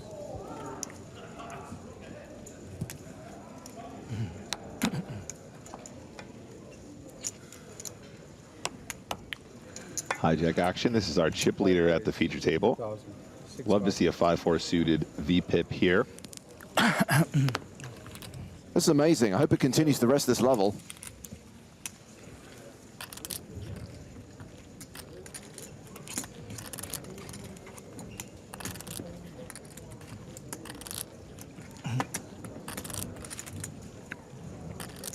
Contrary to what you may think, guys, the players do not have mute buttons on their microphone.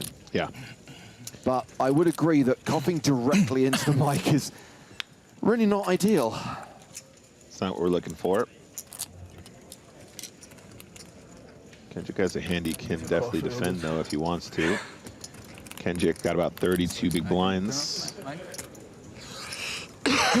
Could argue as well that his opening range here going to be significantly wider than usual, since he is our chip leader on the feature. Norman has a suggestion. Mute the whole stream again. No. Thank you for your comment. Decides to let it go. Seems good. Plenty of page ups to come. Not the best, most playable hand either. I'm sure the viewers, yeah, they don't appreciate it, but we do.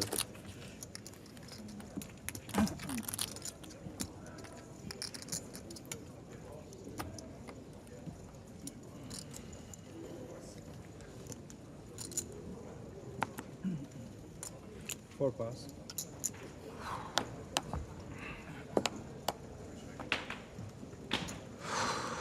5 pass. 6 pass.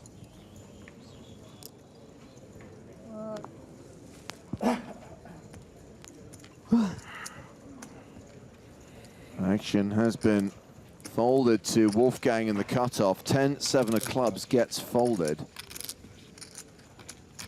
The old abacus going in the muck. Jack 6 for Nicholas Thum.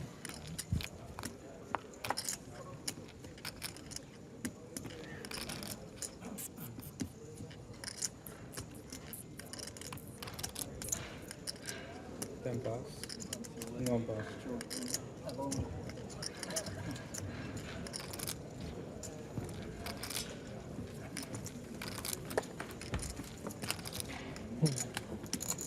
And that is going to be another, well, that's going to be a walk.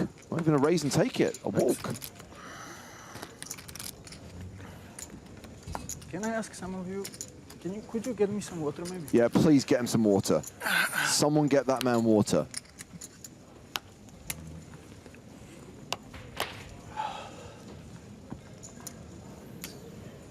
Pass. 6 pass. 25 players remaining. One more elimination, and we'll be at the final 3 tables, which will necessitate a redraw.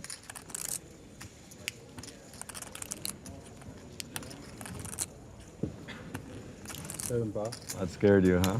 Oh yeah, that's for sure. I was going to open rip it though. Good. Thank you. It's my big blind, so one less guy to get through. No, let's get myself. 10 pass.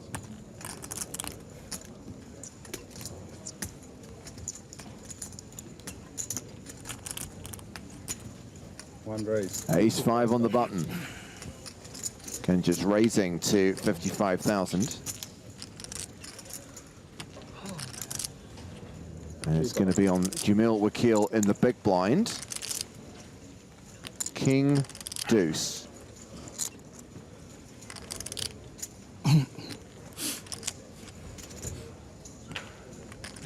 Wakil has about 73 big blinds, guys, after he's put in big blind ante.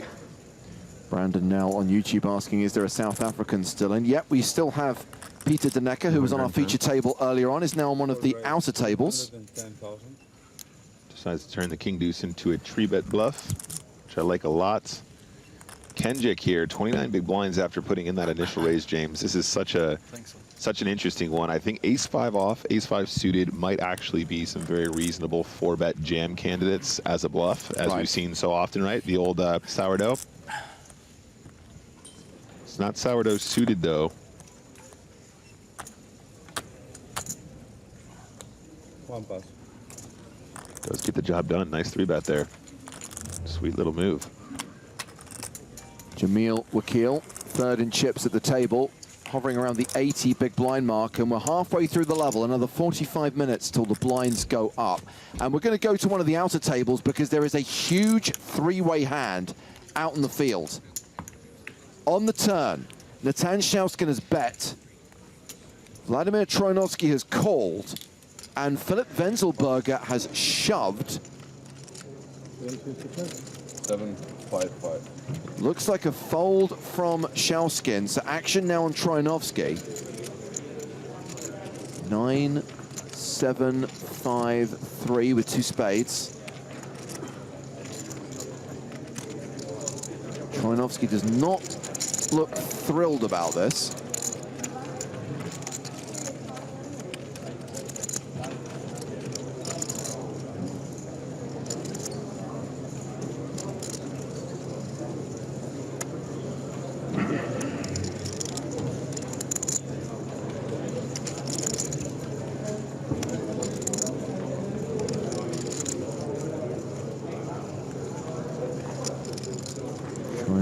Figuring out if he's up against a flush draw, perhaps. Troyanovskiy makes the call. And Troyanovskiy is the player with the flush draw and a pair of 3s, but it's pocket 8s. A pair of 8s for Philip Wenzelberger. Yeah, this is real sweaty now. Interesting call. What should I do? I don't want to see it on the cards. 14 now. That's just one card. A lot of cards that Wenzelberger has to fade on the river. But it's the 5 of clubs pairing the board, and that is going to be a double up for Wenzelberger. 7-5-5. Back in the game.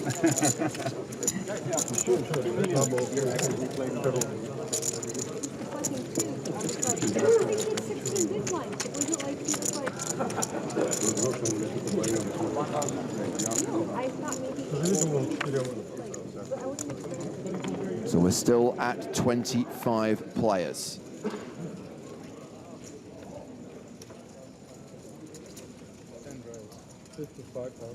One pass.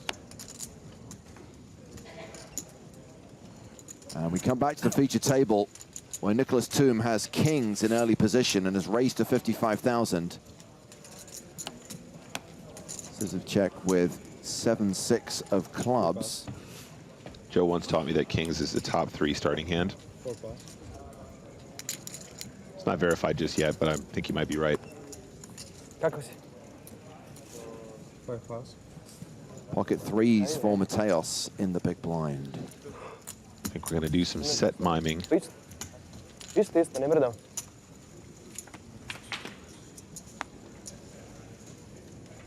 10-8-4 on the flop. Kings way ahead.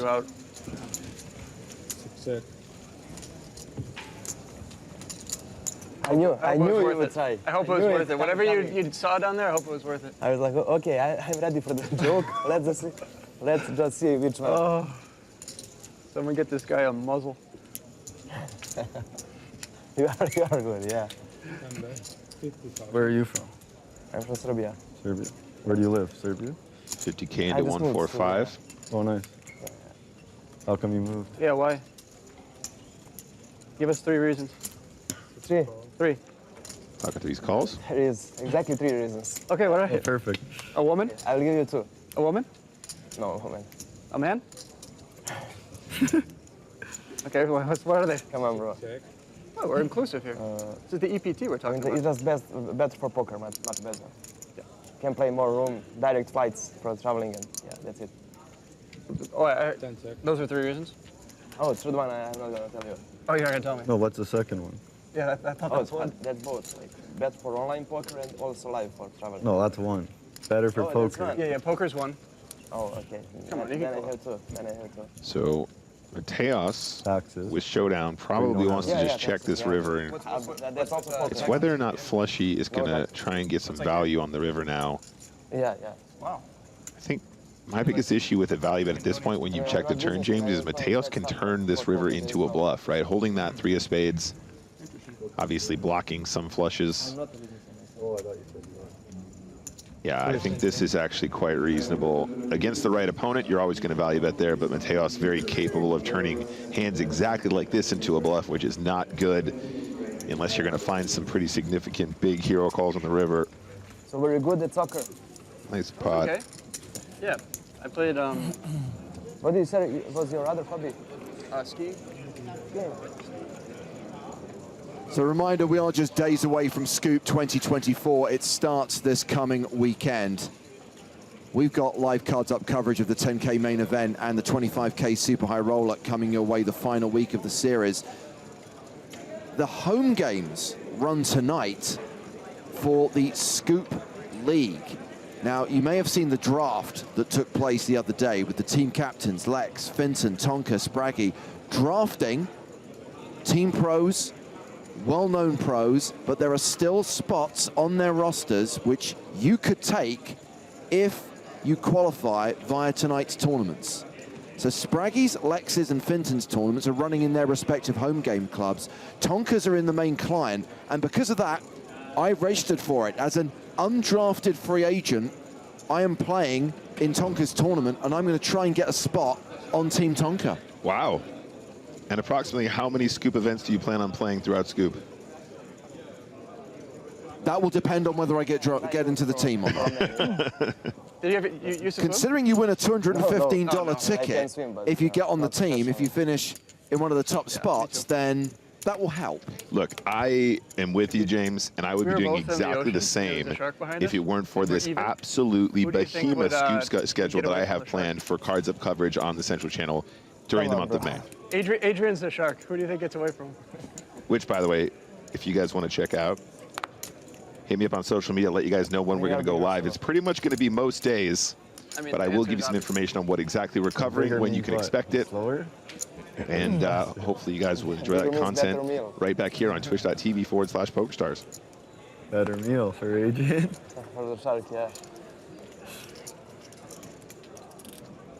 Yeah, but he's saying you got to catch him, so who's quicker? Oh, keep for yeah. He's quicker? Yeah. So 3-way to the flop, and ace queen high is still the best hand.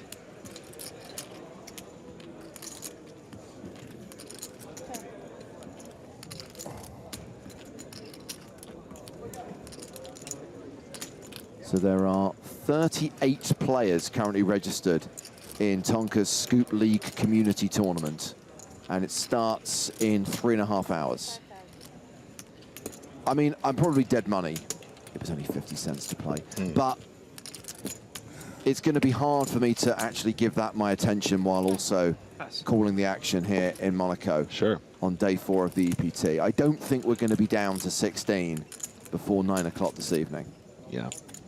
You haven't had the multi-table practice just yet, right, James?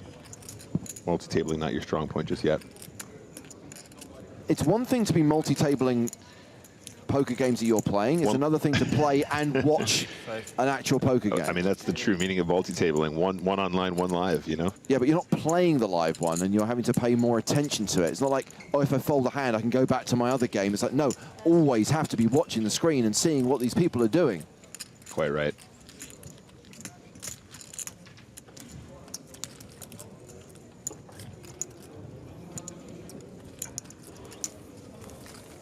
Tony96 says, is it on stars? That is an excellent guess. Yes, thank you for your question.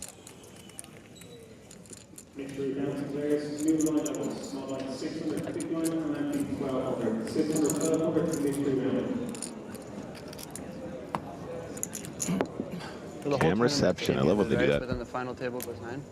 Yeah.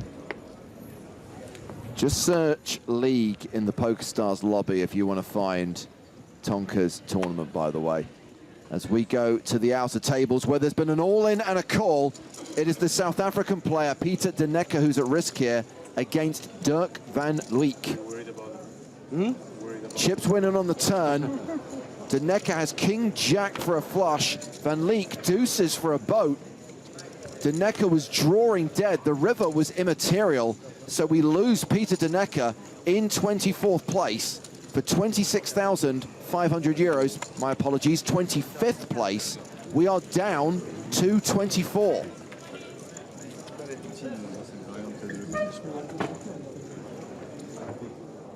That will necessitate the redraw. Stop the clock. Stop the count. Obviously, we need hands to conclude at every table, and there is still a hand in progress up on the main stage. Event, that's us. Redraw. What? 24 left. Redraw. Oh, they're going to regroup. That means I get a neighbor 24, here, huh? 3 tables. Hope he used deodorant today. 24 Okay. to redraw?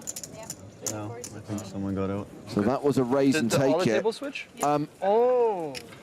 I think there might still He's be all a never hand been in progress at one of the other outer tables, They just though. mix it up. Oh, that kind of sucks. I like this table. 5 people who get. So it's all right. Oh, really? Oh, great. On my big blind. Yeah. Honestly, that might be good for me. I mean, the odds are there's more people here that are better than me than not. There's 5 people out. It'll be fun. Macht Spaß. Yeah.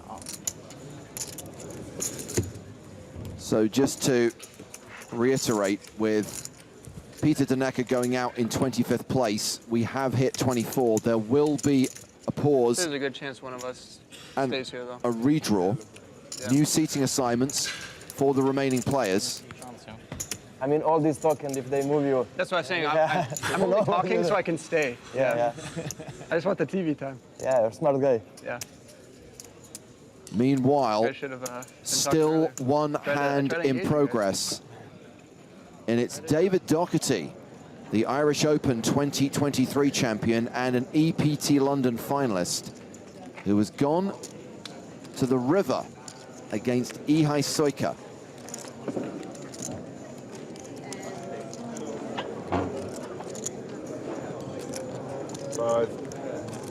Soika checks the river. The board is 9984 deuce.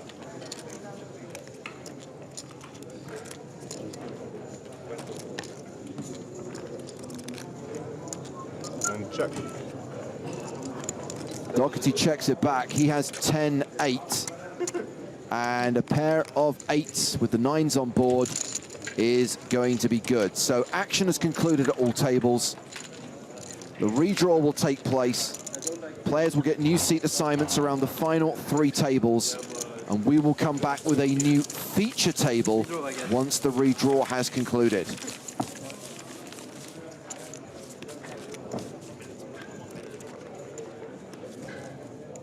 And even though there is still half an hour or more to run on this level, apparently the tournament staff have decided to take the break early as the redraw takes place. So a chance for us to meet a Power Pass winner, Anthony Apicella.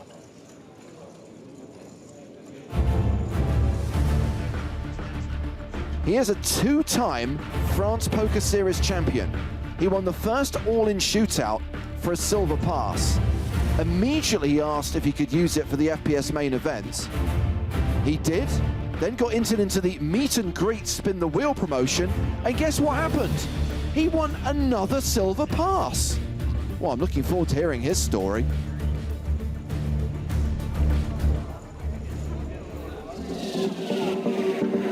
My name is Anthony Apicella. I play poker a long time ago. Yeah, and I'm here to the EPT at Monaco. It's fantastic pleasure to play here. Yeah. I win 2 silver pass. It's incredible to be lucky like this. I play flip out all in. I've got to win an invitation for today. And I win the second pass. Second time, second silver passes during the in Monaco. I'm very lucky. I'm a lucky man, yeah.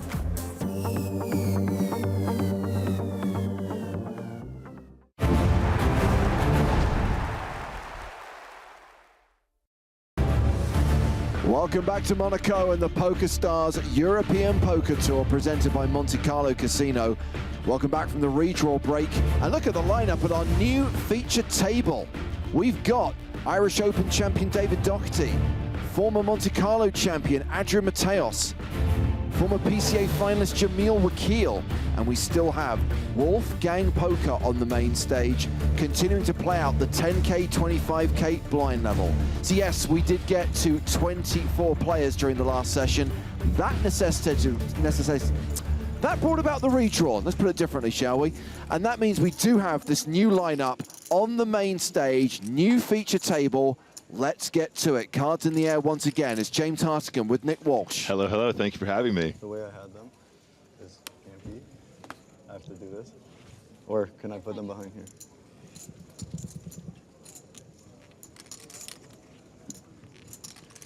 Action starts on Wolfgang, who opens under the gun with ace-king. Makes it 55,000. Danilo Velisevic folds the king-queen wisely. Ace-5 for David Docherty. Made the final table of EPT London in 2022. A few months later, went on to win the Irish Open in Dublin. That was indeed very memorable. Great to see David out here killing it as usual.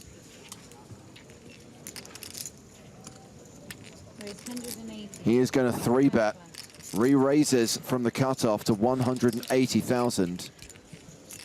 Nathan Tatat is in the big blind with ace-9 of clubs.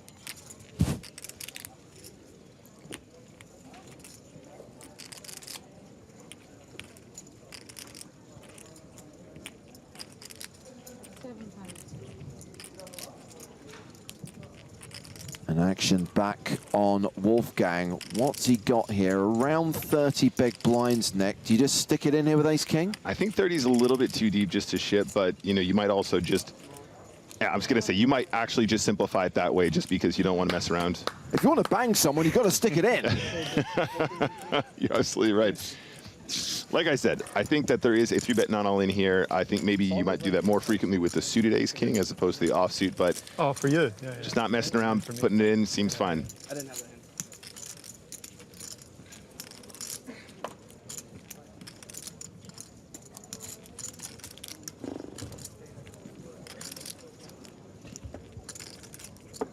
So obviously, they took the break early in order to conduct the redraw and get the new lineup mic'd, stacks counted on the feature table. So when we get to the end of this level, there won't be a break. We'll just roll straight into level 24. So basically, you've now got 2 hours of uninterrupted poker. Sure. Unless we get to 16, in which case there'll be another redraw. But don't worry about that. And I know that we had some funny business earlier on, which necessitated an increased delay. We're back to 30 minutes. We're only 30 minutes now behind real-time action.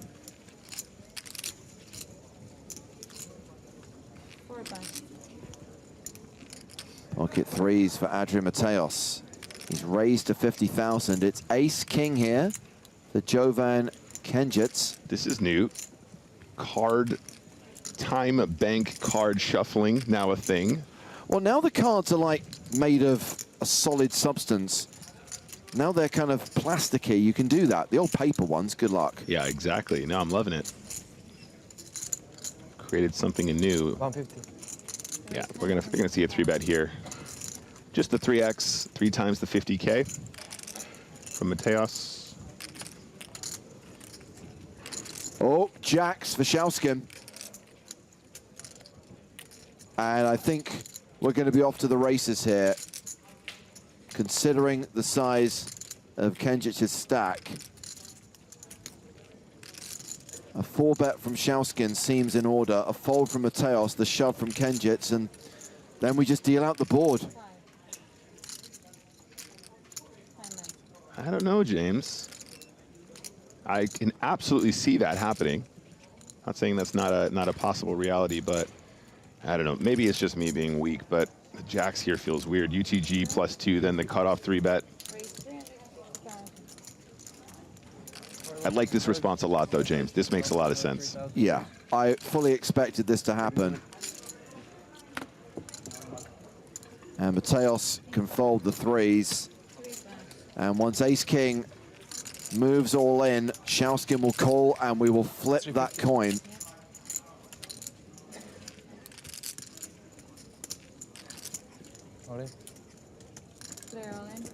A shove and a call. Schauskin didn't seem overly happy about it. No one really wants to call an all-in with jacks, but at least he's racing.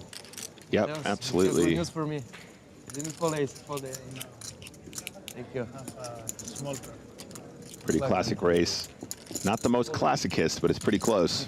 We have ticked down to 23 because Fabrice Bigot has been eliminated from one of the two outer tables. Are we going to be down to 22 after this hand? If I win, you do zoo. Do what? Sweet? Yeah. Okay, for you? Yes. Always an ace on the desk. It is an ace-high flop. And Kenjic now a huge favorite to double up. Just has to fade one of the two black jacks.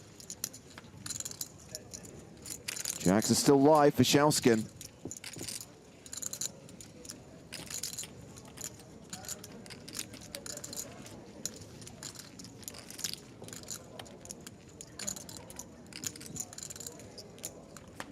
No jack on the river. That is a double up.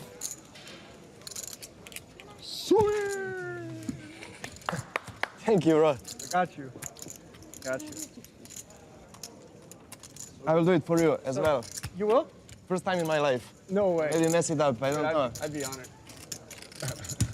Suies are good for poker. Or I can do massive celebration if you want. I don't know his celebration. What does he do? He scores so many goals. I mean, he probably has like tons of celebration. He takes shirts off and yeah. Oh yeah, I'm not doing that. You could do that if you want. Yeah. We definitely don't want Body's things not to ready get for messy some down there. reason. Too much poker.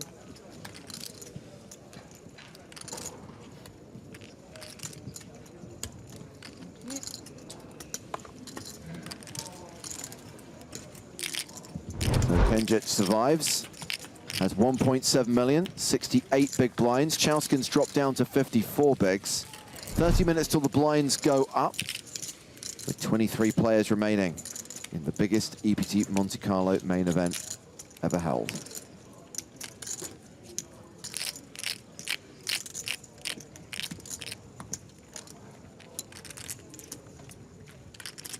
The Fuzz says, no famous people left. Depends what you mean by famous. If you're talking like George Clooney levels of fame, then no. But as far as well-known poker players are concerned, I would certainly put Adrian Mateos in that category, David Docherty to a certain extent, and Wolfgang Poker has a YouTube channel with more than 1.3 million subscribers and has the most viewed hand on YouTube ever with 105 million views. 6 times, 7 times.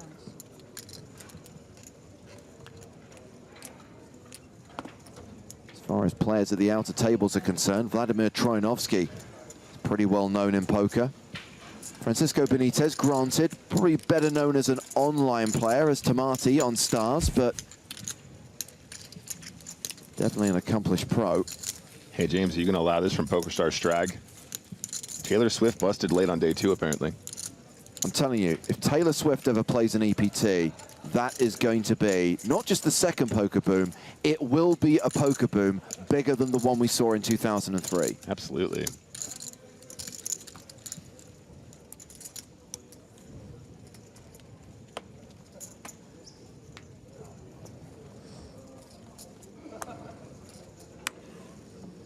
Hello, Strag, by the way. Hand number 86. D-Doc, the man himself. Ace-9, UTG +1. So our second chip leader here on the feature with over 2 million chips decides to open the pot with Ace-9.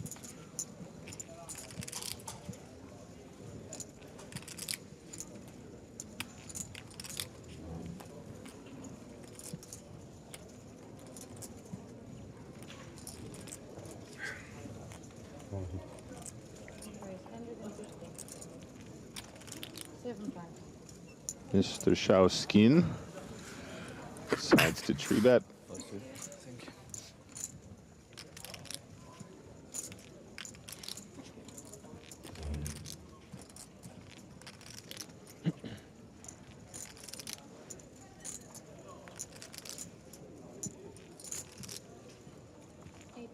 Two things I can say with 100% certainty. Okay.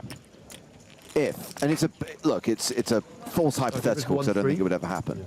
If we had Taylor Swift at a feature table, I would be giddy with excitement. That's point one. Point two, we would go emote-only mode because I don't think I would be able to keep up with banning the number of people who would be saying stuff that I disagreed with. Okay, but could we also get some Taylor Swift PokerStars themed emotes to use under those circumstances? Sure. For the occasion. I feel like it would be worthwhile. Let's make them now, just in case. Exactly. That's what I'm getting at, James.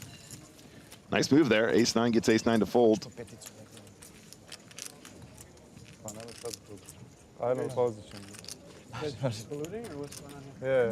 Few people asking what happened in 2003. Know your poker history. That was the year that a player called Chris Smith won the World Series of Poker Main Event, changed his name to Chris Moneymaker, which obviously had a lot more media value, and it led to an explosion in poker being played live and online around the world.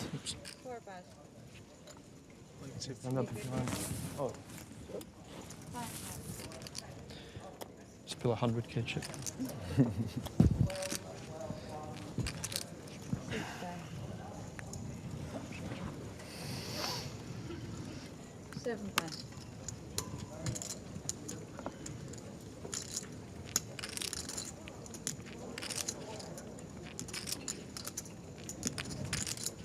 Wolfgang, man's only got Ace-King. That's all he ever plays.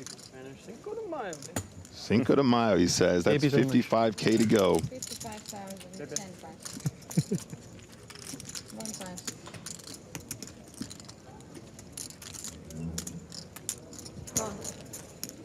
Tango.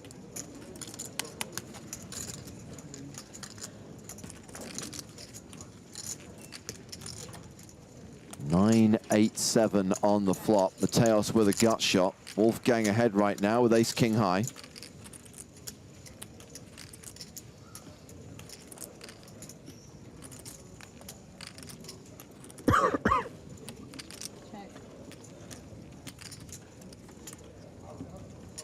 Board pairs on the turn because it's always coming 7. Yep, good opportunity for Mateos to turn his hand into a bluff here.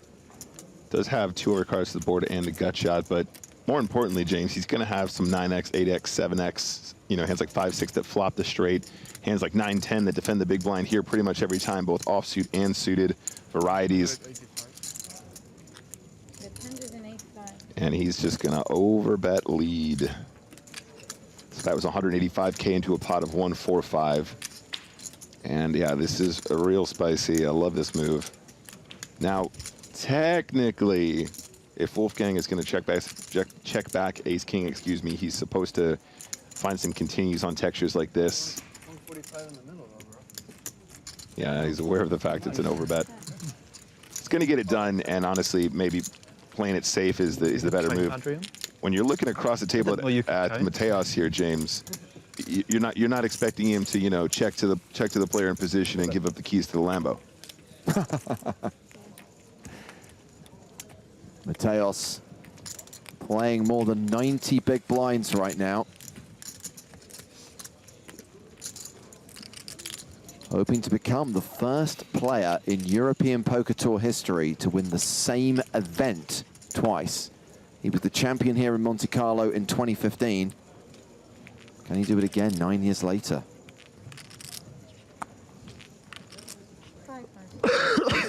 We now have, by the way, 2 players at the feature table who made cameo appearances at Poker in the Ears Live at the Hippodrome. Both Adrian Mateos and Jamil Wakil had their watches analyzed by Nico Leonard. Jamil Wakil's Royal Oak Offshore received praise. Adrian Mateos' Hublot, not so much.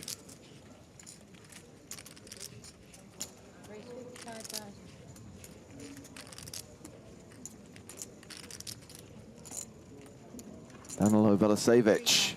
1-3 or so, right? Raises from the Yeah, cutoff with King 3 suited. David Docherty, Jack 6 in the big blind.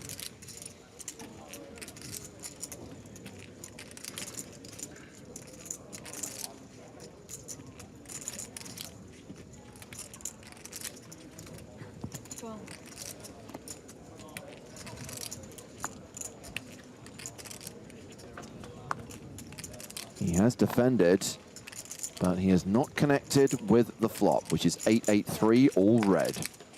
Yeah, not just not connected, but also no opportunity to improve really in a believable way, at least when it's cards down. King 3 continues, quick fold from Jack 6 of spades. Pretty standard stuff so far.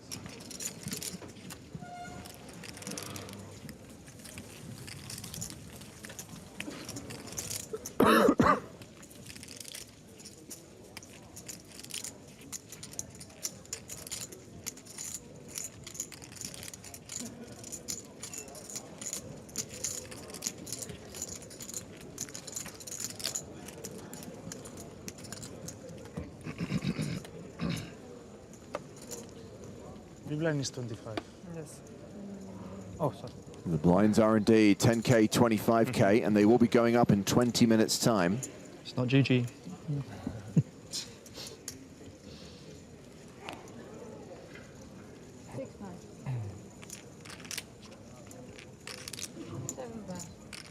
Dominic asking about the objective of today. The plan is to get down to 16 players. One thing I would say, a slight caveat, is if we got to 16 super fast, like, I don't know, before the dinner break, might be tempted to run the redraw and continue playing just to ensure tomorrow isn't too long. I think that makes sense. As always, guys, we're trying to keep things smooth and controlled. And balanced across the 6 days of this tournament. Tomorrow, we do want to get down to 6, though. And then we come back with 6 for the final day on Saturday and play down to a winner. So Wakil has opened with ace-10. Docherty folding king-8 in the small. 6-4 for Kenjic in the big blinds.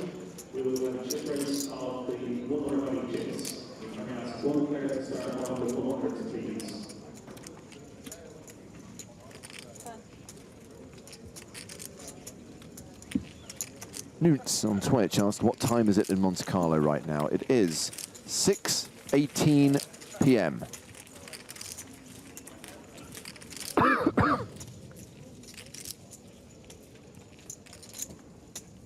Frankie says Mateos is a monster. He's actually a really nice guy.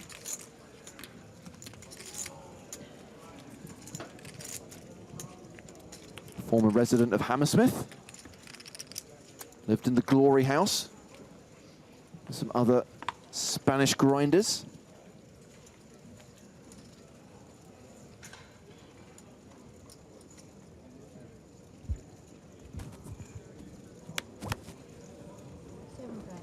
And we have ticked down to 22 players.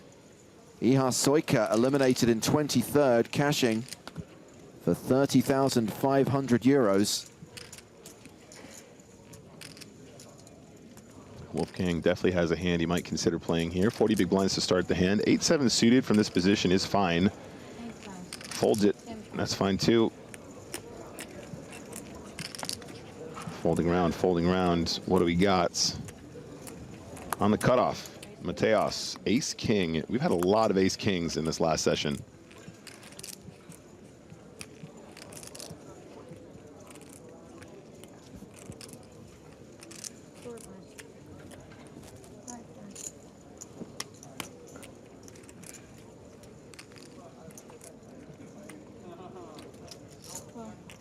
Red seat, right?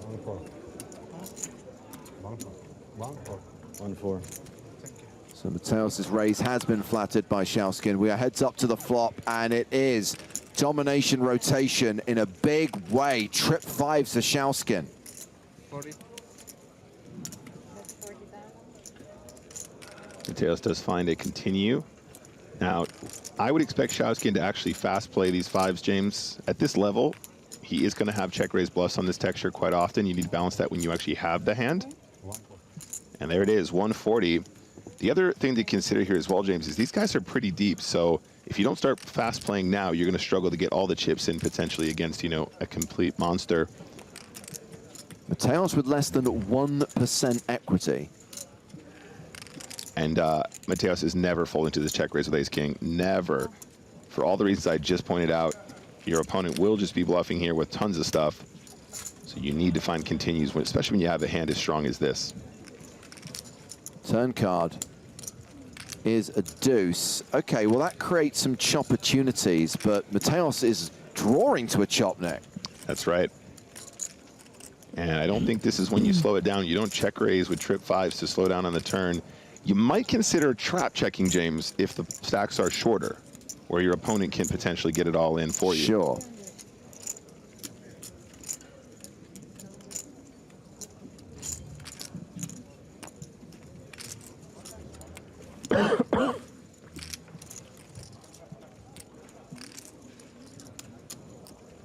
Shellskin barrels for 200,000. Yeah, this is so tough. At this level, these are the kinds of textures that I find really, really interesting, because if you think your opponent's still going to have 6-7 or 8-7, you know, that kind of thing, maybe it was just complete air. You do need to continue calling at some frequency.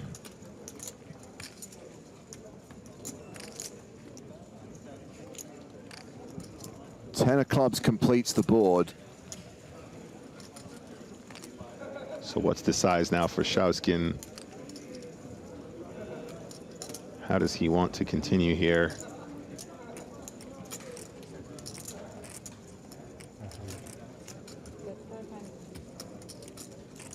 Well, we had 815K in the middle. He's made it 500K. Question, is Mateos going to do something funky because he's got the king of clubs? That was a big question mark for me, James.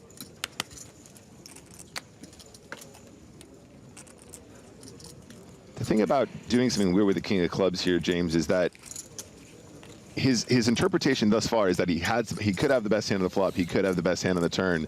So I don't think he's thinking along the lines of, do I bluff? I think he's just thinking I was winning all along. I think this is more of a bluff catch scenario rather than a I need to turn my hand into a bluff.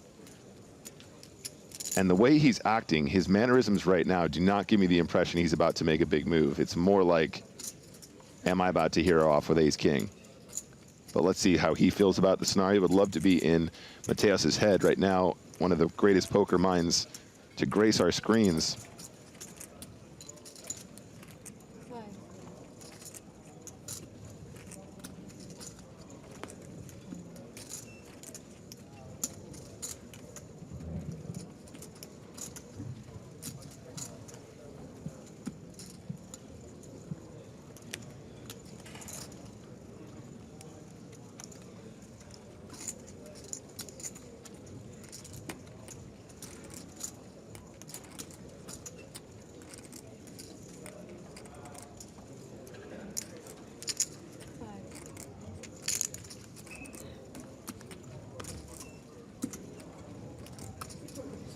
Mateos has played 3 time bank cards.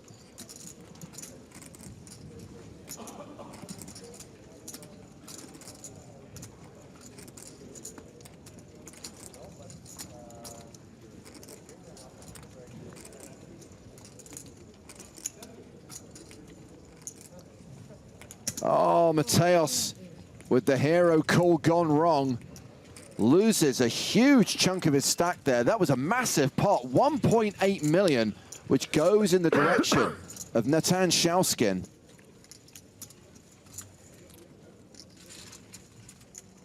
And Mateos drops down to 1.4 million. Now he still has a round average. He still has more than 50 big blinds. But is no longer table chip leader, is no longer among the chip leaders. Yeah, absolutely massive pot, 2.365 million for Natan Shellskin. It's got to be a really commanding lead now. And there you go, guys. You got to play it fast. And at this level, you got to make some big hero calls. You got to tip your hat to Mateos there for being brave enough to be in there with some of these calls. And look, he's one of the best in the world. I can totally understand where he's coming from with this call, but On this occasion, unfortunately, got it wrong, and Schauskin's going to be the beneficiary of these new chips. Did you hear that, guys? Hats. Tip them.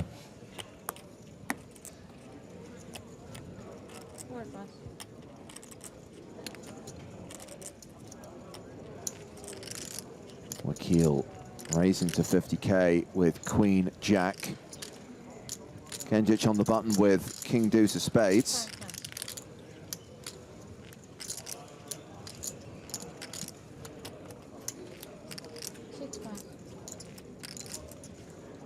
Round 2, Titat in the big blind, who has the Spraggy.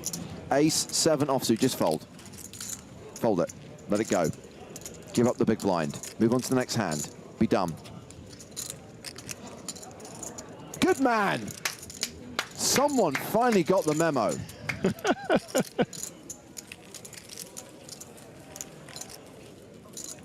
He was going to lose. Had he called there, Nick, he would have lost. There's only one way it goes with the Spraggy.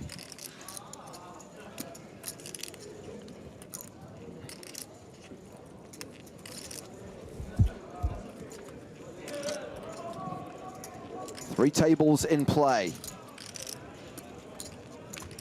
22 players remaining. We've got 2 tables of 7 and a table of 8. The table of 8 being our current feature table.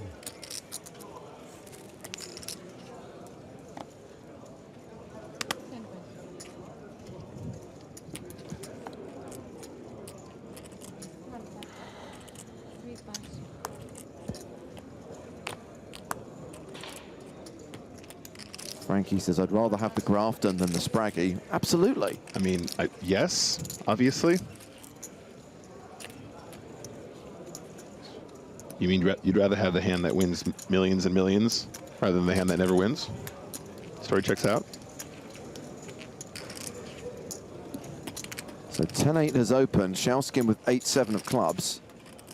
This is interesting from Kenjic here. That's a wide open from the cutoff, and you've got the guy with 2.3 million directly to your left.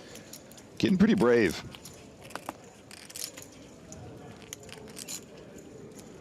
How does Wolfgang feel? Tell you what, Nick, I do not know where to start with this question. Is there a huge overlaid for 1,208 buy-ins? Because the payout seems a bit small.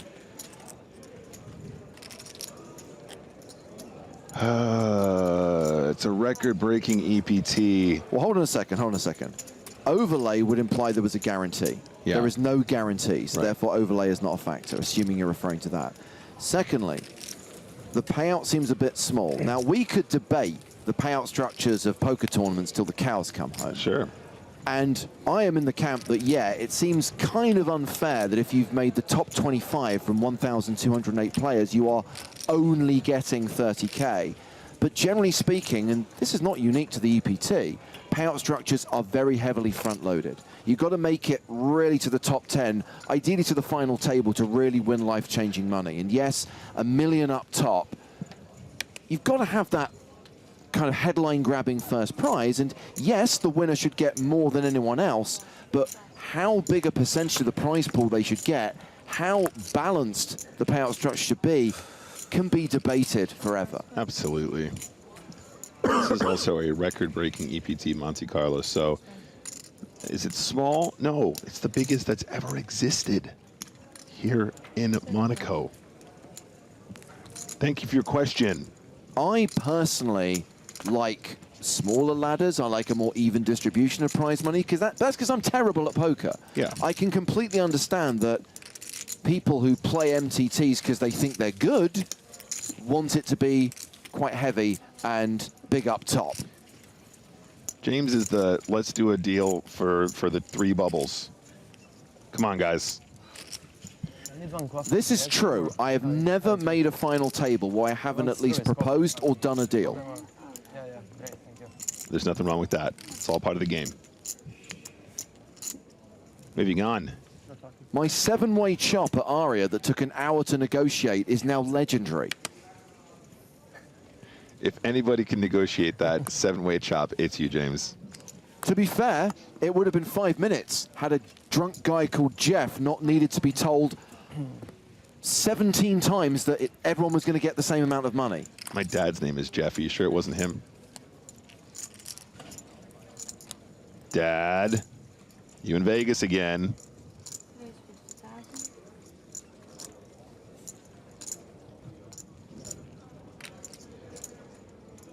A lot of people watching saying their name is Jeff. Were you at the Aria Casino in December 2019 in the final 7 of the $140 nightly?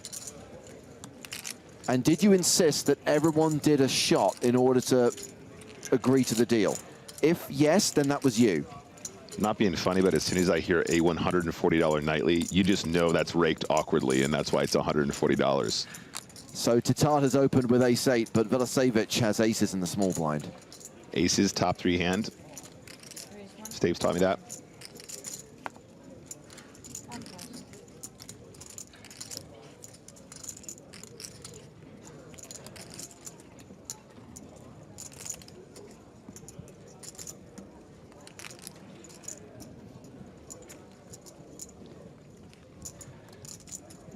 I think this hand's over. If this is a guy who folds ace-7 to a single raise, he's folding ace-8 to a 3-bet.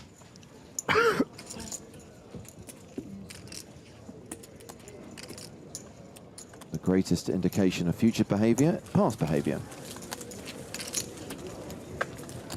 So Velasevic, second biggest stack at the table with 2 million. That's 80 big blinds.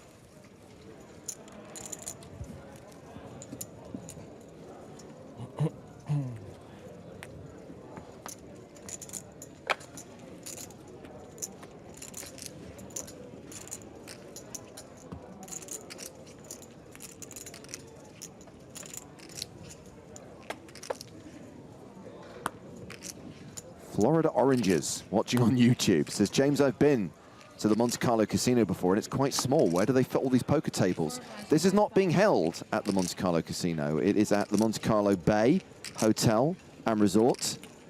It's in a venue called Le Sporting and in a room called the Salle des Étoiles, which translates as the Room of the Stars. It's a concert venue. Many big artists have played here over the years. Has a stage, has a roof that opens, just like Blofeld Volcano, and you only twice. Has Metallica ever played here?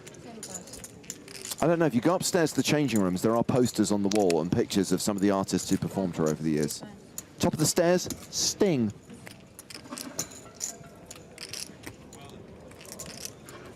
I mean, I imagine Patrick Bruel must have played here at some point. The man's a national treasure. Did he perform here as Sting or with the Police, though? Oh, as Sting. I mean, like, within the last 25 years. I mean, the Police haven't been a thing since the mid-80s, right? What's wrong with that? That's okay. No, nothing. I'm just saying that this venue isn't that old. No, when you go down to the basement, it looks like it, but it's not that old. Sending out an SOS to anyone who can tell me if Metallica played this venue.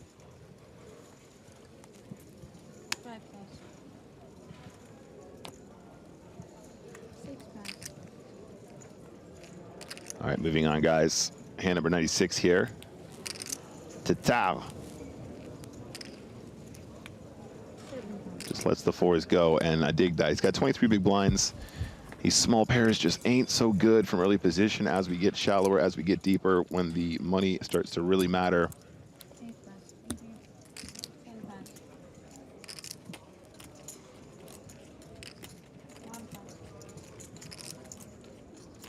How many subs do you think? On YouTube? Race. 1.3 million. Wow. That's Just under a million, I think. Yeah, congrats. Yeah. Crazy. Yeah. Thank you. That's how many you have? Wow. So I'm talking so much, you know. Good for you, buddy. Yeah. That's amazing. And followers on Instagram? 700 something. Oh. How long have you been trying to build it? Like the platform? Almost 5 years. Oh, wow. But the last year has been like monumental. I went from like 100K to 1.2 in the past year, and then. YouTube chat says that the Police toured in 2007, 2008. So are you sure, James? That's crazy. Look, he's the only person in the picture. It was Sting. Only poker. But it's fun stuff, like cash games. I go play at home games. I play in fraternities in college. I play with NFL players. I played with Kimi Räikkönen. I play with anyone who wants to play. Yeah. My sister Kira said that Josh Allen follows you. Josh Allen follows me. Yeah. I'm a diehard Bills fan. You are? Yeah, Oh, I'm Dalton. sorry, You know who Dalton Kincaid is? And Gabe Davis? Yeah. I played in their home game. They're super cool. No way. Yeah. Colton Petty says, I'd let James Hardigan commentate on my workday. I have a Bills and Wolfgang collab. It's sick, yeah. You're a Bills fan? Oh, they're Now probably you like have my to be. second favorite team now, yeah. I'm a Bears fan. What's your name on YouTube? Wolfgang Poker. Okay. Wolfgang Poker.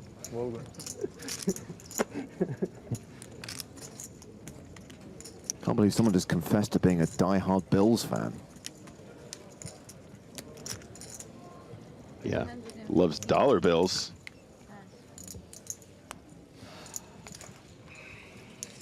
Mateos wins that one, gets a few chips back, hovering around the $1.5 million mark. I think that could be your thing, James, on Cameo. People just send in like a short video of their friend, and then you just commentate on what they're doing for a little bit, and that's like the Cameo output. Get in the home. They actually DM'd me like a year ago. Service. I think that. I see you only on. Yeah, I want swimmer. one double espresso. And I'll take a green tea with honey and lemon. Seat 8 over here, or 7. I'm fine. Okay. Yeah. It was just a DM. And then they said they play 5-10 twice a week. What the hell? That sounds awesome. So I went Is out that there. why you went to Casino Niagara? You were there? Oh. Yeah, the night before.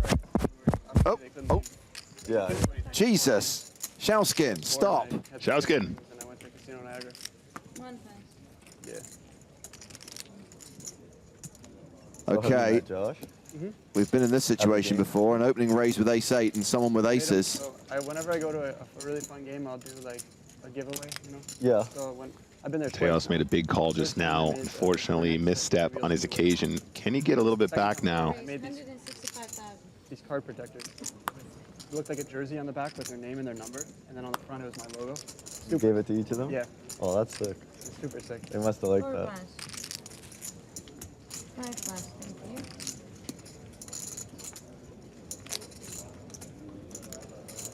So Velasevich does have ace-8 suited, and more chips than Tatar did when he opened with The ace-8. rookie they got looks super cool though.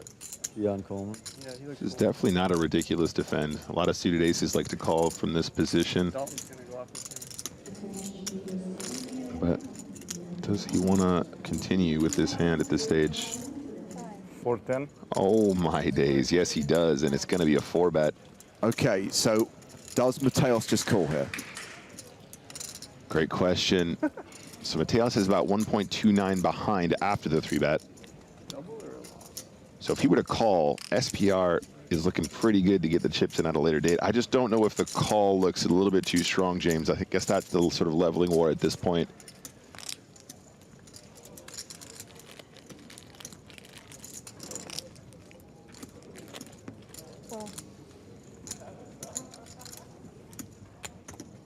He does just call.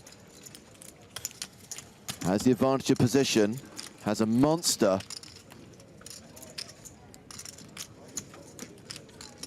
And the flop is Queen 5 deuce with just one spade. So what do you do if you're Velasevich? Do you feel compelled to continue here? Oh, I don't know, James. This is so rough. To be honest, I'm not 4-betting light enough to even know what I'm supposed to do with this combo. Maybe you get away with like a 10% or something like that. If you look at the old GTOs. 250. If I just quickly go to the bathroom.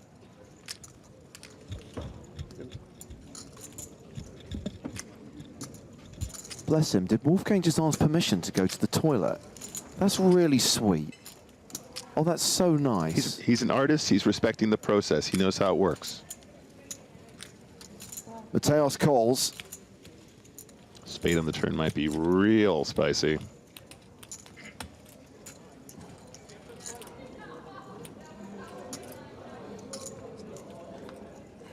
Instead, it's the 7 of diamonds, and that means Velasevich is drawing dead.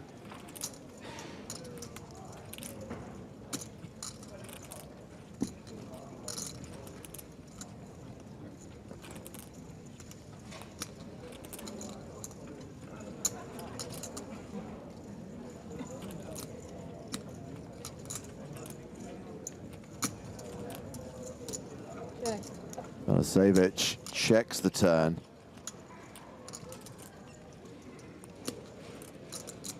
So Mateo's just going to be happy to win what's in the middle now. 795K behind in a 1.3 million pots.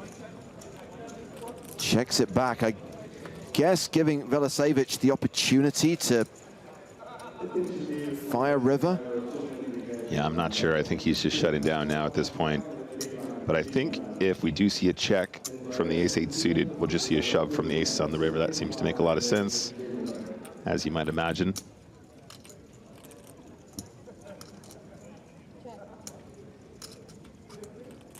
Yeah, I think the white flag is being waved here.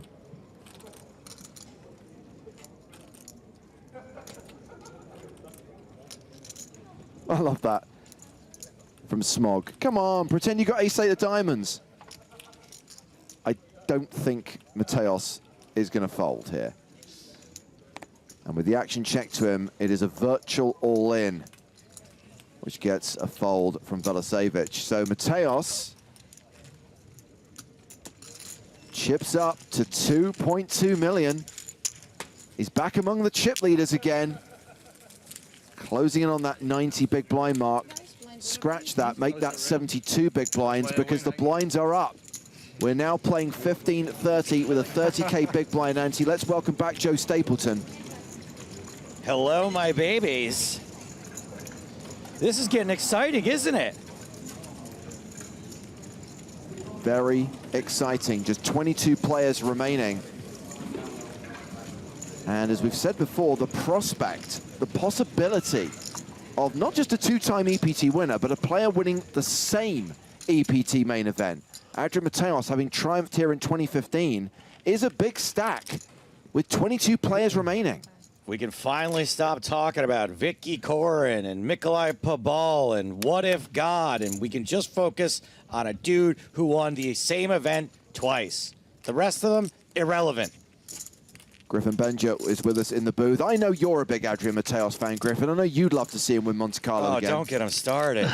Do not get me started. Able to catch the end of that. Beautifully played. Trapped aces to get the max value from the ace-8 of spades. Brilliant stuff from Adami, as he's known online.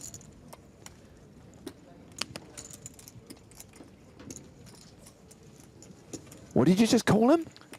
Adami, ADI? Amadi 17. That's what it is, yeah. Oh, Griffin. Sorry, I've just been seeing him live all these James, save yourself. I'll handle this. Gosh. I'll take the Griffin bullet. Wolfgang opening from early position, king, queen, pocket fives for Jamil Wakil. David Docherty's got to ditch the 8 deuce on the button. Small blind is out, as is the big. As Griffin Benja would say, fair fight.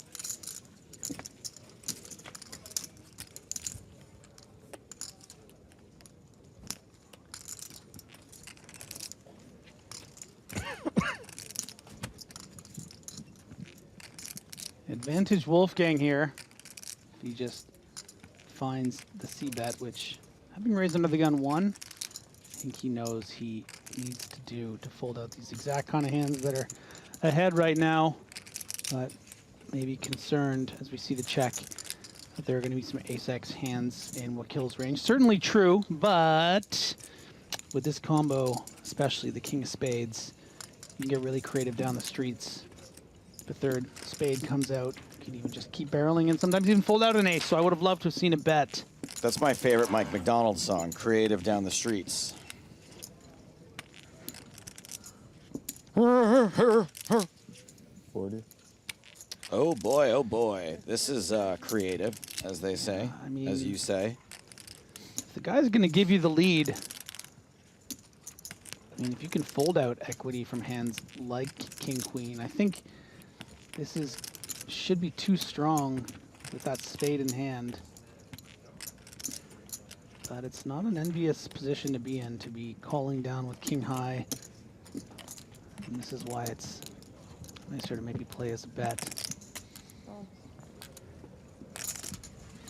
But he does find it. Yeah. Not everyone's going to call here. Nice station. Not everyone is. Ish. The Gang of Wolf. Oh, and there is.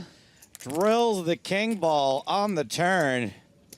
Wolfgang now 95% to win the hand should he get it to showdown. Yeah, royalty on the turn. That's a big king ball. Surprised they don't make us play with princes here in Monaco. One of the few places in the world that still has a prince. So certainly Wakil could shut down, but he is still in a position where the only way to win this pot is to keep betting. And if you perceive this check from Wolfgang to include hands like pocket queens, pocket jacks, pocket tens, maybe 2 9s, a big bet on this turn is going to be really tough to defend against. And you can see that 230,000 up. I would be mad I just improved now. Yeah, it's going to be close to 30% of Wolfgang's remaining stack, and I don't know if he's going to be able to hang on here, despite drastically improving not just his hand strength, but winning percentages against Wakil. Oh, this would scare the bejesus out of me. Wolfgang playing a time bank card.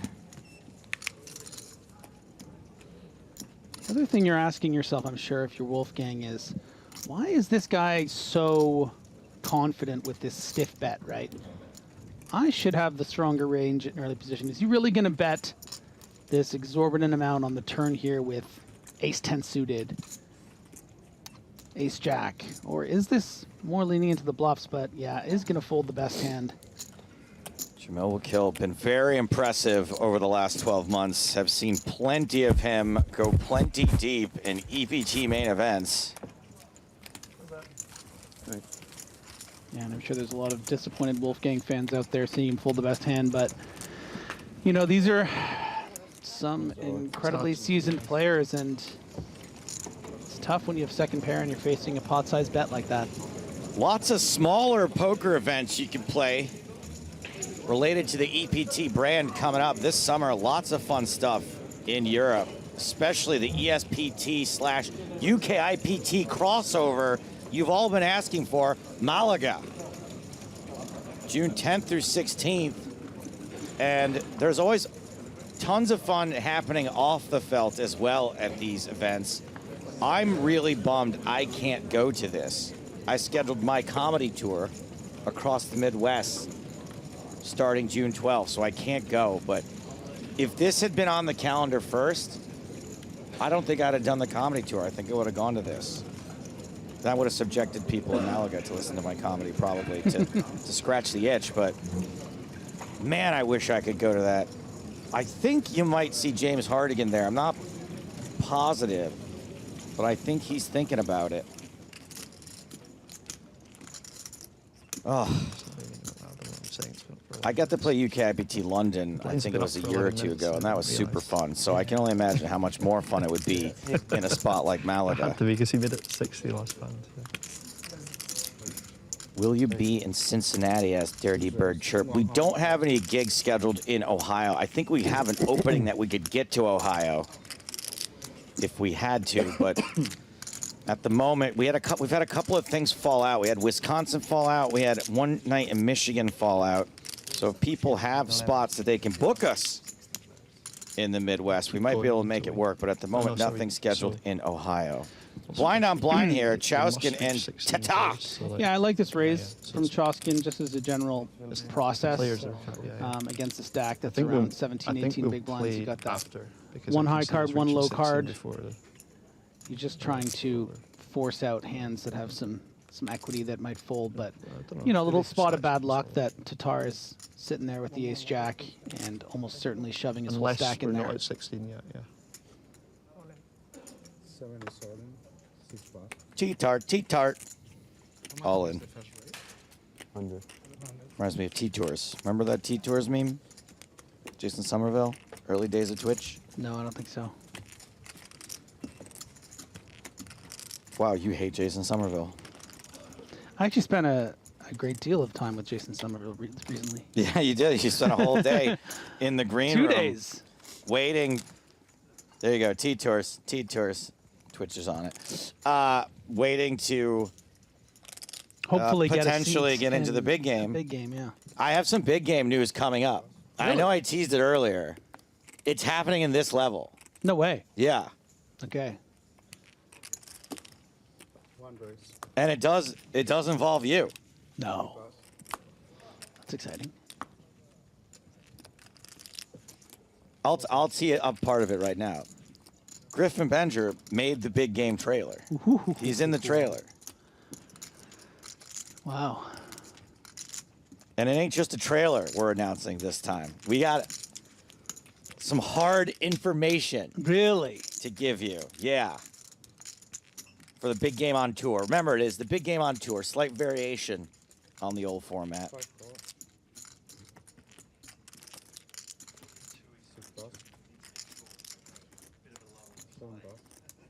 Oh, okay. So, man, thank you for warning me about that. So the only way that we won't be making this big game announcement, we need to make sure that there's a gap in play long enough that we can show it. Because the action's been really hot and heavy. We need to find a gap. That gap, though. We need a gap. That's right. Jamil will kill opening King Queen. Kenyich. Loosey-goosey cutoff open. Someone wants to splash around. Someone's ool. Someone is massively ool. Jack 6-5. Spade, spade. So we got the pair and the back doors for Kenyich. And we got no pair and the back door for Wakil.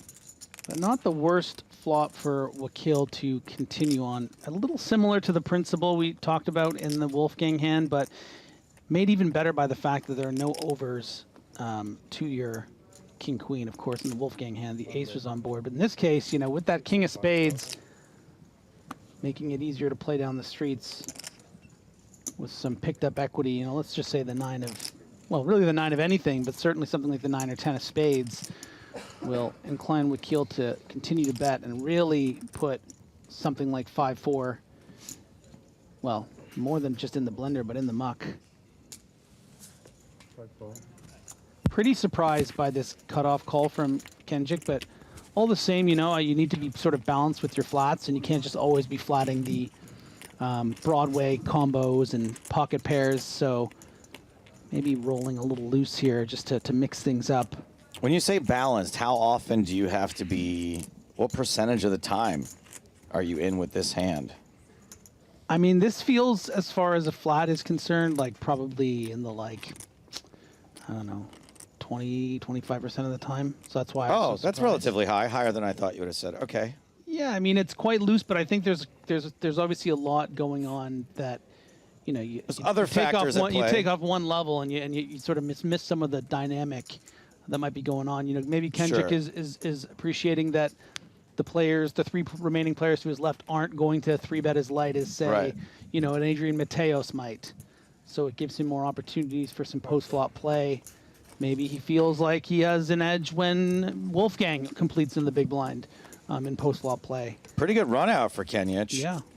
Repeat jack on the turn, undercard on the river. Great turn card to have to find Wakil slowing down, because Kenjic is going to have a great deal of jacks in his range because of the range sort of breakdown we talked about. A lot of Broadway kind of combos in Kenjic's range.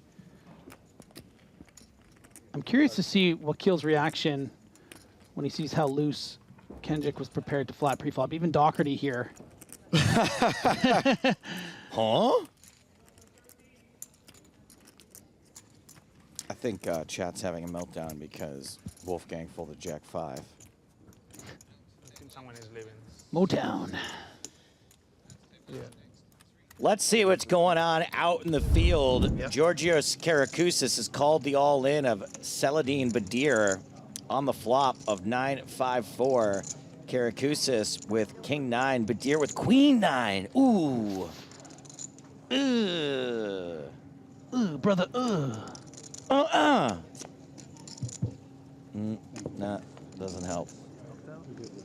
I mean, it improves your hand slightly, but not enough. Still out kick, Celadine Bedir. It improves your hand slightly. It does, it improves your hand. You have an ace now. You have an ace to play. You're playing 9-9. Wait, 9-9 ace queen. Yeah, 5. Yeah, right. It does. Just not enough. Never thought of it that way. Just not enough. Oh, yeah. That's back in the olden days. You'd have to count all 5 cards. It's true. What? Yeah. Sure. Anyway, down to 21. We just lost Velisevic to balance the tables. 3 tables to 7 now. To the balancing gods, you have been judged. And we are banishing you to the outer tables.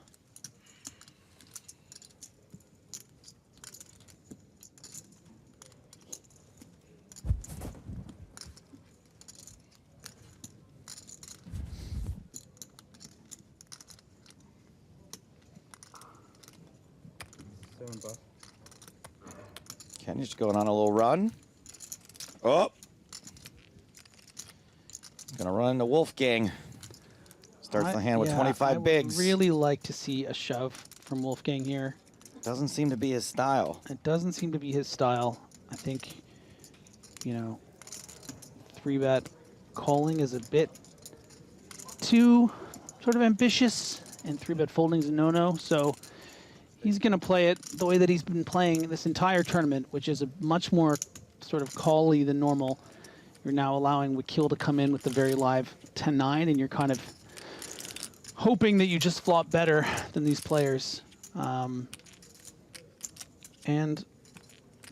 having said all that, quite frankly, you know, Wolfgang is going to play the way that has gotten him this far. And it's certainly more of a cash game style, but it's certainly one that can survive. And if he flops well here, it's going to be a nice push in the right direction. I'm not sure we can count this as flopping well. Well, he's, I would say, technically flopped best. Yeah. But with the 1 card exposed, actually, knowing Kenjik, especially with that 5-4 hand, he's going to have a lot of...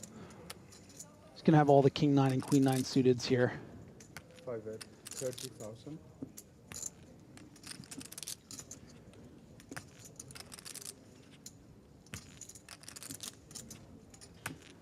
Yeah, for 30,000, Wolfgang's got to be very happy to flick in just a single big blind.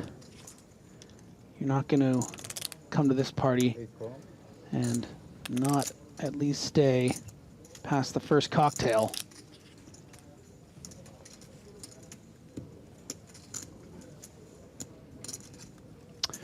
We kill with a bit of an interesting spot.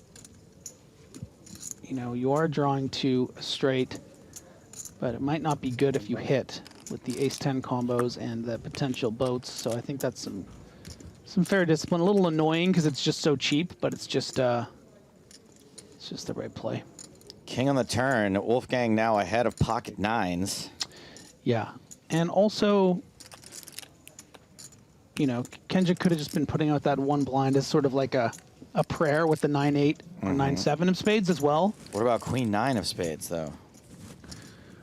Will probably be played as a check. All of his queen combos now. Check. Oh. River's a jack. Is that? No, it's just a pair of jacks for Wolfgang. But if Kenjik does have the 9-10, has now technically gone ahead of Wolfgang. Here's a question for you, if you remember. Assuredly. Did Wakil have the 10 of spades? I think he did. Okay, because he had 10-9 off, but they were black. So the 9 of club, yeah. So I don't think Kenjik can really have 9-10. I don't think he's opening the 9-10 off at the hijack, but I also was surprised to see the 5-4 suited called. Wolfgang checks.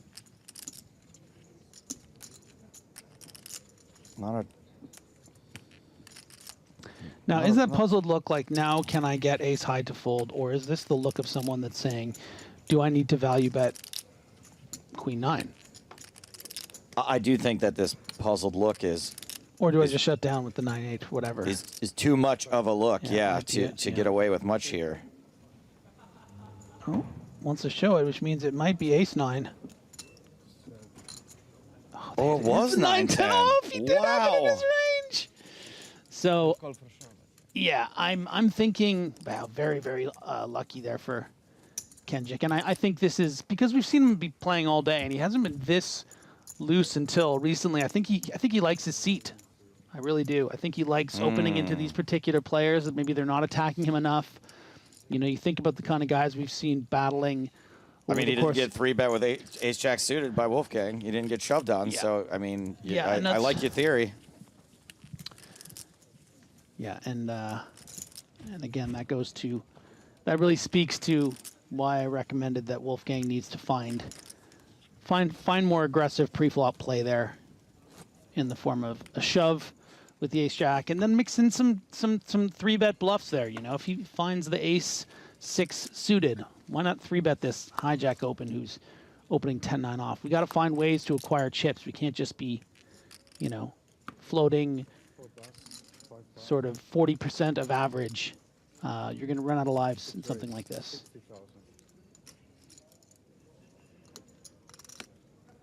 Chowskin popping it up with King 10 of diamonds.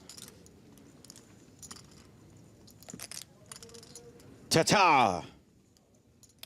With 7-5 apart.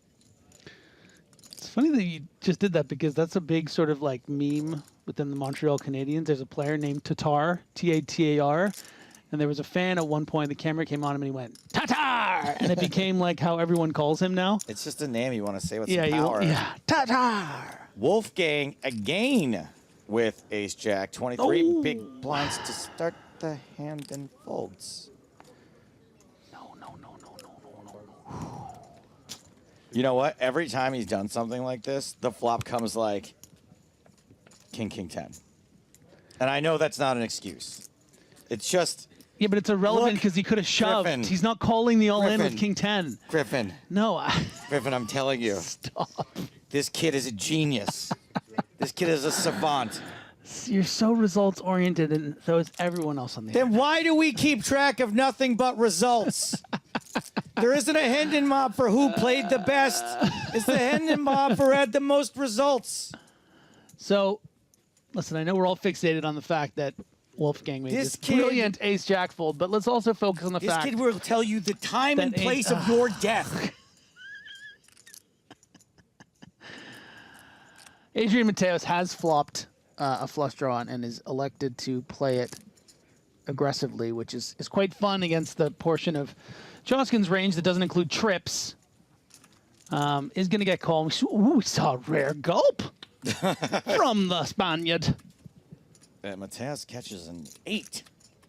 Yeah, mostly irrelevant to hand strength. I mean, sometimes I guess your opponent can have ace-10 of clubs or something, calling the raise, and now you've jumped ahead, but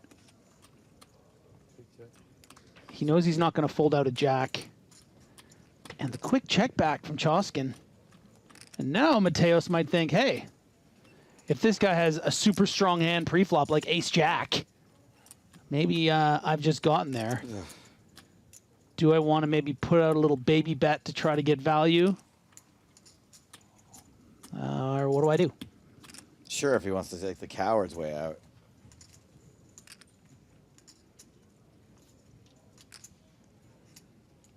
I think he's going to bet 85,000. Too bad. 35. Shows what I know. Wait, didn't you say 35,000? Yeah, I did. I said 85. Nice. No, it's okay. Oh, I just pretend that I said 35. Just go with it. Our mic's on. 6 right. Mm-hmm. 250. But you're whispering. Yeah. We could hear you. As to be expected, Chowskin putting in a raise with these 3 kings.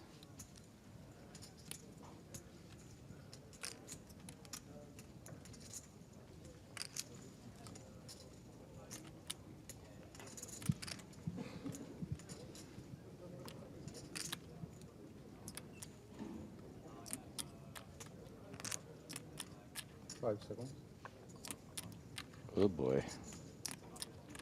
Tails not quite ready to be done with this hand. Yeah, I don't think he's thinking about some crazy sort of get him to fold a king kind of move. I mean, it's one of the best in the world, so it's hard to really predict what's going through his head. But maybe he's thinking, okay, what if this guy had 2 10s or something like that? Maybe wouldn't have bet the flop, though. Oh, my God, he did call. What if he has ace? No, he folded. What if he has ace-5 of hearts? Maybe he'll raise bluff, right? He called his cards into the muck. Yes. Ooh, that $2 bill or shirt again, huh? I haven't seen one of those since I was watching VHS tapes. A little ripe. Would you ever get given American money as a child? Was that a thing? Would you ever, tell you what was a thing when I was a kid. You would like have a whole fistful of change and go buy some candy, and then the shopkeeper would be like, this one's Canadian. Yeah. And you were like, no. They're like, get this out of here. Yeah. 6 raise, 60,000. We had the opposite effect, actually. But you would, I would put the American one in, and then I'd be like, wait, no, I'd be like, you've already given it. No, it's Thank you. Is this another King 10? This time offsuit. Choskin, yeah. Choskin has some sort of, is in some sort of mood right now. 7-6 suited. Well, okay, let's really analyze for a second why he's getting so Go ahead. going after the guys on his left. And it's because the very capable Tatar is short, needs to play pretty honestly, right? Wolfgang, as we've discussed, is, you know, the least experienced tournament player on the table, playing a very, in a lot of ways, honest, call-y type style. So I think that's really, you know, he's just got to take advantage. You don't often get spots where you can really go after it with 20 players left in an EPT main. We've seen how tough some of these tables have been before. So I think it's just good awareness of the flow. But Docherty is no slouch. Irish Open winner, EPT London finalist. We're a big fan of Docherty here. Big Docherty fans. He's been on the Poker in the Ears podcast. He did some commentary with us at not EPT Dublin, but at the Irish Open. 60,000. Has been outflopped here by Chowskin, who's having a pretty sick level. His table chip leader right now. Yeah, I wonder how David's going to play this. I mean, I think this is a hand that is probably good enough to call one and hope for maybe a shutdown on a run out, but does happen to be behind. You don't have that diamond as backup. You can certainly get barreled on a great deal of turns. So Docherty is going to call once. Very difficult to come back against the 7. 2, 3, 4, 5. No, 5's just nothing. If a 6 comes, nope. 3 comes, nope. 5 comes, but nope.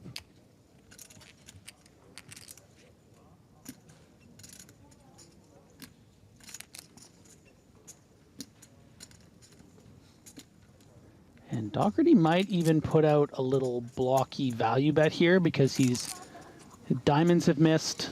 All those straight draw combos like 9-10, 10-8, 9-8 have missed.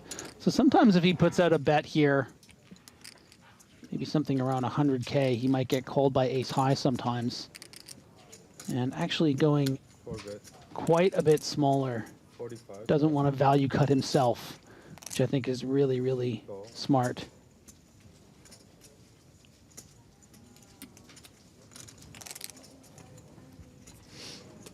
Well played.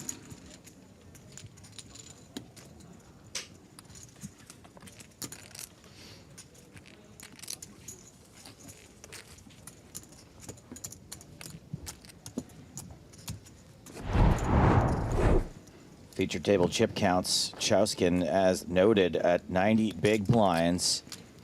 Quite a ways away from Kenyech, who's got 65. Mateos right behind, as is Wakil. Docherty with 53. Wolfgang and Nathan Tatar.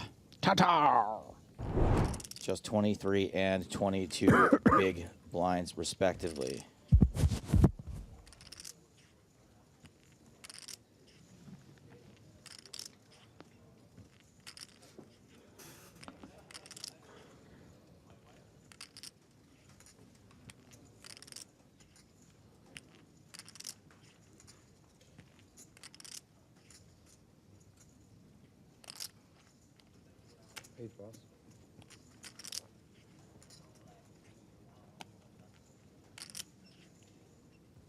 Actions folding around to Jamil Wakil. One raise. 65,000. 3 pass.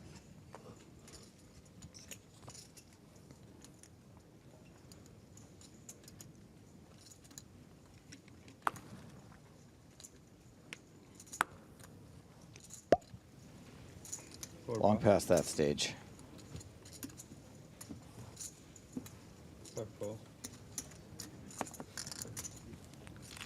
Kenyich is going to defend. Jack 6 of spades. 1 spade. No more hiding behind it, unfortunately. 6, 7, 8. A little bit of a thrill for Kenyich. Is Wakil on the phone right now? Hello? Ma, I told you no one else has a curfew. I'll be home. It's over when it's over. I'm not allowed to be on this. I'm on the feature table. Peanut butter.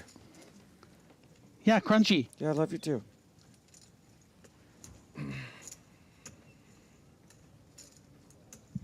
90. 1 bet. 90,000. Oh, it's just his hand. To the bleu, the same restaurant. I know it's It's just his hand. It's my bad.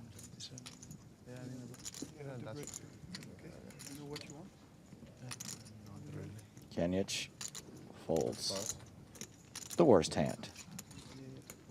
And yet it still pains him.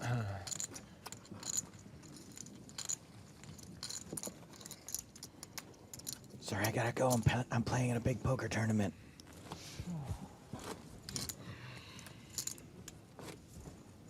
If you're wondering what Wolfgang called Wakil earlier, before he knew his name perhaps, he said, hey Louis Vuitton. Man, that can really backfire. Yeah, I was gonna say. 7 pass. This one time, I thought Hey, Target. This guy, I was at a bar and this guy kept going, "What's up, Big Pun? What's going on, Big Pun?" And I was like, "What?" And I realized, like an hour later, I was wearing a Punisher shirt. It's kind of a cool nickname for. It was fine. Yeah, but yeah, you wish I didn't you were. get it. Yeah. I was like, "What are you talking about?" Yeah. I have a pretty bad one, actually. I was at a gas station wearing my, it was like a Joker t-shirt, something. Right after the Dark Said I Knight could dress came out. like Joker. No, the Joker t-shirt. And I saw a guy with the same Joker t-shirt. And I went up to him, I was like, huh? Like pointed at him and pointed at me. And he like was kind of like looking. And then he walked away. And it was Heath Ledger. I turned to my girlfriend. I was like, that was a bit weird. And explained what happened. And she's like, you're not wearing that shirt. I was like, I wore it the day before or something, or like. What shirt were you wearing? I don't. Just a shirt. Like I just thought. I think I went to the gym earlier in the Joker shirt. Just wasn't wearing the shirt. You were like, "We're twins," Yeah, and he was just like, "What are you talking about?" Yeah. Jamil Wakil going heads up against Chouskin, who flops a pair. Not good enough. Not going to beat aces just yet. That was actually a Louis C.K. joke as well, but it really happened to me. I'm sure it happened to him too. 1 bet. That's the only thing that's happened to him. That's not. I don't do the other Are you stuff. sure? You sure not into the same things?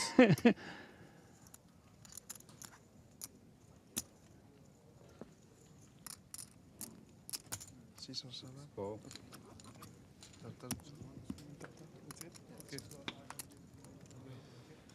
15 minutes. Yeah. Choskin. 65. Just a fine check call on the flop here when you've decided to complete in the big. But now I think you need to tuck that tail around behind your legs and just waltz out of here. 240. One bet, 240,000. 6 pot. That was a quick one. Wait, are we doing it? Am I reading this right? It's going to happen? It's happening?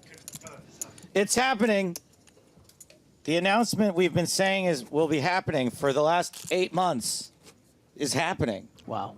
But actually what's happening, Joe, is we're announcing that we're going to announce it. They just told me that we're announcing that the announcement is happening, and I almost just lost my freaking mind. Okay, no, the announcement is happening, and I get to do it. I'm stoked. In like 7 minutes. Oh, 7 minutes? Okay, I was about to tee you up. 7 minutes. It's always coming 7. Sorry. Postcard, 3 of spades. 6-4.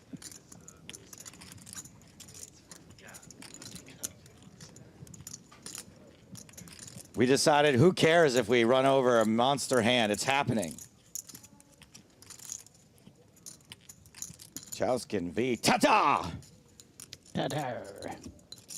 My mom would be really impressed with that pronunciation. It's her birthday tomorrow. 7 check. Should we call her tomorrow? I will give her. You know, I flew her out here a couple years ago. She took a big old nap right on the rail. I remember that. Just catching flies. Head back, mouth open, heads up match for €1 million.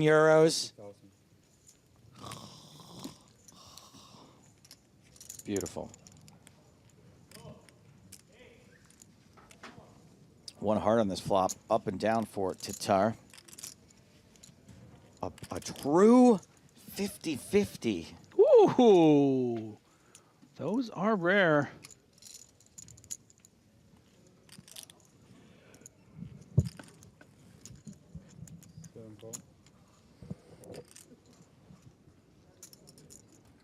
I just want to manage expectations. The announcement is not as big as U.S. Senate approving poker. I just want to. It's not quite that big. Did that just happen? No, but that's what people are hypothesizing. This could help with poker becoming a thing again in the U.S. But every journey begins with but a single step.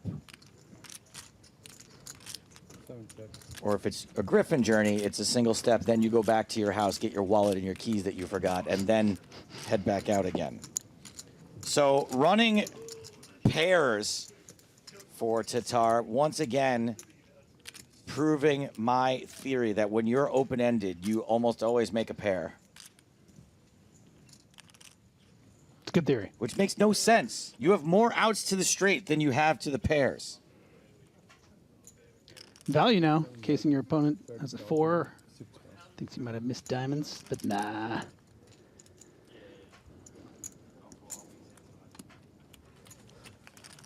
Derek Daddio says, I miss stars so much. Well, this announcement, you're going to get a little taste of stars. A little taste. A little taste of the good old days. Yeah. Do you guys like games? Do you like things that are big? It's not really very subtle, is it, Griffin? I just reversed different countries, right? the 2 words. Huh. It's not the most common. 5 pass. C-Mag Gib? No. Oh. No, buddy. You know what? Get it all out of your system now, because when I'm doing the announcement, if you pull this shit, I'm going to get really mad at you.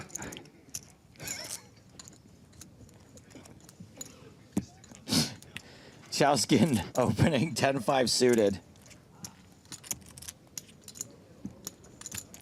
And Tatar with 5 deuce in the small.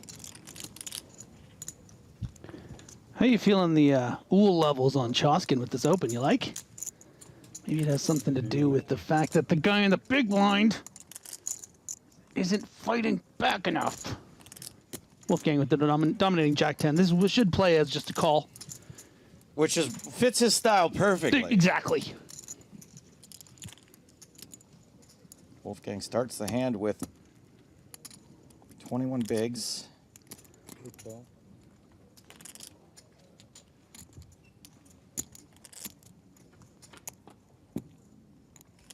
Oh boy. Oh, good. Ace, 10, diamond, diamond. I was saying, oh boy, for Chowskin.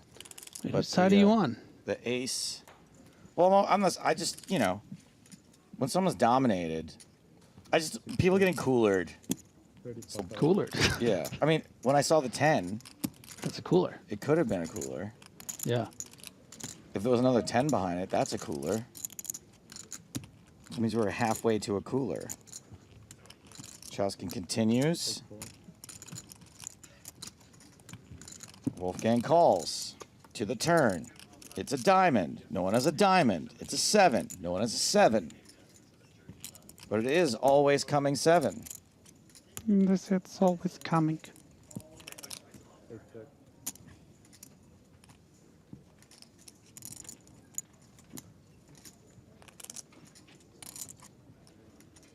No reason for Chowskin to bet here. Shouldn't really be able to get a lot of better hands to fold here. Your 10 might still be good. But what do I know? Look at this. He's saying, call this. And we have seen Wolfgang ditch the best hand on the turn to a size up previously. I mean, the interesting thing is, right, shouldn't have a ton of aces because if the stack depth might shove that over the raise. Oh, but look, he's coming. He's sticking around. Wolfgang does stick around. Not a particularly scary card on the turn. Excuse me, on the river. It's the 8 of clubs.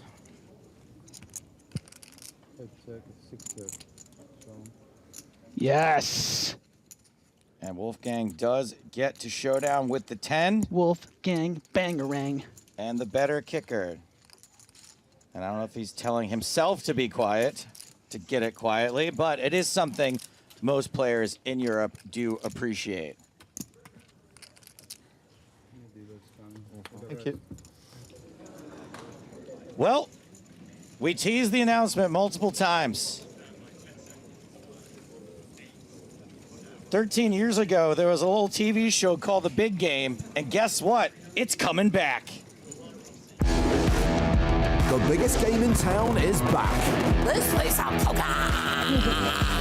Now we're playing game. You know, I'm really excited to have the big game back. It's just great for poker. The most fun I've ever had in any type of poker format. You never know. The big game is such a fun format, which I love because I'm an action junkie. When the TV cameras rolling, I would just win. If I went all in, what would you do, son? You're not the main character in this hand. Bring me my money! Oh man, I just want to get in there and brawl. You want to see it? Oh baby, tell me you bluffed me. Here comes the cannon. Hi! A loose cannon that's good at poker. This was great, you guys. So that's why they call it the big game.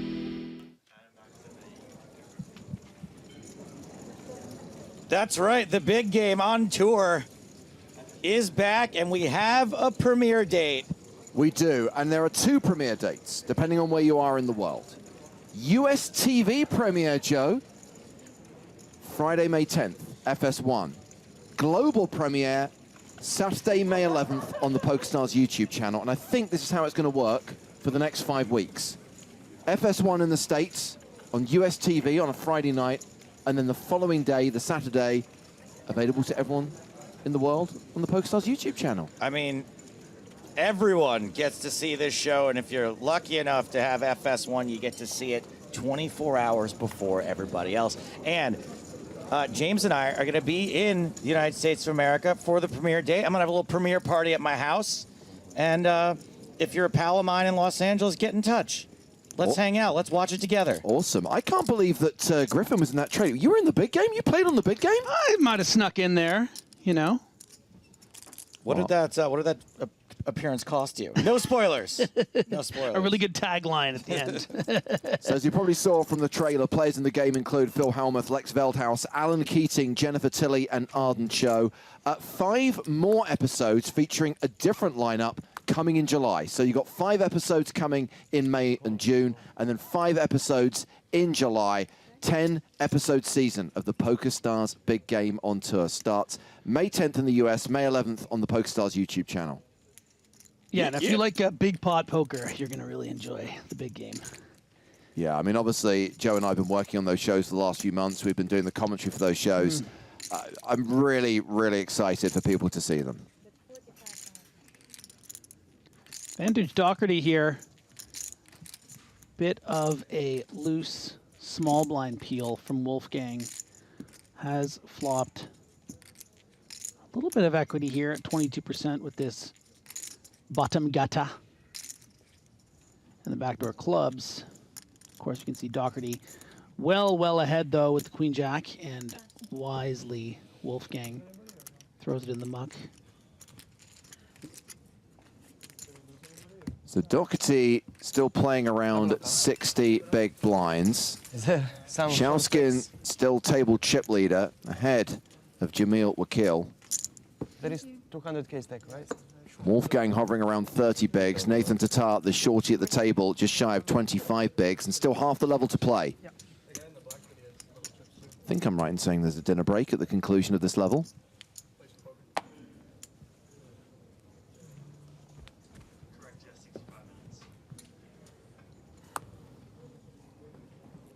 May have heard the players at the feature table pointing to something that was happening at the outer tables. It was a double up for Aram Sargsyan. So no elimination from the outer tables. We're still at 21, 3 tables of 7. Trying to get down to 16 today. I've got a feeling, Griff, just like the Black Eyed Peas, just like William, I have a feeling that during the 5th and final level of the day, we will get to 16 players. I think we will not play 5 full levels today. Yeah, I like the prediction. I think tonight is going to be a good night. Jump off my sofa. Let's kick it off.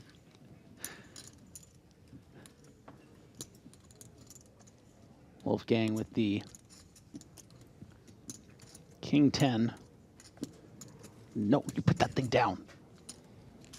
You put that thing down, Wolfgang.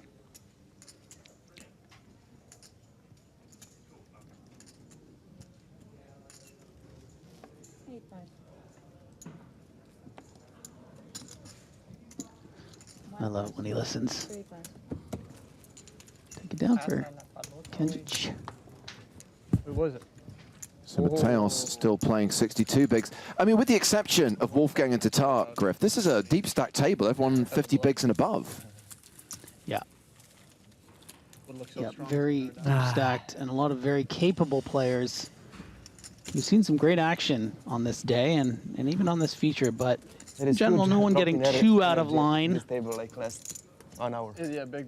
Why is that? I don't know why is that, but yeah. I don't know, we have a core group of 4 here. Oh, Philip the Razor isn't happy.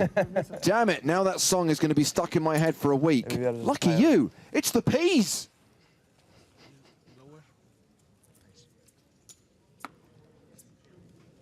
Rob Holt says, why are all poker announcers complete twits? They never shut up. Amazing. Can you turn the lights up? It's a fair question. It's a fair comment. Turn the volume down. Yeah, as David Docherty says, turn the volume down. When you say they never shut up, you do understand that we're actually paid to talk, right?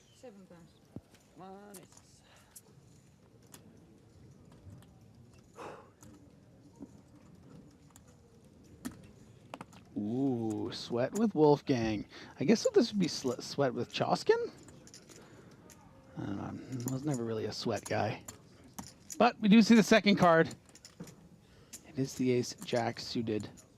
And this is going to play nice, I think, within the confines of Wolfgang's style. I like this hand just as a flat here, definitely 30 bigs effective. Far too much to shove. Not good enough to, you know, 3-bet and deuce at this stack depth in these positions.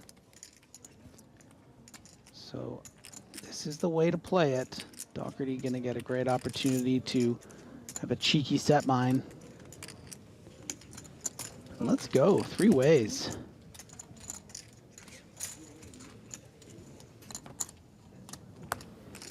Strawberry apple juice against dead man's hand, against a 5 in the window. My God.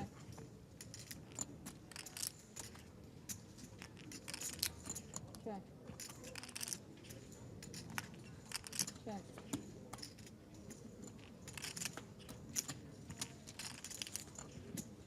Nine of diamonds on the turn.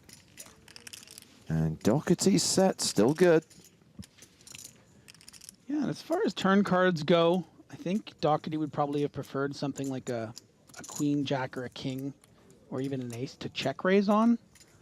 The 9, I mean, the way that the diamond interacts with sort of your opponent's ranges, they can certainly have turned some diamond draws or straight draws, as we see both the ace-8 and the ace-jack do. So for those reasons, he sizes up quite significantly. He really wants to charge those flush draws and probably expects that the straight draws are going to fold to this size of a bet. But really, you know, when you have a hand this strong and it unblocks all the other pairs on the board and the draws, you really want to start charging your opponents.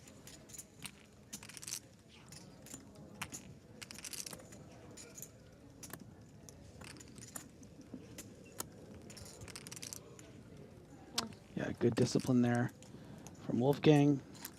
2 overs and a straight draw. Certainly warrants some consideration, but Docherty had the goods.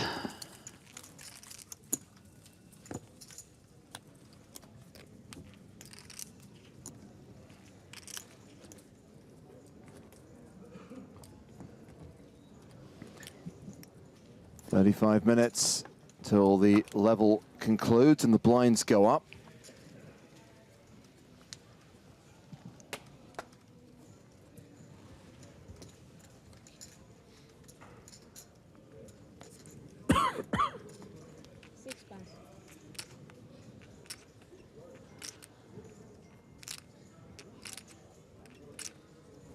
To start with queen, deuce of diamonds.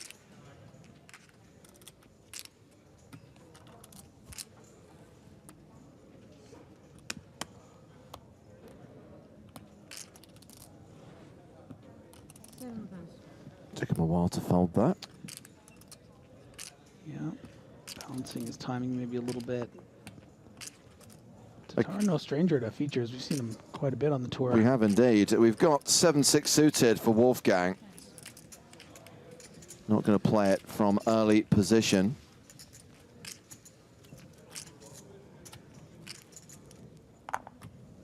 Raise 65, 3 5.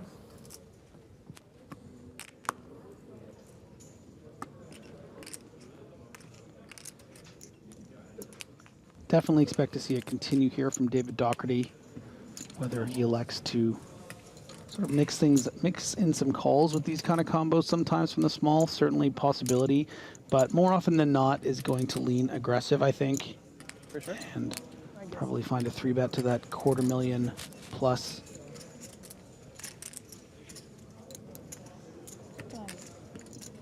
Raise 265. 5 points. Docherty has made it just over $250,000, 260K.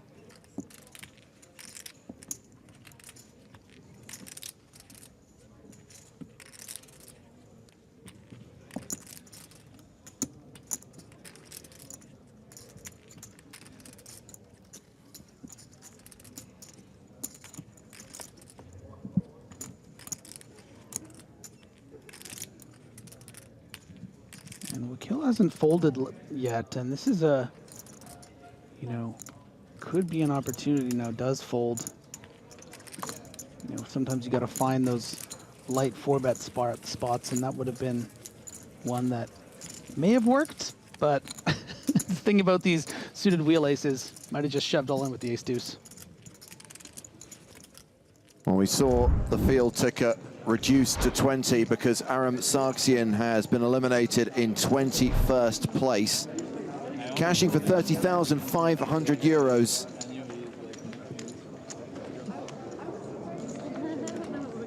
Four more eliminations until we're down to 2 tables.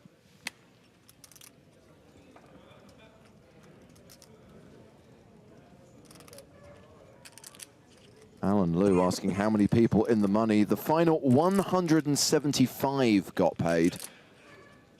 Obviously, we're reaching the stage where the prize money is becoming more significant. Once we get to the final day, we're talking about huge scores, 6-figure scores, and $1 million for the winner.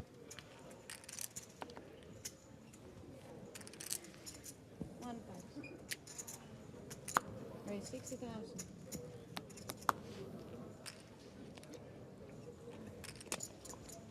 10-9 suited for Mateos. He has raised with the Grafton.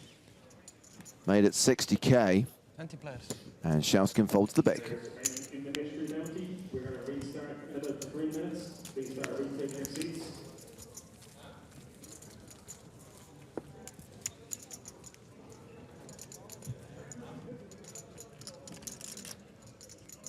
Here's an interesting question from the Navigator 13. Interesting being subjective, I appreciate.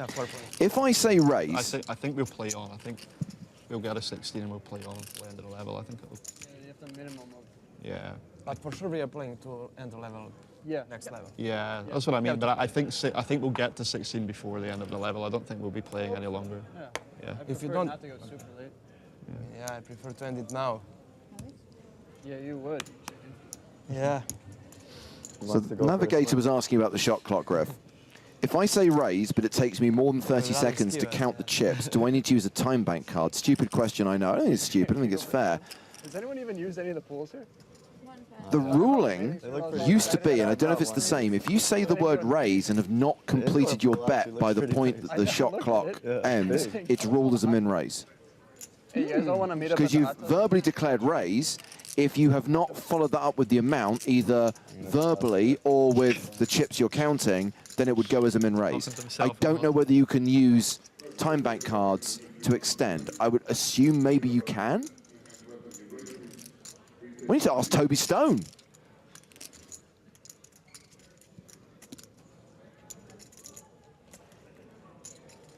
Raise 250,000. Instead of me speculating, let's get an official answer from the man himself. Good work from Choskin here. Spot of bravery against one of the best in the world. Not easy to 3-bet a force such as Adrian Mateos from the small blind to the hijack with something as weak as King Jack off, but also not particularly fun to flat and play out of position with him. Gotta hope that you're just up against the portion of Adrian's range where he's just happy to fold. I think 2s is probably in that. Maybe he would always continue with pairs above maybe 7s, 6s, but 2s, yeah, gonna head to the muck, and Choskin probably thrilled to see a fold there.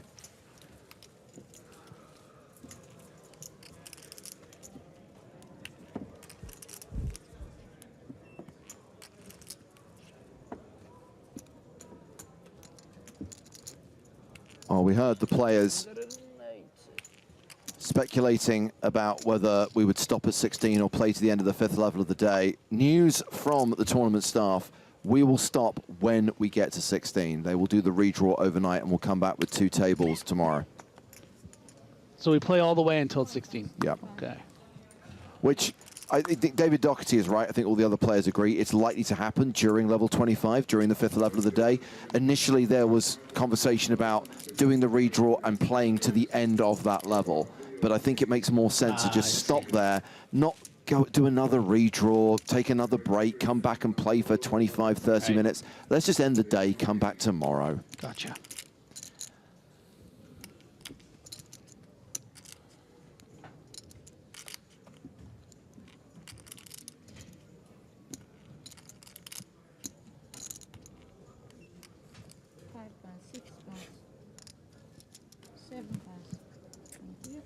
Zuma's daddy asks what the widget says. I think the widget had us ending the day on 14 if we were to play all 5 levels. If we played to the end of level 25, I think between 14 and 15 players is where we'd get to.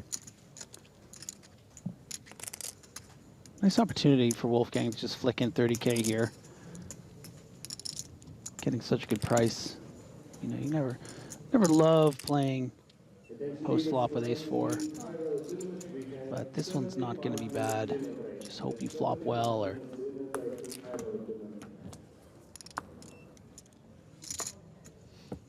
interesting. Interesting indeed. So it is top pair for Wolfgang, second pair for David Docherty, and neither player has a club. Mark Scheckman, has the big announcement already been made? The big game announcement already made? Yes. Don't worry, we're going to be repeating this multiple times over the next few days. Friday, May 10th, FS1 is the US TV premiere and published to the PokerStars YouTube channel the following day. Every week for 5 weeks, new episode airs on US TV on the Friday and then goes live on YouTube the following day. That's on the global and UK PokerStars YouTube channels.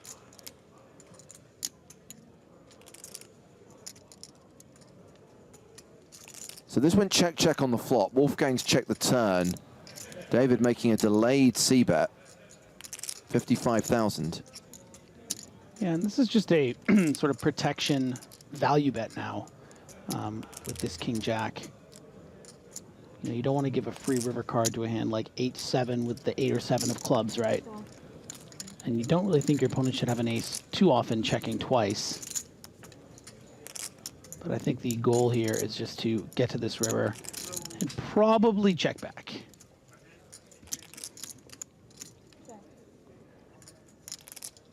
Having said that, maybe there's a world where Docherty wants to squeeze a little bit of money out of a jack, but no, I agree. Good check. Yep, and that pot will go to Wolfgang Poker.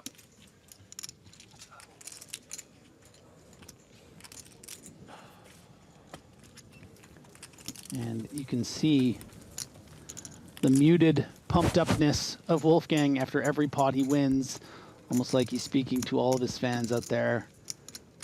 A little let's go. And then the big sigh. I mean, that it is bloody stressful to be this deep into an EPT playing for €1 million. You know, life altering, life shifting kind of money. Doesn't matter who you are, except maybe Mateos.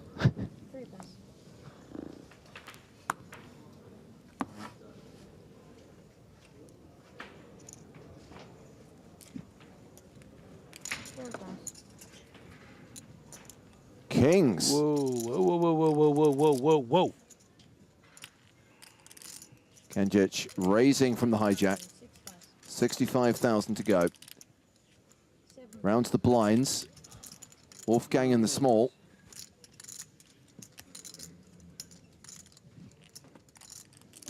Nine, 3 of hearts. And it's Jamil Wakil in the beg. Something to play. Jeez.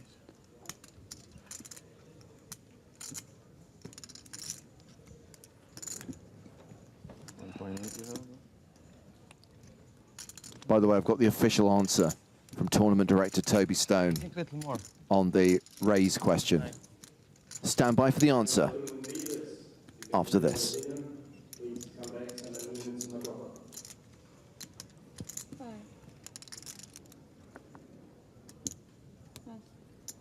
Okay, so yes, the shot clock of 30 seconds apply. If you say the word raise and do not complete your action, you will have to use one time bank card. If you don't want to use a time bank card, it would go as a min raise. Oh, cool.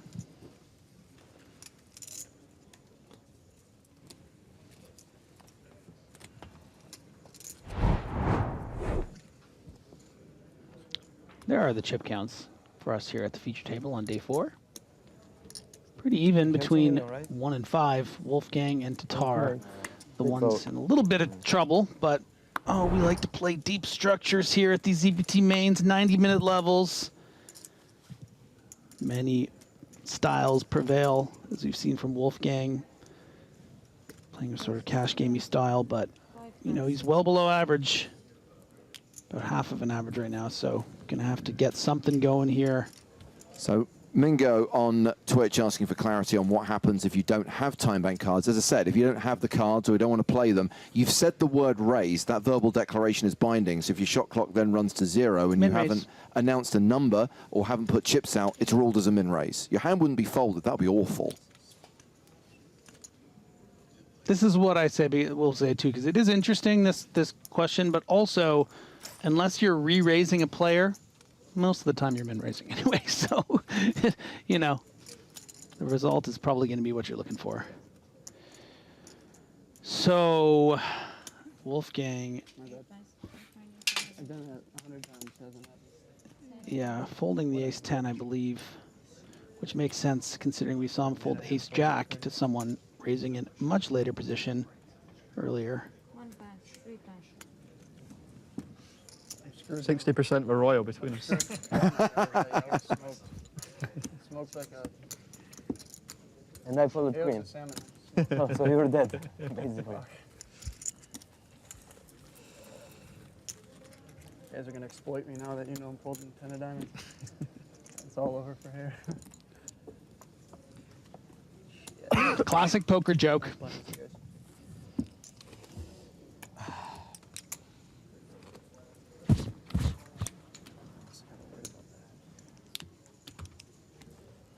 There is no better poker joke than when the player under the gun accidentally puts out chips thinking they're the big blind and everyone goes, oh, is it a straddle?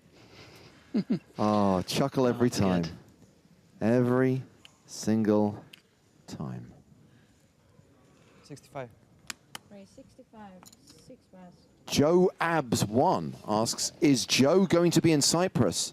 Commentator? 7 pass. Yes. Interesting you'd be asking about Cyprus. Come on, kings.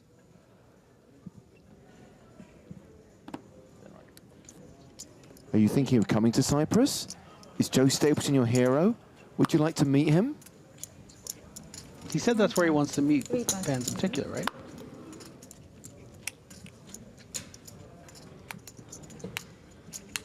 Kenjic has opened under the gun with King 10 of spades. Respect. Wow. So good timing, you guys. So good. Alright, keep your hands in. Look at the camera and go like this. Respect. Yeah, that means respect. I didn't know that. Respect. I was always wondering why people do that, but yeah, now I know. It's not respect. I do that a lot. I do the peace sign. Oh, yeah.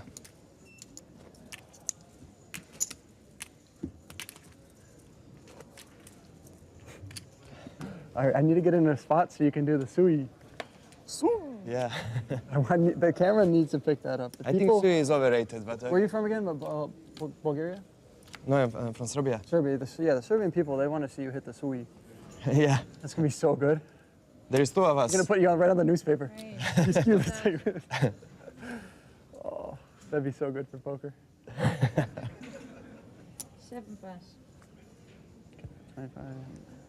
Shawskin has opened under the gun. Come on, queens.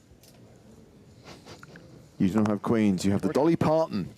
8 pass. Dolly Parton, good for poker. 1 pass. The Spraggy, not good for poker.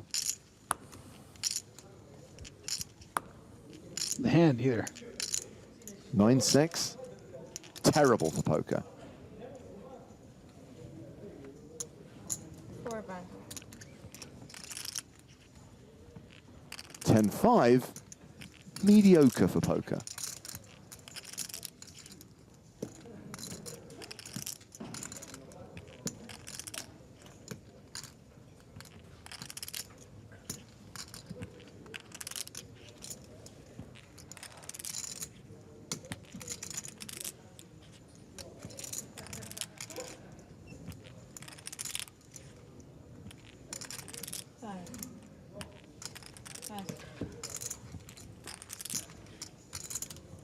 Raise and take it for Schauskim.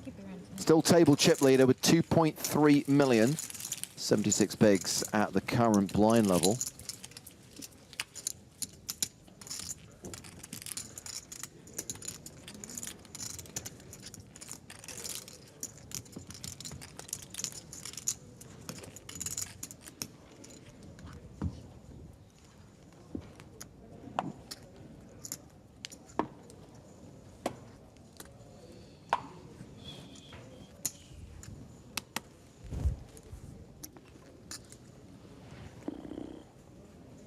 Eight, 7 off. That's an under the gun raise. 4 to top. Jacks. Fold. Yes, fold. Under the gun fold. Yeah, that's what you're looking for. I just wanted to play a hand. I'm kind of projecting. Relax. Wolfgang's going to play this. Okay, okay. I want to see action. He's going to play. He's going to raise. Ace 8 the strawberries. Let's do this. Raise 60,000.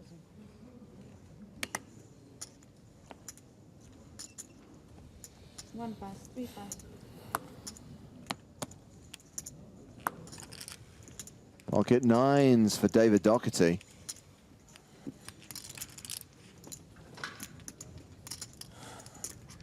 Yeah, I would expect David to just call nines here. Or this in later position, maybe he would start mixing in some 3 bets to call off 30 blinds, but against the under the gun 1 range of Wolfgang, very happy to just flat here, be under repped, have ultimate position. Kenjic, I think, definitely wants to play this hand. Perhaps mulling over whether he would like to. Oh no, yeah, he's called already, right? He's called? No, it's still on him.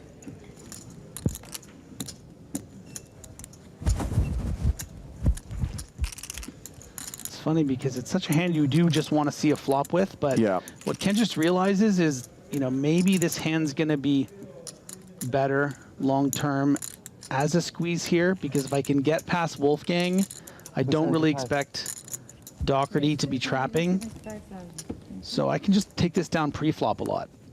And yeah, it sucks if Wolfgang suddenly, you know, does have ace-king or something and shoves and I don't get to see actualize my hand, but also the kind of hands that are raising under the gun and flatting on the button, oftentimes will have Jack-10 crushed, right? So that's part of where this comes in as well. So the squeeze is 275,000.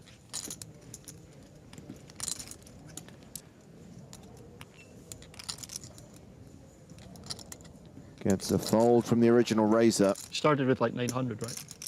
I think 9. Yeah. And Docherty now considering his options. Yeah, like 9.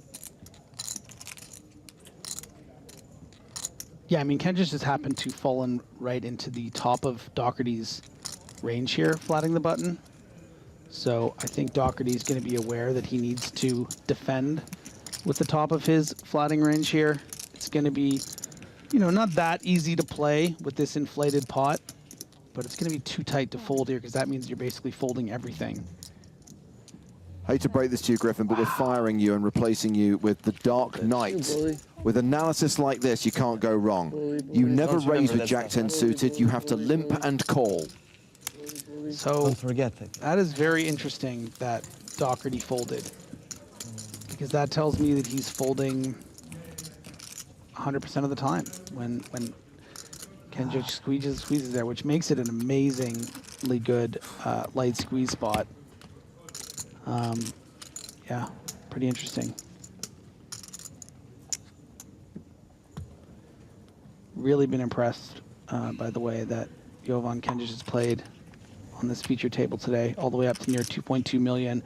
We saw some really interesting aggression, some like even a loose call or 2 pre-flop that was a bit maybe coloring outside the lines, but he's playing like a winner.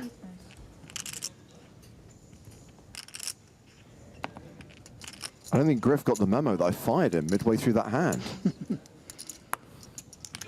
You don't have the power to fire me anymore. But the Dark Knight with analysis like that, come on!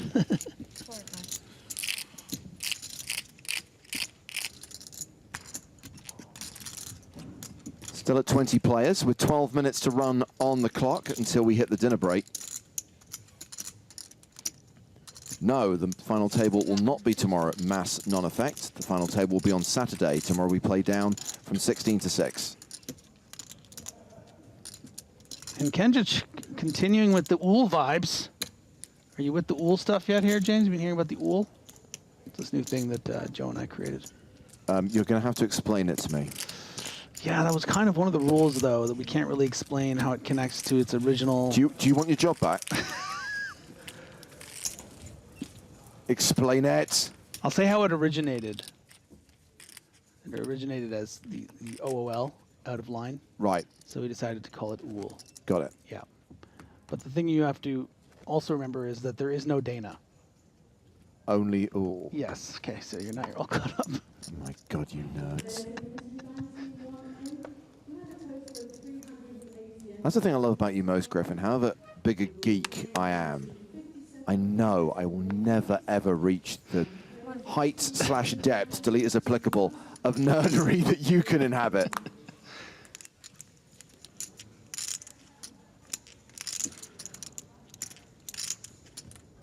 Raise 60,000. 5 pass. 6 pass.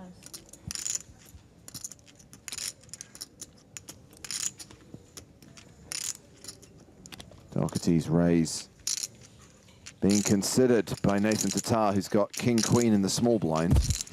Does have a dominating hand.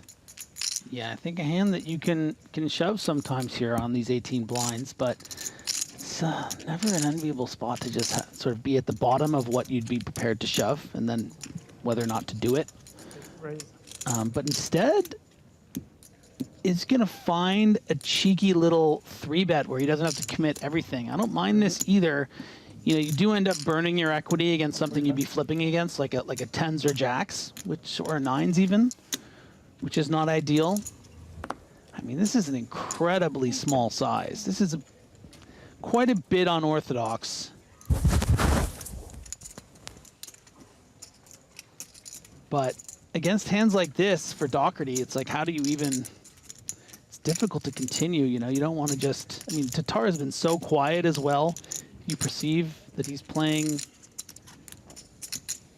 you know, mostly strong hands. King-Jack does very poorly against them. Yeah. I can only assume, by the way, that Shauskin's T-shirt is making him really itchy, because he's scratching himself all the time, and we're hearing it.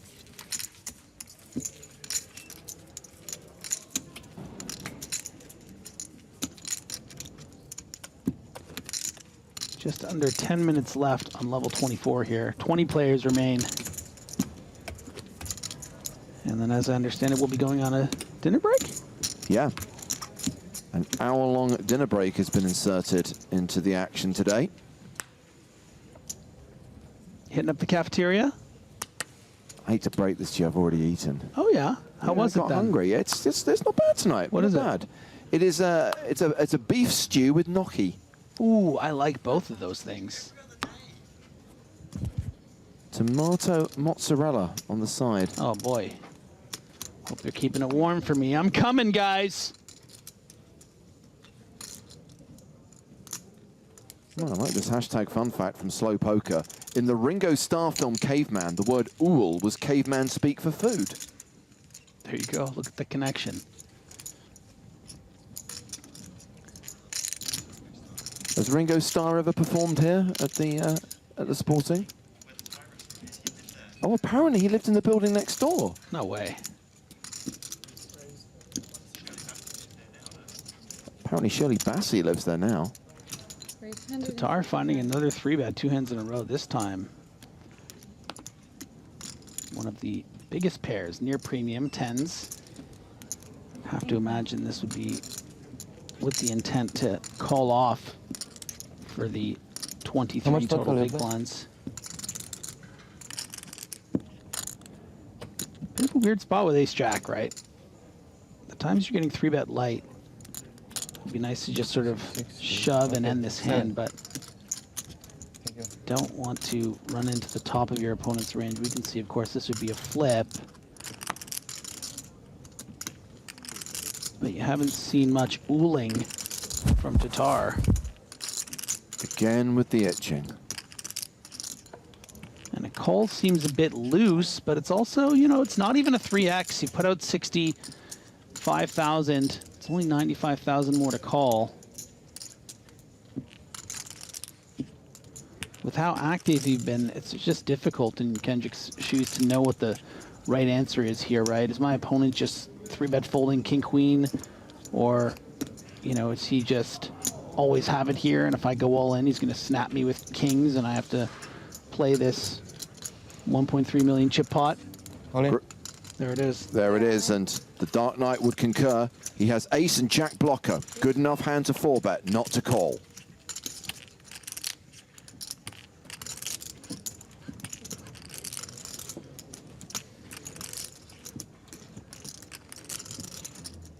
So Tatar could take this race, or could fold and leave himself 17 bigs. Of course, he doesn't know it would be a race, doesn't know what he's up against here.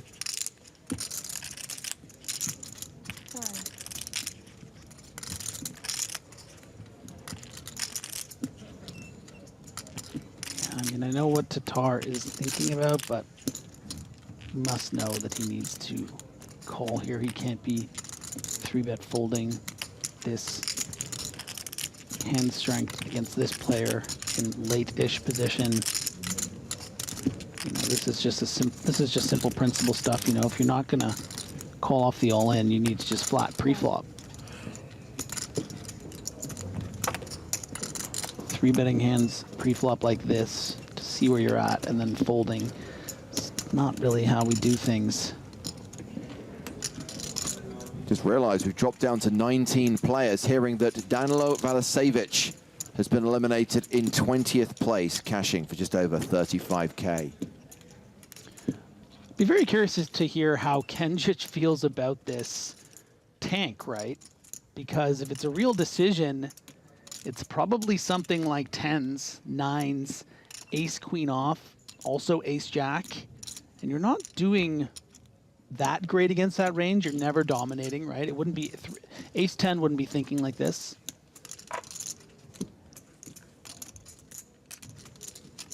So Ken's just hoping for a fold and can just take down that 200K in the middle, I think. At this stage, would rather do that than see a call from ace queen or be in a flip.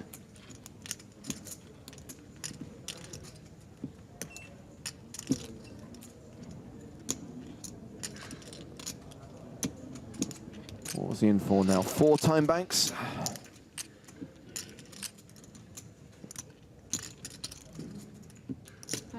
And folds the 10s. Respect. Respect, there it is. So. Yeah, I think that's a pretty big mistake from Nathan Tatar.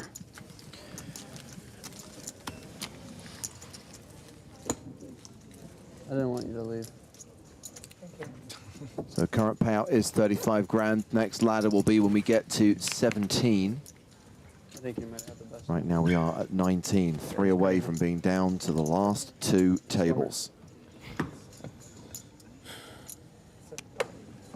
Yeah. I mean, look, the average stack now almost 2 million. This is leaving Tatar with just over $500,000, almost a quarter of the average. And you're 3-bet folding pocket 10s on 20 big blinds against a player that's been raising probably 35% of hands.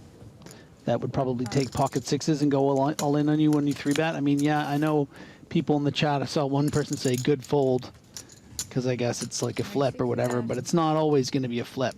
You know, you need to, when you get your big hands, you got to put the money in and hope that you come out the other side of it, and that's how you win poker tournaments. And Tatar's style here of 3-bet folding, seeing where he's at with 2 10s is not a winning strategy.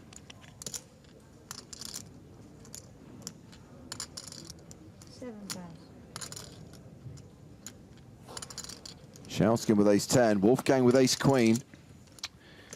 And yeah, another great opportunity, I think, to just shove and pick up what's in the middle there. And you could 3-bet call off, but that's always scary to do with ace queen. Could also see just a call from Wolfgang based on how he's been playing. It's going to be just a call. Certainly not bad by any means. I mean, the good thing about this spot is that you are keeping the dominating aces and queens in there, and that's exactly what Choskin has with the ace-10. But you're also welcoming in one of the chip leaders on the table in the big blind who is going to have some cards that are going to be live. 7-5, probably not quite good enough for Wakil, but he might still just flick in the extra. Oh, that's from the small blind, pardon me. So why are we on him? 1 pass, 3 pass. Thank you.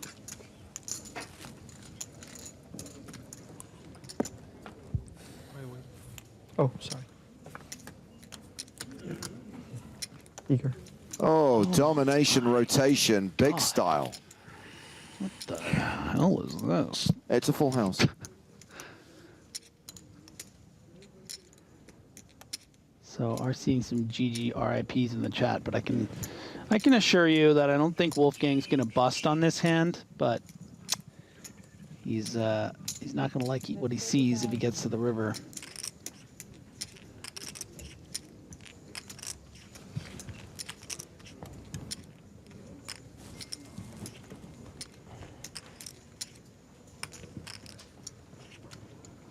Oh. 40,000 apiece. For Wolfgang's sake, I'd like to see a heart to maybe make it easier to fold by the river, but the 9 is not going to do it. At least it wasn't a queen.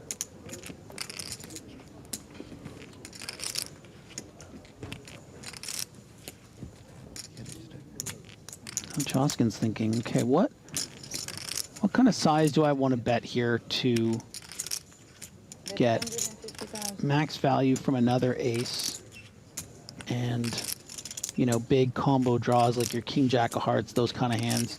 I don't want to bet too much as to scare off, but I want to get the value if and when Wolfgang calls this is going to have under pot left. So, you know, I did suggest maybe he can get away from it by the river, but that is also really run out dependent. 150K was the bet on the turn, 3 on the river. And there's 575,000 in the pot, Griffin. Wolfgang's got 525K behind. And Wolfgang just praying for a check, but won't be getting it. Especially with the heart coming in, Choskin wants to get full value. They're all in. Shoves on Wolfgang Poker. It's all in to call. This is going to be the last hand of the level, by the way. Wow. The clock has just ticked into the break. Always the drama.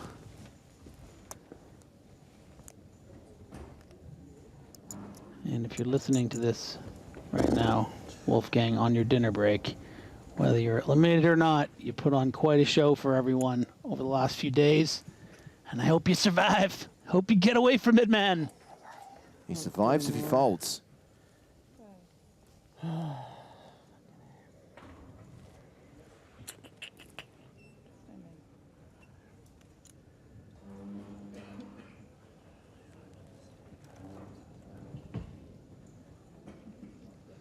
Can we do a call fold poll? I'm gonna make a big fold here. Oh. He's minded to fold. And it will be a great fold. I block that, but I lose to that. I only beat that. I lose to that and that. I fold. Good fold. Gets away from it. That's Great fold. Is Shauskin going to show him? No. He'll see it. In 30. You wanted He's watching it right now. Wolfgang's watching it right now. Shauskin he shows showed it. There's no harm in showing it. There's a 60-minute break You're now. going to find out anyway within the next... Yeah. Wow. Adrian, when do you have? Slips out the window. Alexander Wolfgang. When do you have? 1, 2. Well, he is going to be the shortest stack at the table when we return. He and Nathan Tatar are going to have 13 bigs apiece at the next level. I know. Big fold. 1, 2. But Wolfgang has been in the danger zone before. It's not over yet. 19 players remain. And at the feature table is Shauskin, who's got the advantage, 2.6 million. Most players have big stacks. Note that Wakil, Docherty and Mateos have dropped below the 50 big blind mark, because when we come back, the blinds will be 20-40. But Nathan Tatar and Wolfgang Poker are both short.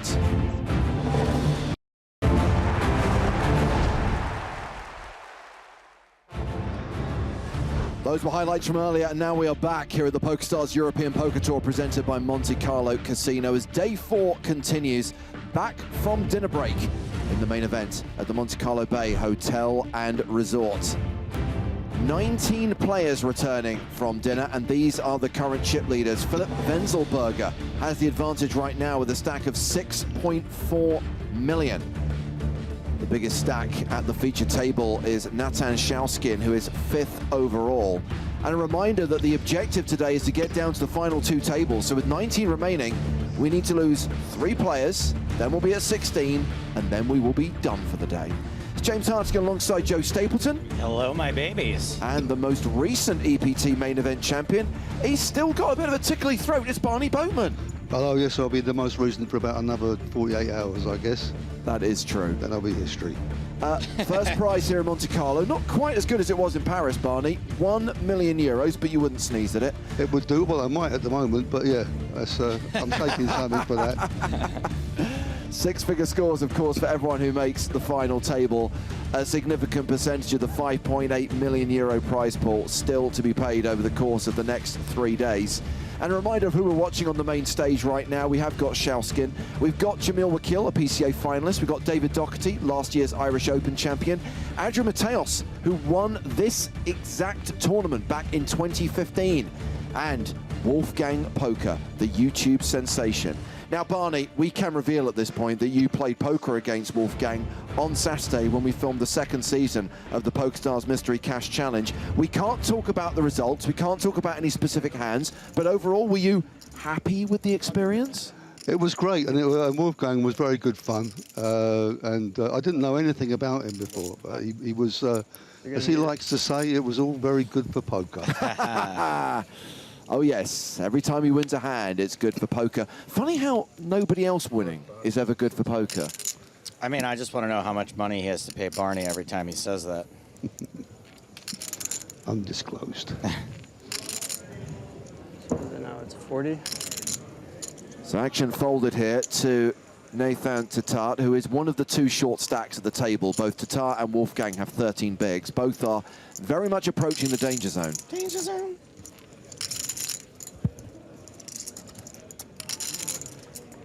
And Tatar wisely not playing 9-6. King Queen for Wolfgang.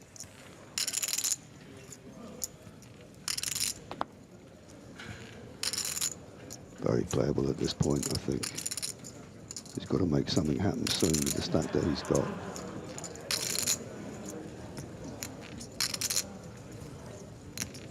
Would this be an open shove if you were in his position, Barney? Folded you in late position, King Queen? No, I think that's. I think it's kind of balanced to do this with whatever strength hand, and sometimes you've got hands that you'll get away from. With about 8. 80. No. No, 525. So he has min raised here. Blind's currently 20-40. He's made it 80k. Yeah, raggy ace is a difficult spot. Right.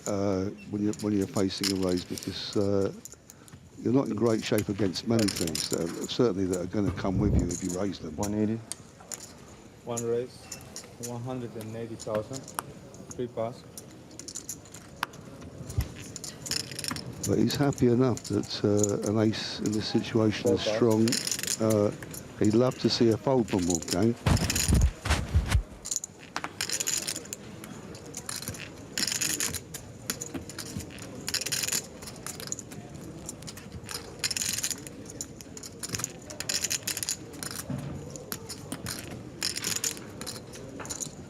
So the re-raises to 180,000, and with Wolfgang's stack, it is one of those all-in or fold situations. I mean, Wakil using the power of his stack as well. It hasn't cost him much to make that play. And as you say, for Wolfgang, it's all or nothing. And Wolfgang has backed away from all quite a few times. Yeah. Plenty of spots he could have gotten it in today. Fairly standard spots for tournament regs. And he's taken more of a passive cash game approach to a lot of these things. It's working for him. Obviously, he's still here. Yeah, I mean, you know, an open shot. Wait, are they breaking the feature table? No, no. What's happening here is that Kenjic is being balanced off because we have just lost a player. Georgios Karakousis just eliminated in 19th place for 35K. So because Kenjic was due to post the big blind on the next hand, he will be moved to that table to keep the 3 tables balanced. We should now have 3 tables of 6. Good luck, guys. Yeah, take your time. Don't want to have an accident. Yeah. So now we are 6-handed on the main stage. Sorry, Barney, we were chatting about Wolfgang and his all or nothing. This is painful to go short-handed when you've got those kind of size stacks, around about 10 or a dozen big blinds. And yeah, I mean, Wolfgang is pretty much going to have to pick a hand to go with. And King-Queen wouldn't have been the worst. One pass. 80. 3 raise. Keel taking a walk. Action's been folded to Adrian Mateos, who's going to raise the button here with King-8 of spades. And it's King-Queen for David Docherty. Well, I mean, Docherty knows that Mateos is going to be opening a lot of hands. I know that he's not as chipped up as he was a while ago, but him and Docherty have got roughly the same stack. 6 pass. Docherty calls in the small blind with Chauskin folding the big blind. We're going heads up to the flop. Yeah, I mean, Docherty doesn't want to find a huge hand behind him, but, well, this is something that you can rep. I mean, certainly from the big blinds, you can rep this kind of flop all day long.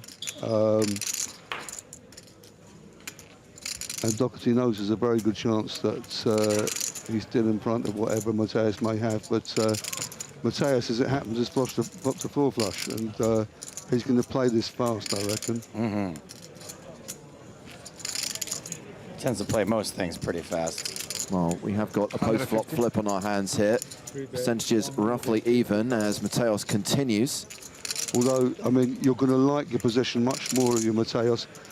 A, because he's got position, and B, because he knows what he wants to see.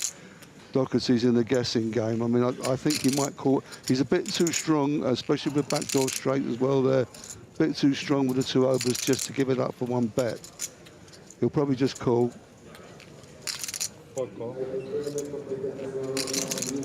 Makes the call, and we go to the turn, which is the ace of spades. So Mateos with the nut flush. Docherty has picked up a no-good Broadway draw. I think Docherty recognises that this is not a good card for him. I think Mateos, I mean, sometimes you even check back here, but it's a bit fishy when it comes in ace. I think he has to bet it, and hope that Docherty's got a little bit more of this flop than he actually has. I mean, I think Docherty knows that Mateos wouldn't bet. 55,000. Knowing that Docherty could be trapping himself, he wouldn't bet without a reasonable piece of this flop, at least an ace. And I think that Docherty's good enough just to give this up now. That's a horrible turn card for him.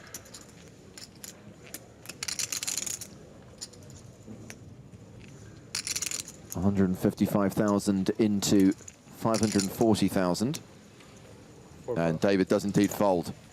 He doesn't waste a chip.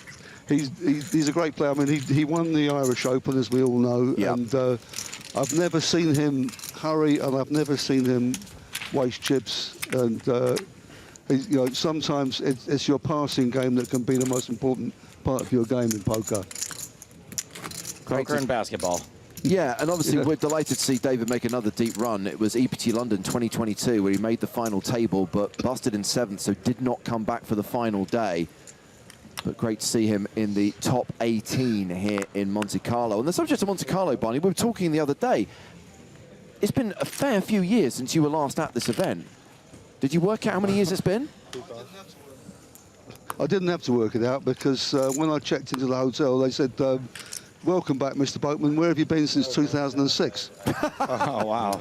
18 years since I've been here, 18 years. I remember that you were rather gleefully skipped Monaco many years in a row. Well, you know, mostly because of my jokes. Yeah, no. Well, I mean, you know, I'm not really quite so bothered about. I mean, to be fair, I mean, back then the qualifying players, particularly, weren't treated as royally as they are now. You know, sure. You couldn't even get a drink of water for nothing, but now there's great food and drinks and stuff at, you know, kind of prices you might pay down South End or something. So it's, you know, I have got nothing to complain about Monaco now. And you can afford it.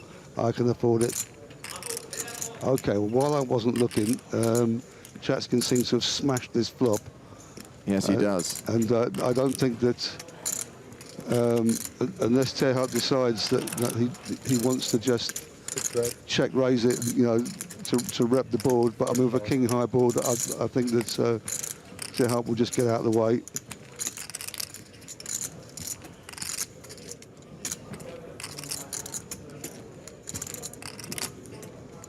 I didn't actually see if it was limp.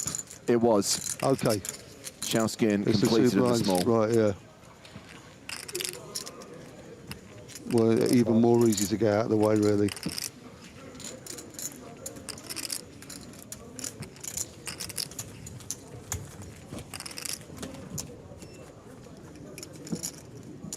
You referenced David Docherty winning last year's Irish Open. I know it pained you to miss this year's Irish Open, but you had a personal engagement. But not long to go now, just over a month till Malaga.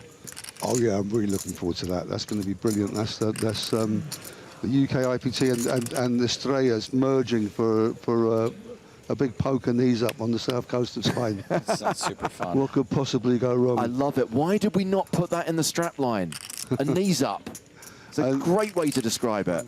Not only that, but they're gonna have a club with a big screen with the Euro matches on. So you know, there's always going to be something to do. Hey, have we talked to Barney since we talked to Patrick Marber? No. Patrick Marber, tell me. So you mentioned Patrick Marber on the 300th episode of the podcast. We had been wanting to have him on our podcast for a really long time for obvious reasons. And we had him on the podcast, so we get to talking about dealer's choice.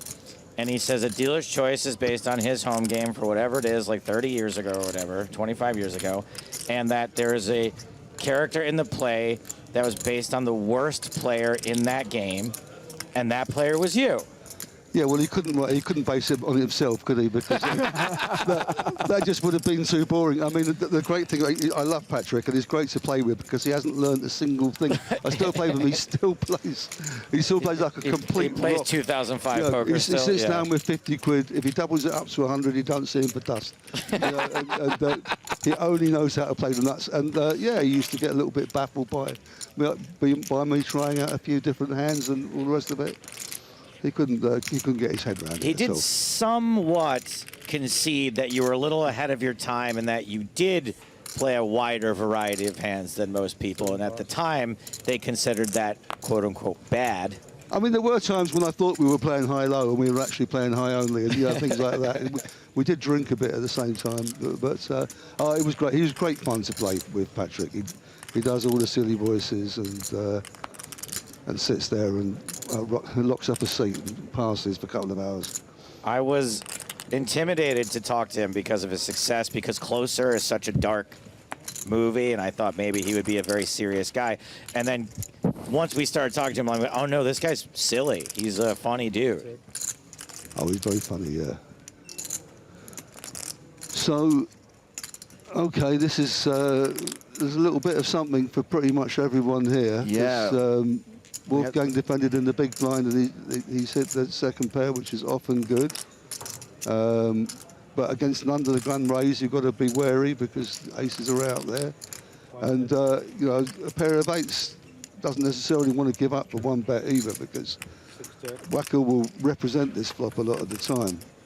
So everyone had a reason, but what do they check around? Yeah, it gets checked around to the turn. We get the 4 of clubs. I mean, that's very fishy when someone raises under the gun and then they just check and ace high flop. But, you know, I'm not sure these boys will be buying that.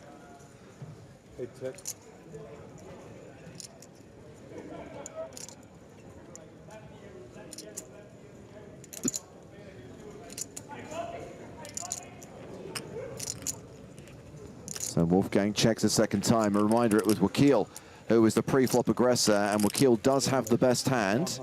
And he makes a delayed continuation bet of 1/3 pot.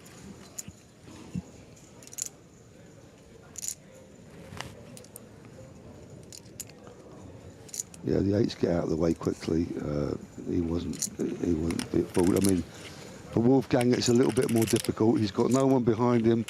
If he's up against ace anything, he can improve.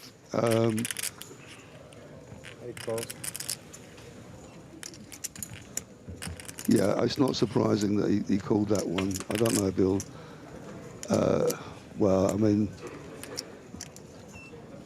if you've got a raggy ace like this and you get called by this board, you're not entirely certain that the river card hasn't hurt you. And it could get checked down here. Well, there's 500k in the middle. Wolfgang's only got 225k behind. He's left himself with 5 bigs. Okay, well, I guess Wakil will figure that Wolfgang, if he had 2 pair, the only reason to check it will be to catch a complete bluff. But you know, most of the time he's probably going to put it in. So he'll probably charge Wolfgang the full entry price or exit price in this case. 350,000. Yeah, bets enough to put him all in. So you make a hero call with a pair of 10s, you are out of here. But he's just the man to fold this.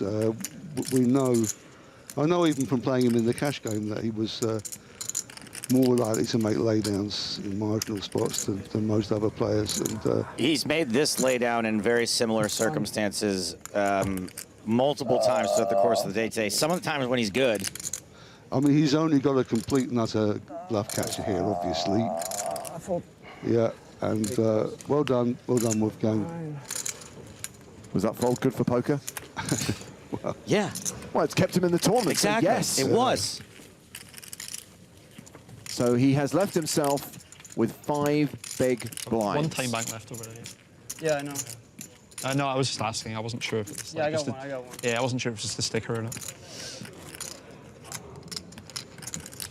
Yeah, I've got to get my head around the chip stacks as well, because I'm watching these. I haven't learned who's got what's yet. I'm going to quickly catch up. Wow, Wolfgang's only got 5 bigs, right? I mean, he's not. I'm going to predict that Wolfgang's not going to back off the next hand that he plays. Let's hope not. I mean, obviously, if there's a money jump and there's a pot going on the other table, and he's got a few time banks, we've seen that move before. That's a good point, because 18th gets 35k. If you can ladder to 17th, you get 40,600. So we are on a money jump right now. Mateos has opened under the gun with ace-7 suited. Letar on the button with jack-5. Well, there's no real decision here. He's just taking his time to be balanced and maybe considering the situation on the other table and the money jump situation. He's not in any big rush.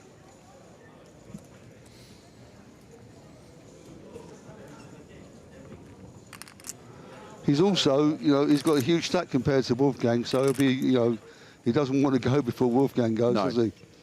Not with that money jump that we just referenced. Queen 9 of diamonds for Wolfgang in the small blind. I mean, it's horrible. He's already got something in there, but somebody's raised under the gun. He's got no fold equity. I mean, it might not have been wrong to gamble with that, but I think he's still hoping to survive the money jump. Action now on Jamil Wakil, 9-6 in the big blind. Woof. Well, that's disciplined.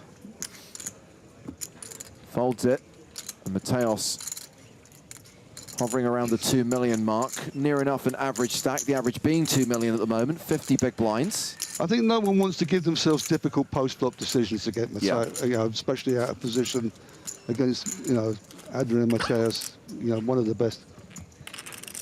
So Natan Chauskin at the feature table is the table chip leader. The overall tournament chip leader is this guy, Philip Wenzelberger. And coming back from break, he had around 6 million.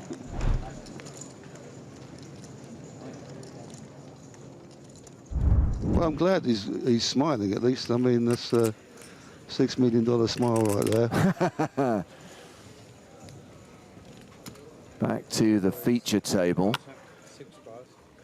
Action folded to top after Docherty opened under the gun with ace-10. Queen-jack is the Frenchman's hand. I mean, he knows he hasn't got many more to wait, but like facing an under gun raise, you're often dominated with this hand. He'd rather get it in first. Is there immediate ladders to be had too right now? Like if Wolfgang goes first, where are we at? Yeah, we're on the jump. Okay. Yeah, we've mentioned it. He looks like he's really considering it, but I think he's going to fold. I mean, it's horrible because, you know, the next 2 or 3 hands he gets might not be anything like that good. But, you know, you're often crushed against an under-the-gun raiser. He's never getting a fold out of anybody, so I think he's just taking his sweet time. Wolfgang does have only 5 big blinds, and he's aware of that as well. Okay, so let's see what Wolfgang has. He is in the hyper danger zone right now. And he's got ace-6. Oh, that's even a tougher decision.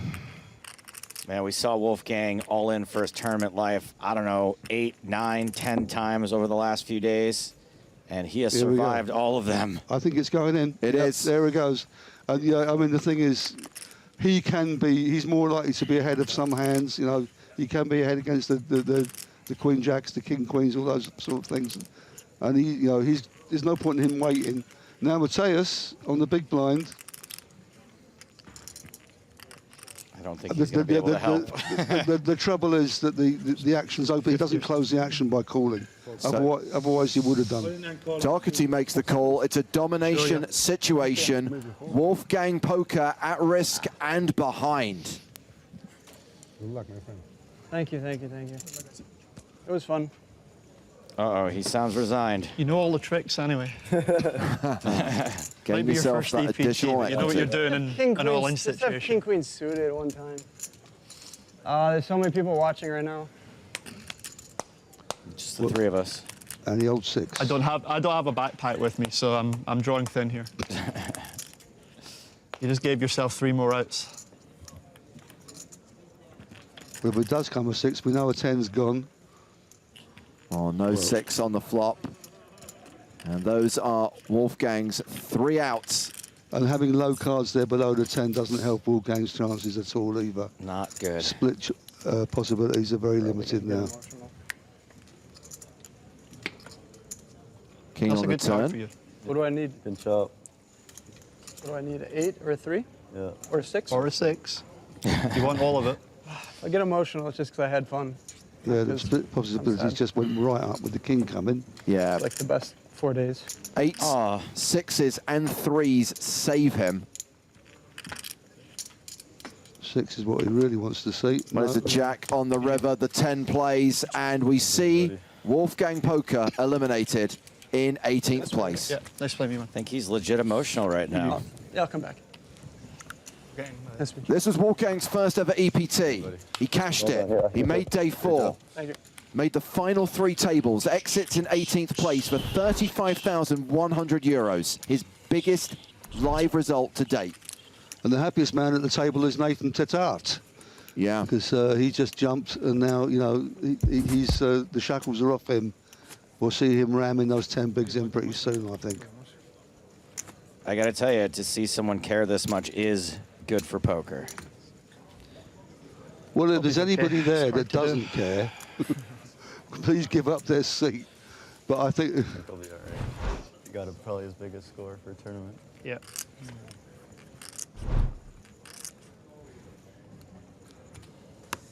Come on, Mr. Docherty.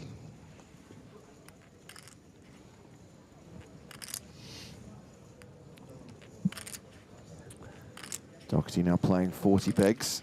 Well, I mean, Jack 5 suited is not the best to ram.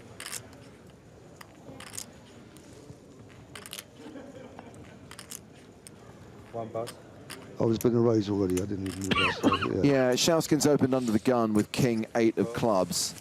He's really using his stack well, Schauskin. I mean, but Mateus with a suited ace makes the call, and Docherty can come in for a very cheap price, but decides no, not with king 4 off, and we are going heads up to the flop.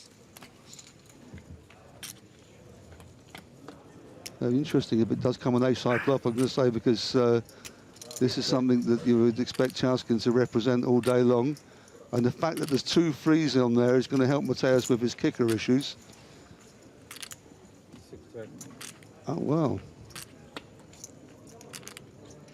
Mateus checked right back because... it's a good chance. Oh, sorry, it was checked. He checked behind him, I beg your pardon. I still think you're a nice guy. If that counts at all. They hate you as well now.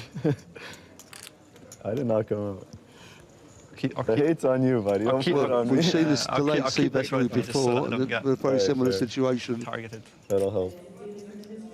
Except this time, he's not the one with the ace. Guy. He's a fun player to play with, for sure.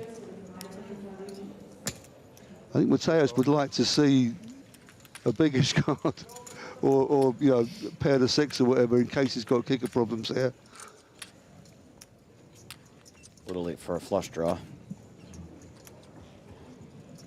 Yeah, he'd rather. He's kind of got a bluff catcher here, really, because he's not got no kicker with his ace, and he thinks that Mateus might have picked up a flush draw. He might have a. Dude, I've seen maybe a 6. You know, so he's charging him. Sorry. I've seen Adrian Mateus make some insane hero calls. Not all of them correct, by the way. He is not afraid to call down lighter than this, I would say. Well, I mean, he's never folding this. He's probably considering whether there's any point in doing anything other than call.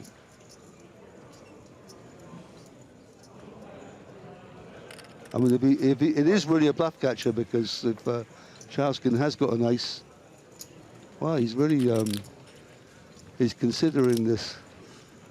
What's the size of the bet he's made here? 210,000. It's like a half pot bet, right? Yeah. I mean, I would have said that he would check to call, but he's buying the story. Mateus lays it down, folds the best hand. Good job, Schauskin, increasing his chip lead at the table. And yes, there has been an all-in and a call over at one of the other tables. It is Francisco Benitez, Tamati, who's all in with 7s, racing against Dirk van Luik with ace-jack. We join on the flop. Jack 7-8, a set of jacks for Benitez. Oh, sorry, a set of 7s rather, because it's always coming 7. And no straight on the river, so that is going to be a double up for Francisco Benitez. We are still at 17 players, still 1 away from being down to 16 and done for the day. By the way, we are going to catch up with Wolfgang Poker. We are going to hear from our 18th place finisher very shortly. 45.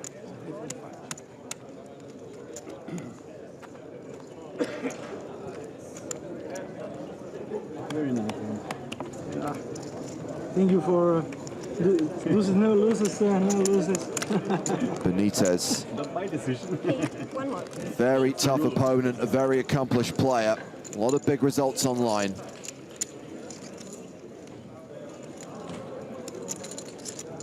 And a crucial double up with 17 remaining. And obviously, Nathan Tatar will not be happy with the result of that run out. Clinging on with his 10 big blinds. Well, I will say I haven't seen him do anything wrong since I've been sitting in this chair. Double up? So he double up. Double up.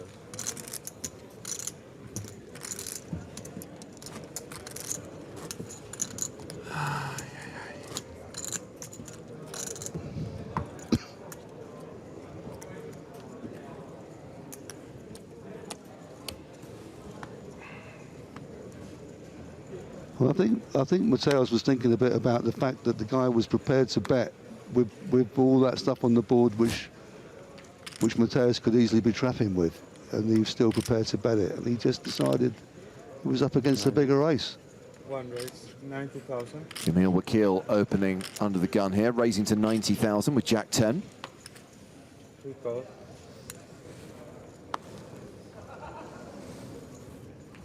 Mateus flatting with King Jack of Diamonds. And Docherty playing Queen 8 on the button. He won't play this. He's not tempted to make a squeeze or anything like that. He's going to get out of the way for sure.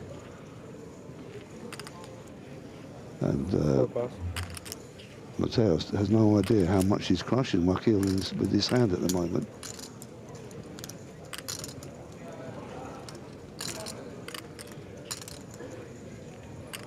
I think facing the action, he's facing out of position. I don't think Chowskin plays this, no. What have we got here? What do we have? Do we know? Well, he's counting chips. Oh, that's why. Oh, jeez. That's why. Well, I'm going to stick my neck out and say that he's not backing off this hand. He's going to make a little squeezy-weezy, woo! Oh, that's a bold prediction, Barney. Listen, I didn't get where I am today. Where am I anyway? There's not many times in life you get to bet on a sure thing. And him putting those chips in right now was as sure as it gets. And it's nice timing for him because they know that, you know, with the money jump just happening, they know that he could be doing it with all sorts. And it really, they can afford it. These boys can afford it, you know. But Wakil has got to think about the fact that Mateus is behind him. Mateus sometimes might be taking a chance that that move was coming behind him and might be lurking with something big as well. That's the problem that Wakil has got. And that's probably the reason he got out of the way. But Mateus will call quickly, and All in and call on 3-2.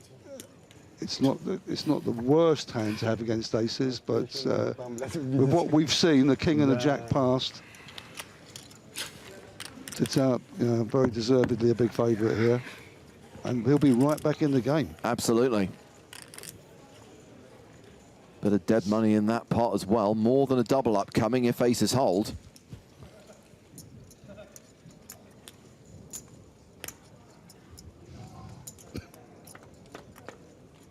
The flop.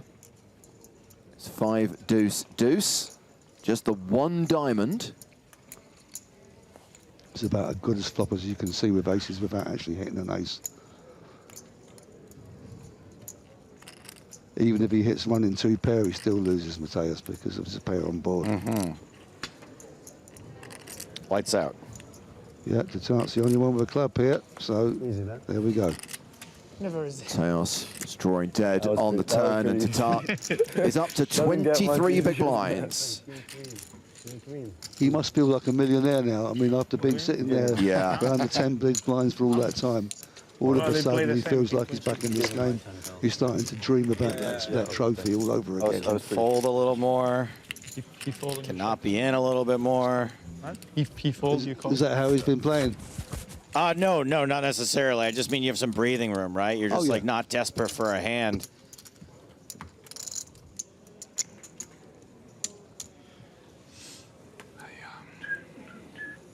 It's just a big exhale. Okay. Of course, we very much claim Adrian Mateus as one of our own, one of Hammersmith's finest poker players. La Casa? Spain? Me? Never been there. De glory.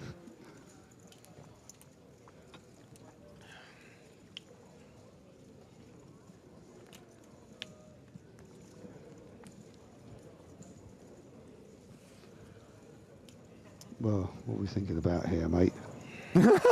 Wake up, wake up. You're in the EPT, day 4. Is that the classic, I could do something really creative here, and then suddenly you check yourself and go, no, be sensible. I think he's just being balanced. I think he's just, this is one of the things that really winds me up about these kids these days. What's wrong with being a bit unbalanced from time to time?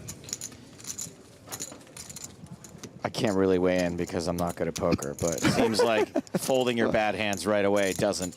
I'm not really sure why you would need to be balanced with that, but. Yes, I understand. I guess it's because when you sit there thinking for a minute, they don't really know whether you've got a decision or not. I don't do it myself, but it's. Well, you're an EPT winner, so. You know me, I've got a thing about not using time banks. Well, okay, I think Docherty, we'll see him thinking for exactly the same amount of time. And maybe this is why. This is why you do it. It's actually a really interesting study, right? Exactly the same demeanor, exactly the same amount of time with Jack 4 offsuit and with aces. Exactly. But I'm going to say there's going to be a different action right here, right now. Again, another bold prediction. He's just nailing them. If only I'd got a bet on. 7 pass. Does anybody have anything? King 4 off need not apply. Keep that over there, yeah. Yeah. Oh, very, very disappointment for Docherty. But there are worse things that can happen to your aces. Right.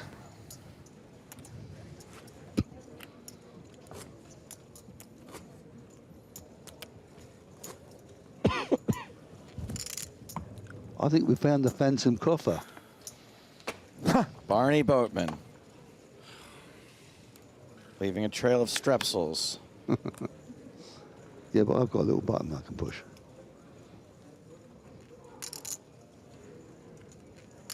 All right. 105,000. Did he put in the wrong amount, did he?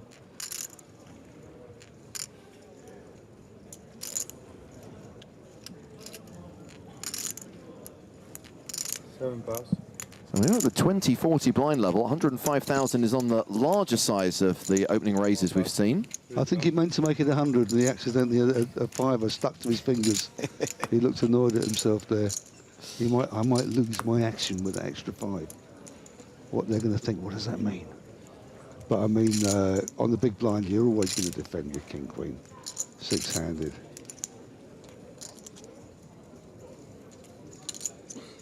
If he loses him for that extra 5, he'll be kicking himself. I don't know about losing him, but I mean that wins could be interpreted the wrong way, and maybe you get a.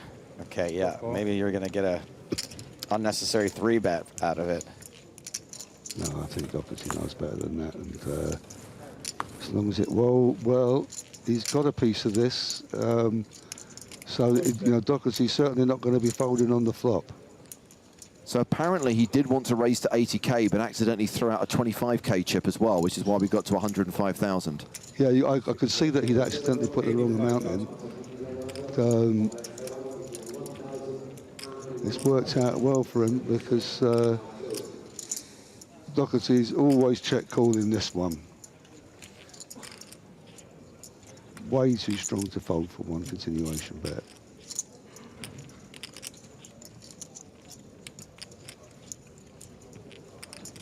He's just really hoping he either hits a queen or that Chaskin switches off on the turn, because he's going to smell a big rat when he doesn't.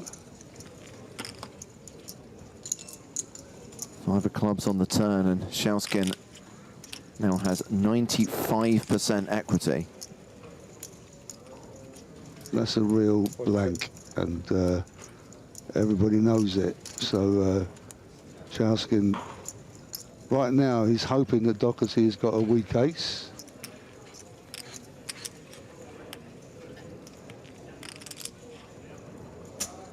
Six bet, 355,000. Second barrel is significantly bigger than the first, 355,000. I think that he understands that Docherty has hit. He's hoping it's got to be an ace or a queen, really. He knows that he's hit, so he thinks he can charge him for like his ace-10s and so forth, and maybe even a hand like king-queen. That's kind of. But I think Docherty knows enough to know that. Yeah, I mean it's right on the line. It's right on the line, but I think he will throw it away.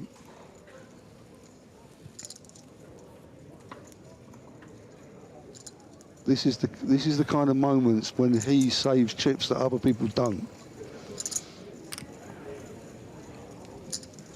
That's the one side of it. I do feel like some people get overexploited in these pots. Well, okay. It's just too strong. It is right on the line, I think. And if he hits a king, that's going to be awful for him. But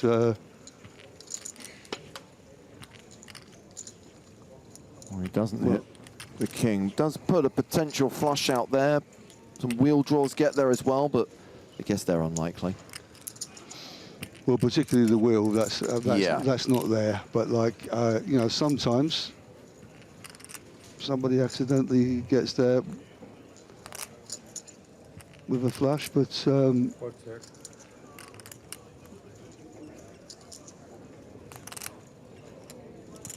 I mean, I think Chouskin really believes that Docherty's got an ace, and he's checked back, isn't he? Because he, you know, he's worried about him having hit his kicker. That was a pretty big pot, more than $1 million in the middle, and it goes to Chouskin, who's just moved up over the 3 million mark.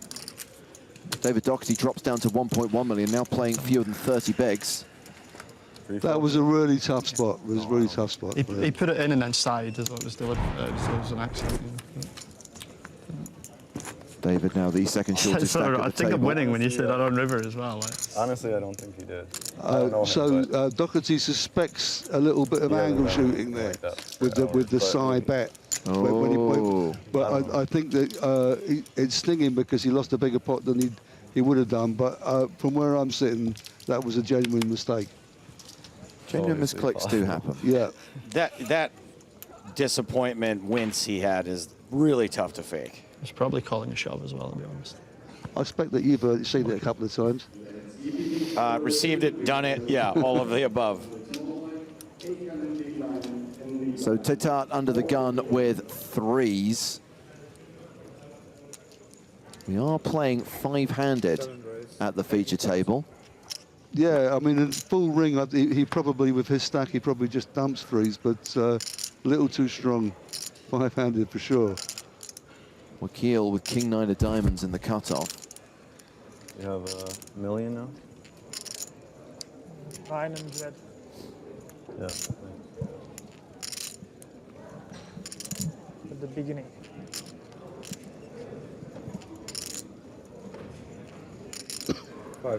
And Wakil verifying how many chips Tetat started the hand with. One raise, 210. He is going to 3-bet. Re-raises to 210,000. And David Docherty has sevens in the small blind. Just fold. Try sevens again on day 5.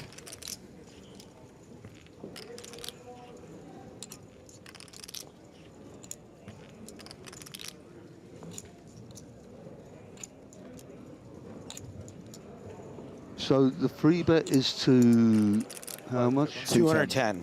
And oh, he listened. He's worried about Tetat shoving behind him and having to call another, because that would open the action again. Horrible sandwich to be in with the sevens there. And again, I'm sure Tetat will make this look good and then dump the threes. Tatois.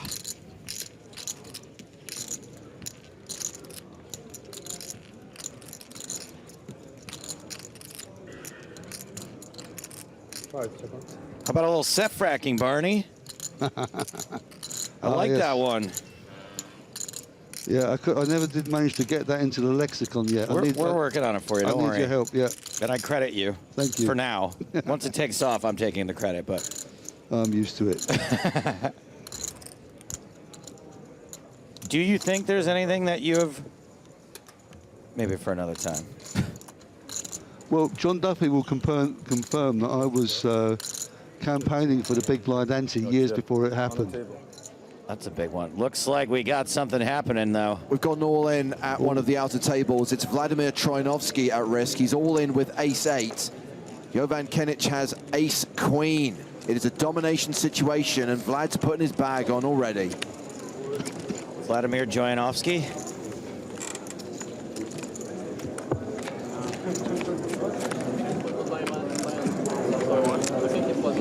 No 8 on the 1 minute flop. remaining on breaking on Mr. Bansi. Players, please return to your seats. Please, if you have 2 or more players at your table, please prepare the deck. Queen on the turn. That has him drawing dead. It's over. The day's over.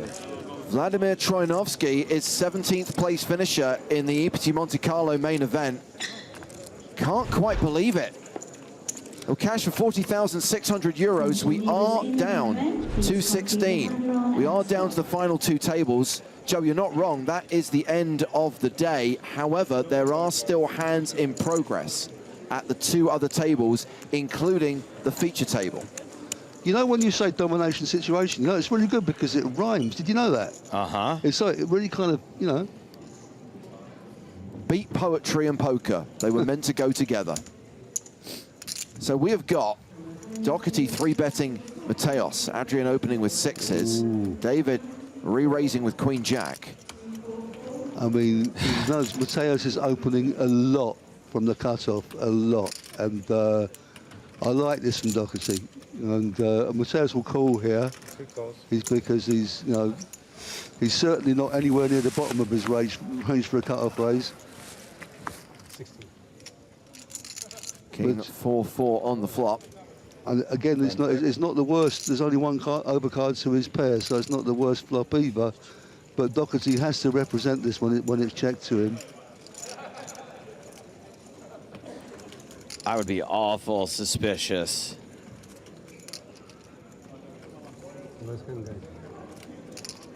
Mateos, that look, it never gets any less intense. Hard to see Mateos just giving this up for a flop bet, because it's really not the worst flop for a pair of 6s.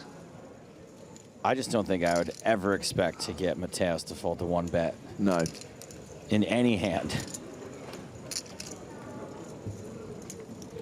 Can't really raise, so makes the call. Docherty's got some more work to do if he wants to take this pot. He's picked up a gut shot. A little bit of equity. But Docherty also understands that there's a reason, you know, Mateos hasn't called with a draw. Let's put it that way. So sometimes he might check thinking that a 10 will be good for him and possibly a Queen Jack as well. He might choose to check this one back. But it's kind of like giving up the pot if he does. So Queens, Jacks and 10s are the cards that would help David Docherty on the river.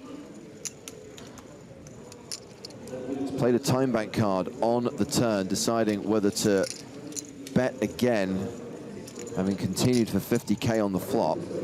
In this kind of moments, you sort of feel like you're putting your soul face up when you take too long. And this is strong. I like this because now the pressure is right back on Mateos.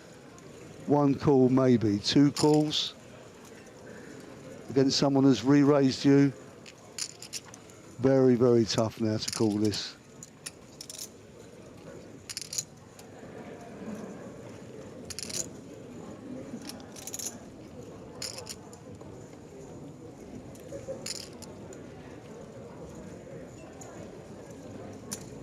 Mateos calls. Wow. The hand is going to the river. I mean, when you're thinking about making that continuation bet on the turn,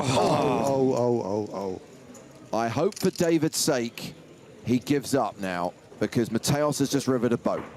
I think he will. Though. I think he'll give up because if he's not already ahead, he's picked up a flush draw, isn't he? I mean, what is Docherty beating? What can he make Mateos pass now? I mean, if he reads him for something like, you know, a small pair, something like 7s or something like, you know, he might have another go. But when you sit there thinking on the turn to make that second bet, and you have Mateos staring you down, very, very tough. Time bank card deployed by David Docherty. Mateos has seen people in this kind of situation so many times. And it doesn't matter now. He doesn't have to read him as weak because he knows how strong he is. Feels so bad to check back here and give up. But I think it's the right thing to do, not because he's hit a 6, but just because, you know, because he was calling with a reason, and like I say, he didn't fluff a draw. He's got exactly all the hands that missed. 580. Oh. A virtual all-in from David Docherty, 580,000, leaving himself one big blind. Well, he's so unlucky because you have to think this would have worked if Mateos hadn't rivered the boat. He's given himself a moment, even so, even now. I mean, he's never folded. I mean, it's so unlucky. So unlucky for Docherty. So sick. He's not even letting keep that last chip. Well, he is keeping it, but brutal finish. Wow, and that is the last hand of the night, and that means so David grim. Docherty That's is going to so be grim. coming back tomorrow with just 40k, with just a single big blind. I mean, I'd almost be happier if you didn't river a 6 and called. Like, that would be filthy. Like, You were bluffing, right? yeah. Wow. Oh, that's so sick. okay, mental note, never try to bluff that geezer. Sorry? Well, I mean, technically he did, you know, have like the virtual nuts. Oh, that's so filthy. I know, but he called I don't know what, twice. I don't know what your station down or not. He's Adrian Mateos. He is one of the best in the I'd have world. been happier. Like, Buenos dias, Adrian. Just called, I'd have been more impressed. Like, We'll never know. now I feel bad. Like, now I feel bad. We can give David a smaller bag. It's all right. Oh, ouch. Mateos, by the way, So dumb. a former Monte-Carlo champion, will be bringing 60 big blinds into play tomorrow. He finishes on 2.4 million. Chip it a chair, boys. Still in. There will be a redraw overnight, and we'll come back with 2 tables, 16 players tomorrow, and we will play down to the final 6. Just tell me, were you calling? I didn't decide. Congratulations to everyone who will be advancing to the penultimate day of this, the biggest EPT Monte-Carlo main event. A record breaker with 1,208 total entries, and now just 16 remain. Barney, thank you very much for coming in for the last session of play today. It's been a pleasure. I understand you might make an appearance tomorrow. Well, you're understanding shit that stuff, I beg your pardon, that I haven't heard. But it'll be my pleasure, I'm sure. Well, I'll tell you what, if we see you, we see you. If we don't, we don't. I know that, you know, now you're under contract, there are commitments, there are places you have to be, things you have to do. That's right. There are many ceremonial duties that come with being an ambassador. As you know, it's, I'm going down the pub with Prince Albert of Monaco tomorrow night. Oh, or maybe that's the name of the pub. Our thanks to Barney Boatman. So just before the close of play tonight, in 18th place, we lost Wolfgang Poker. We've been following his journey in this tournament over the course of the last few days. And we spoke to Wolfgang on the rail shortly after his elimination, after his EPT Monte-Carlo run came to an end.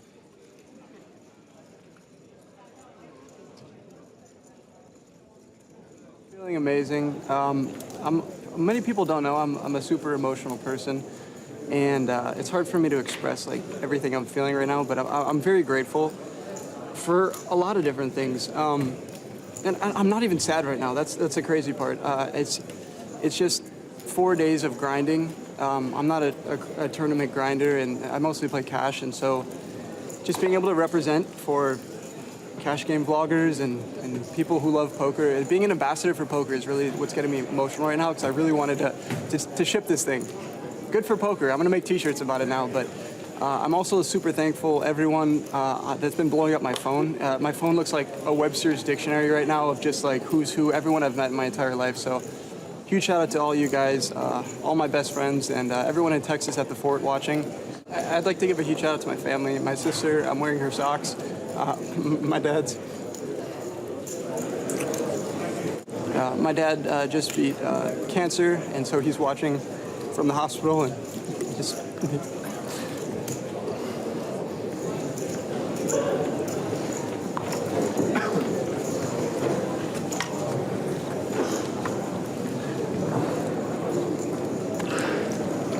I'm just super glad that I could give him a little bit of enjoyment the past couple days.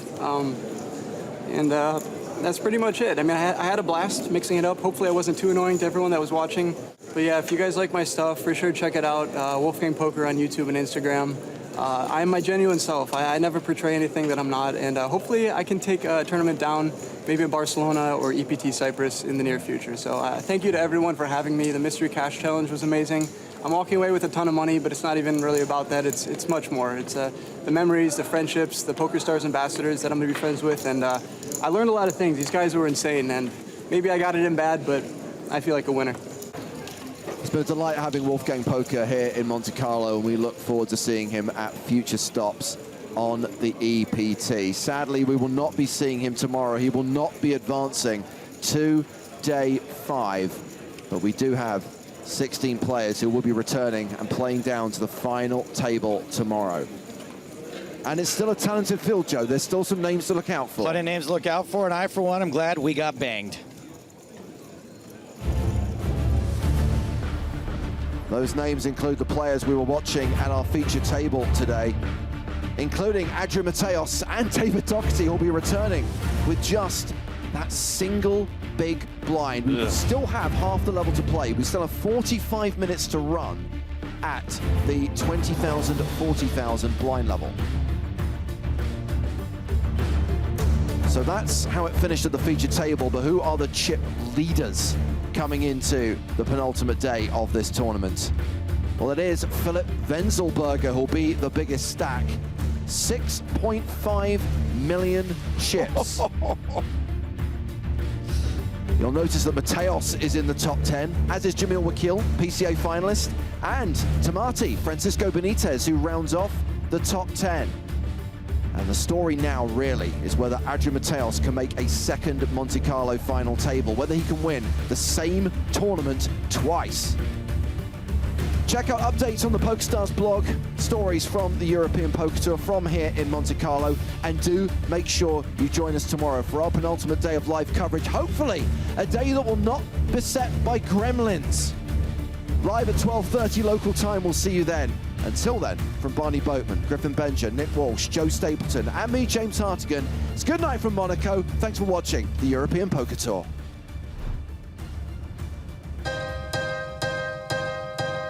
It gets dark, it gets lonely, and we want somebody only to feel alive. But we took it too far.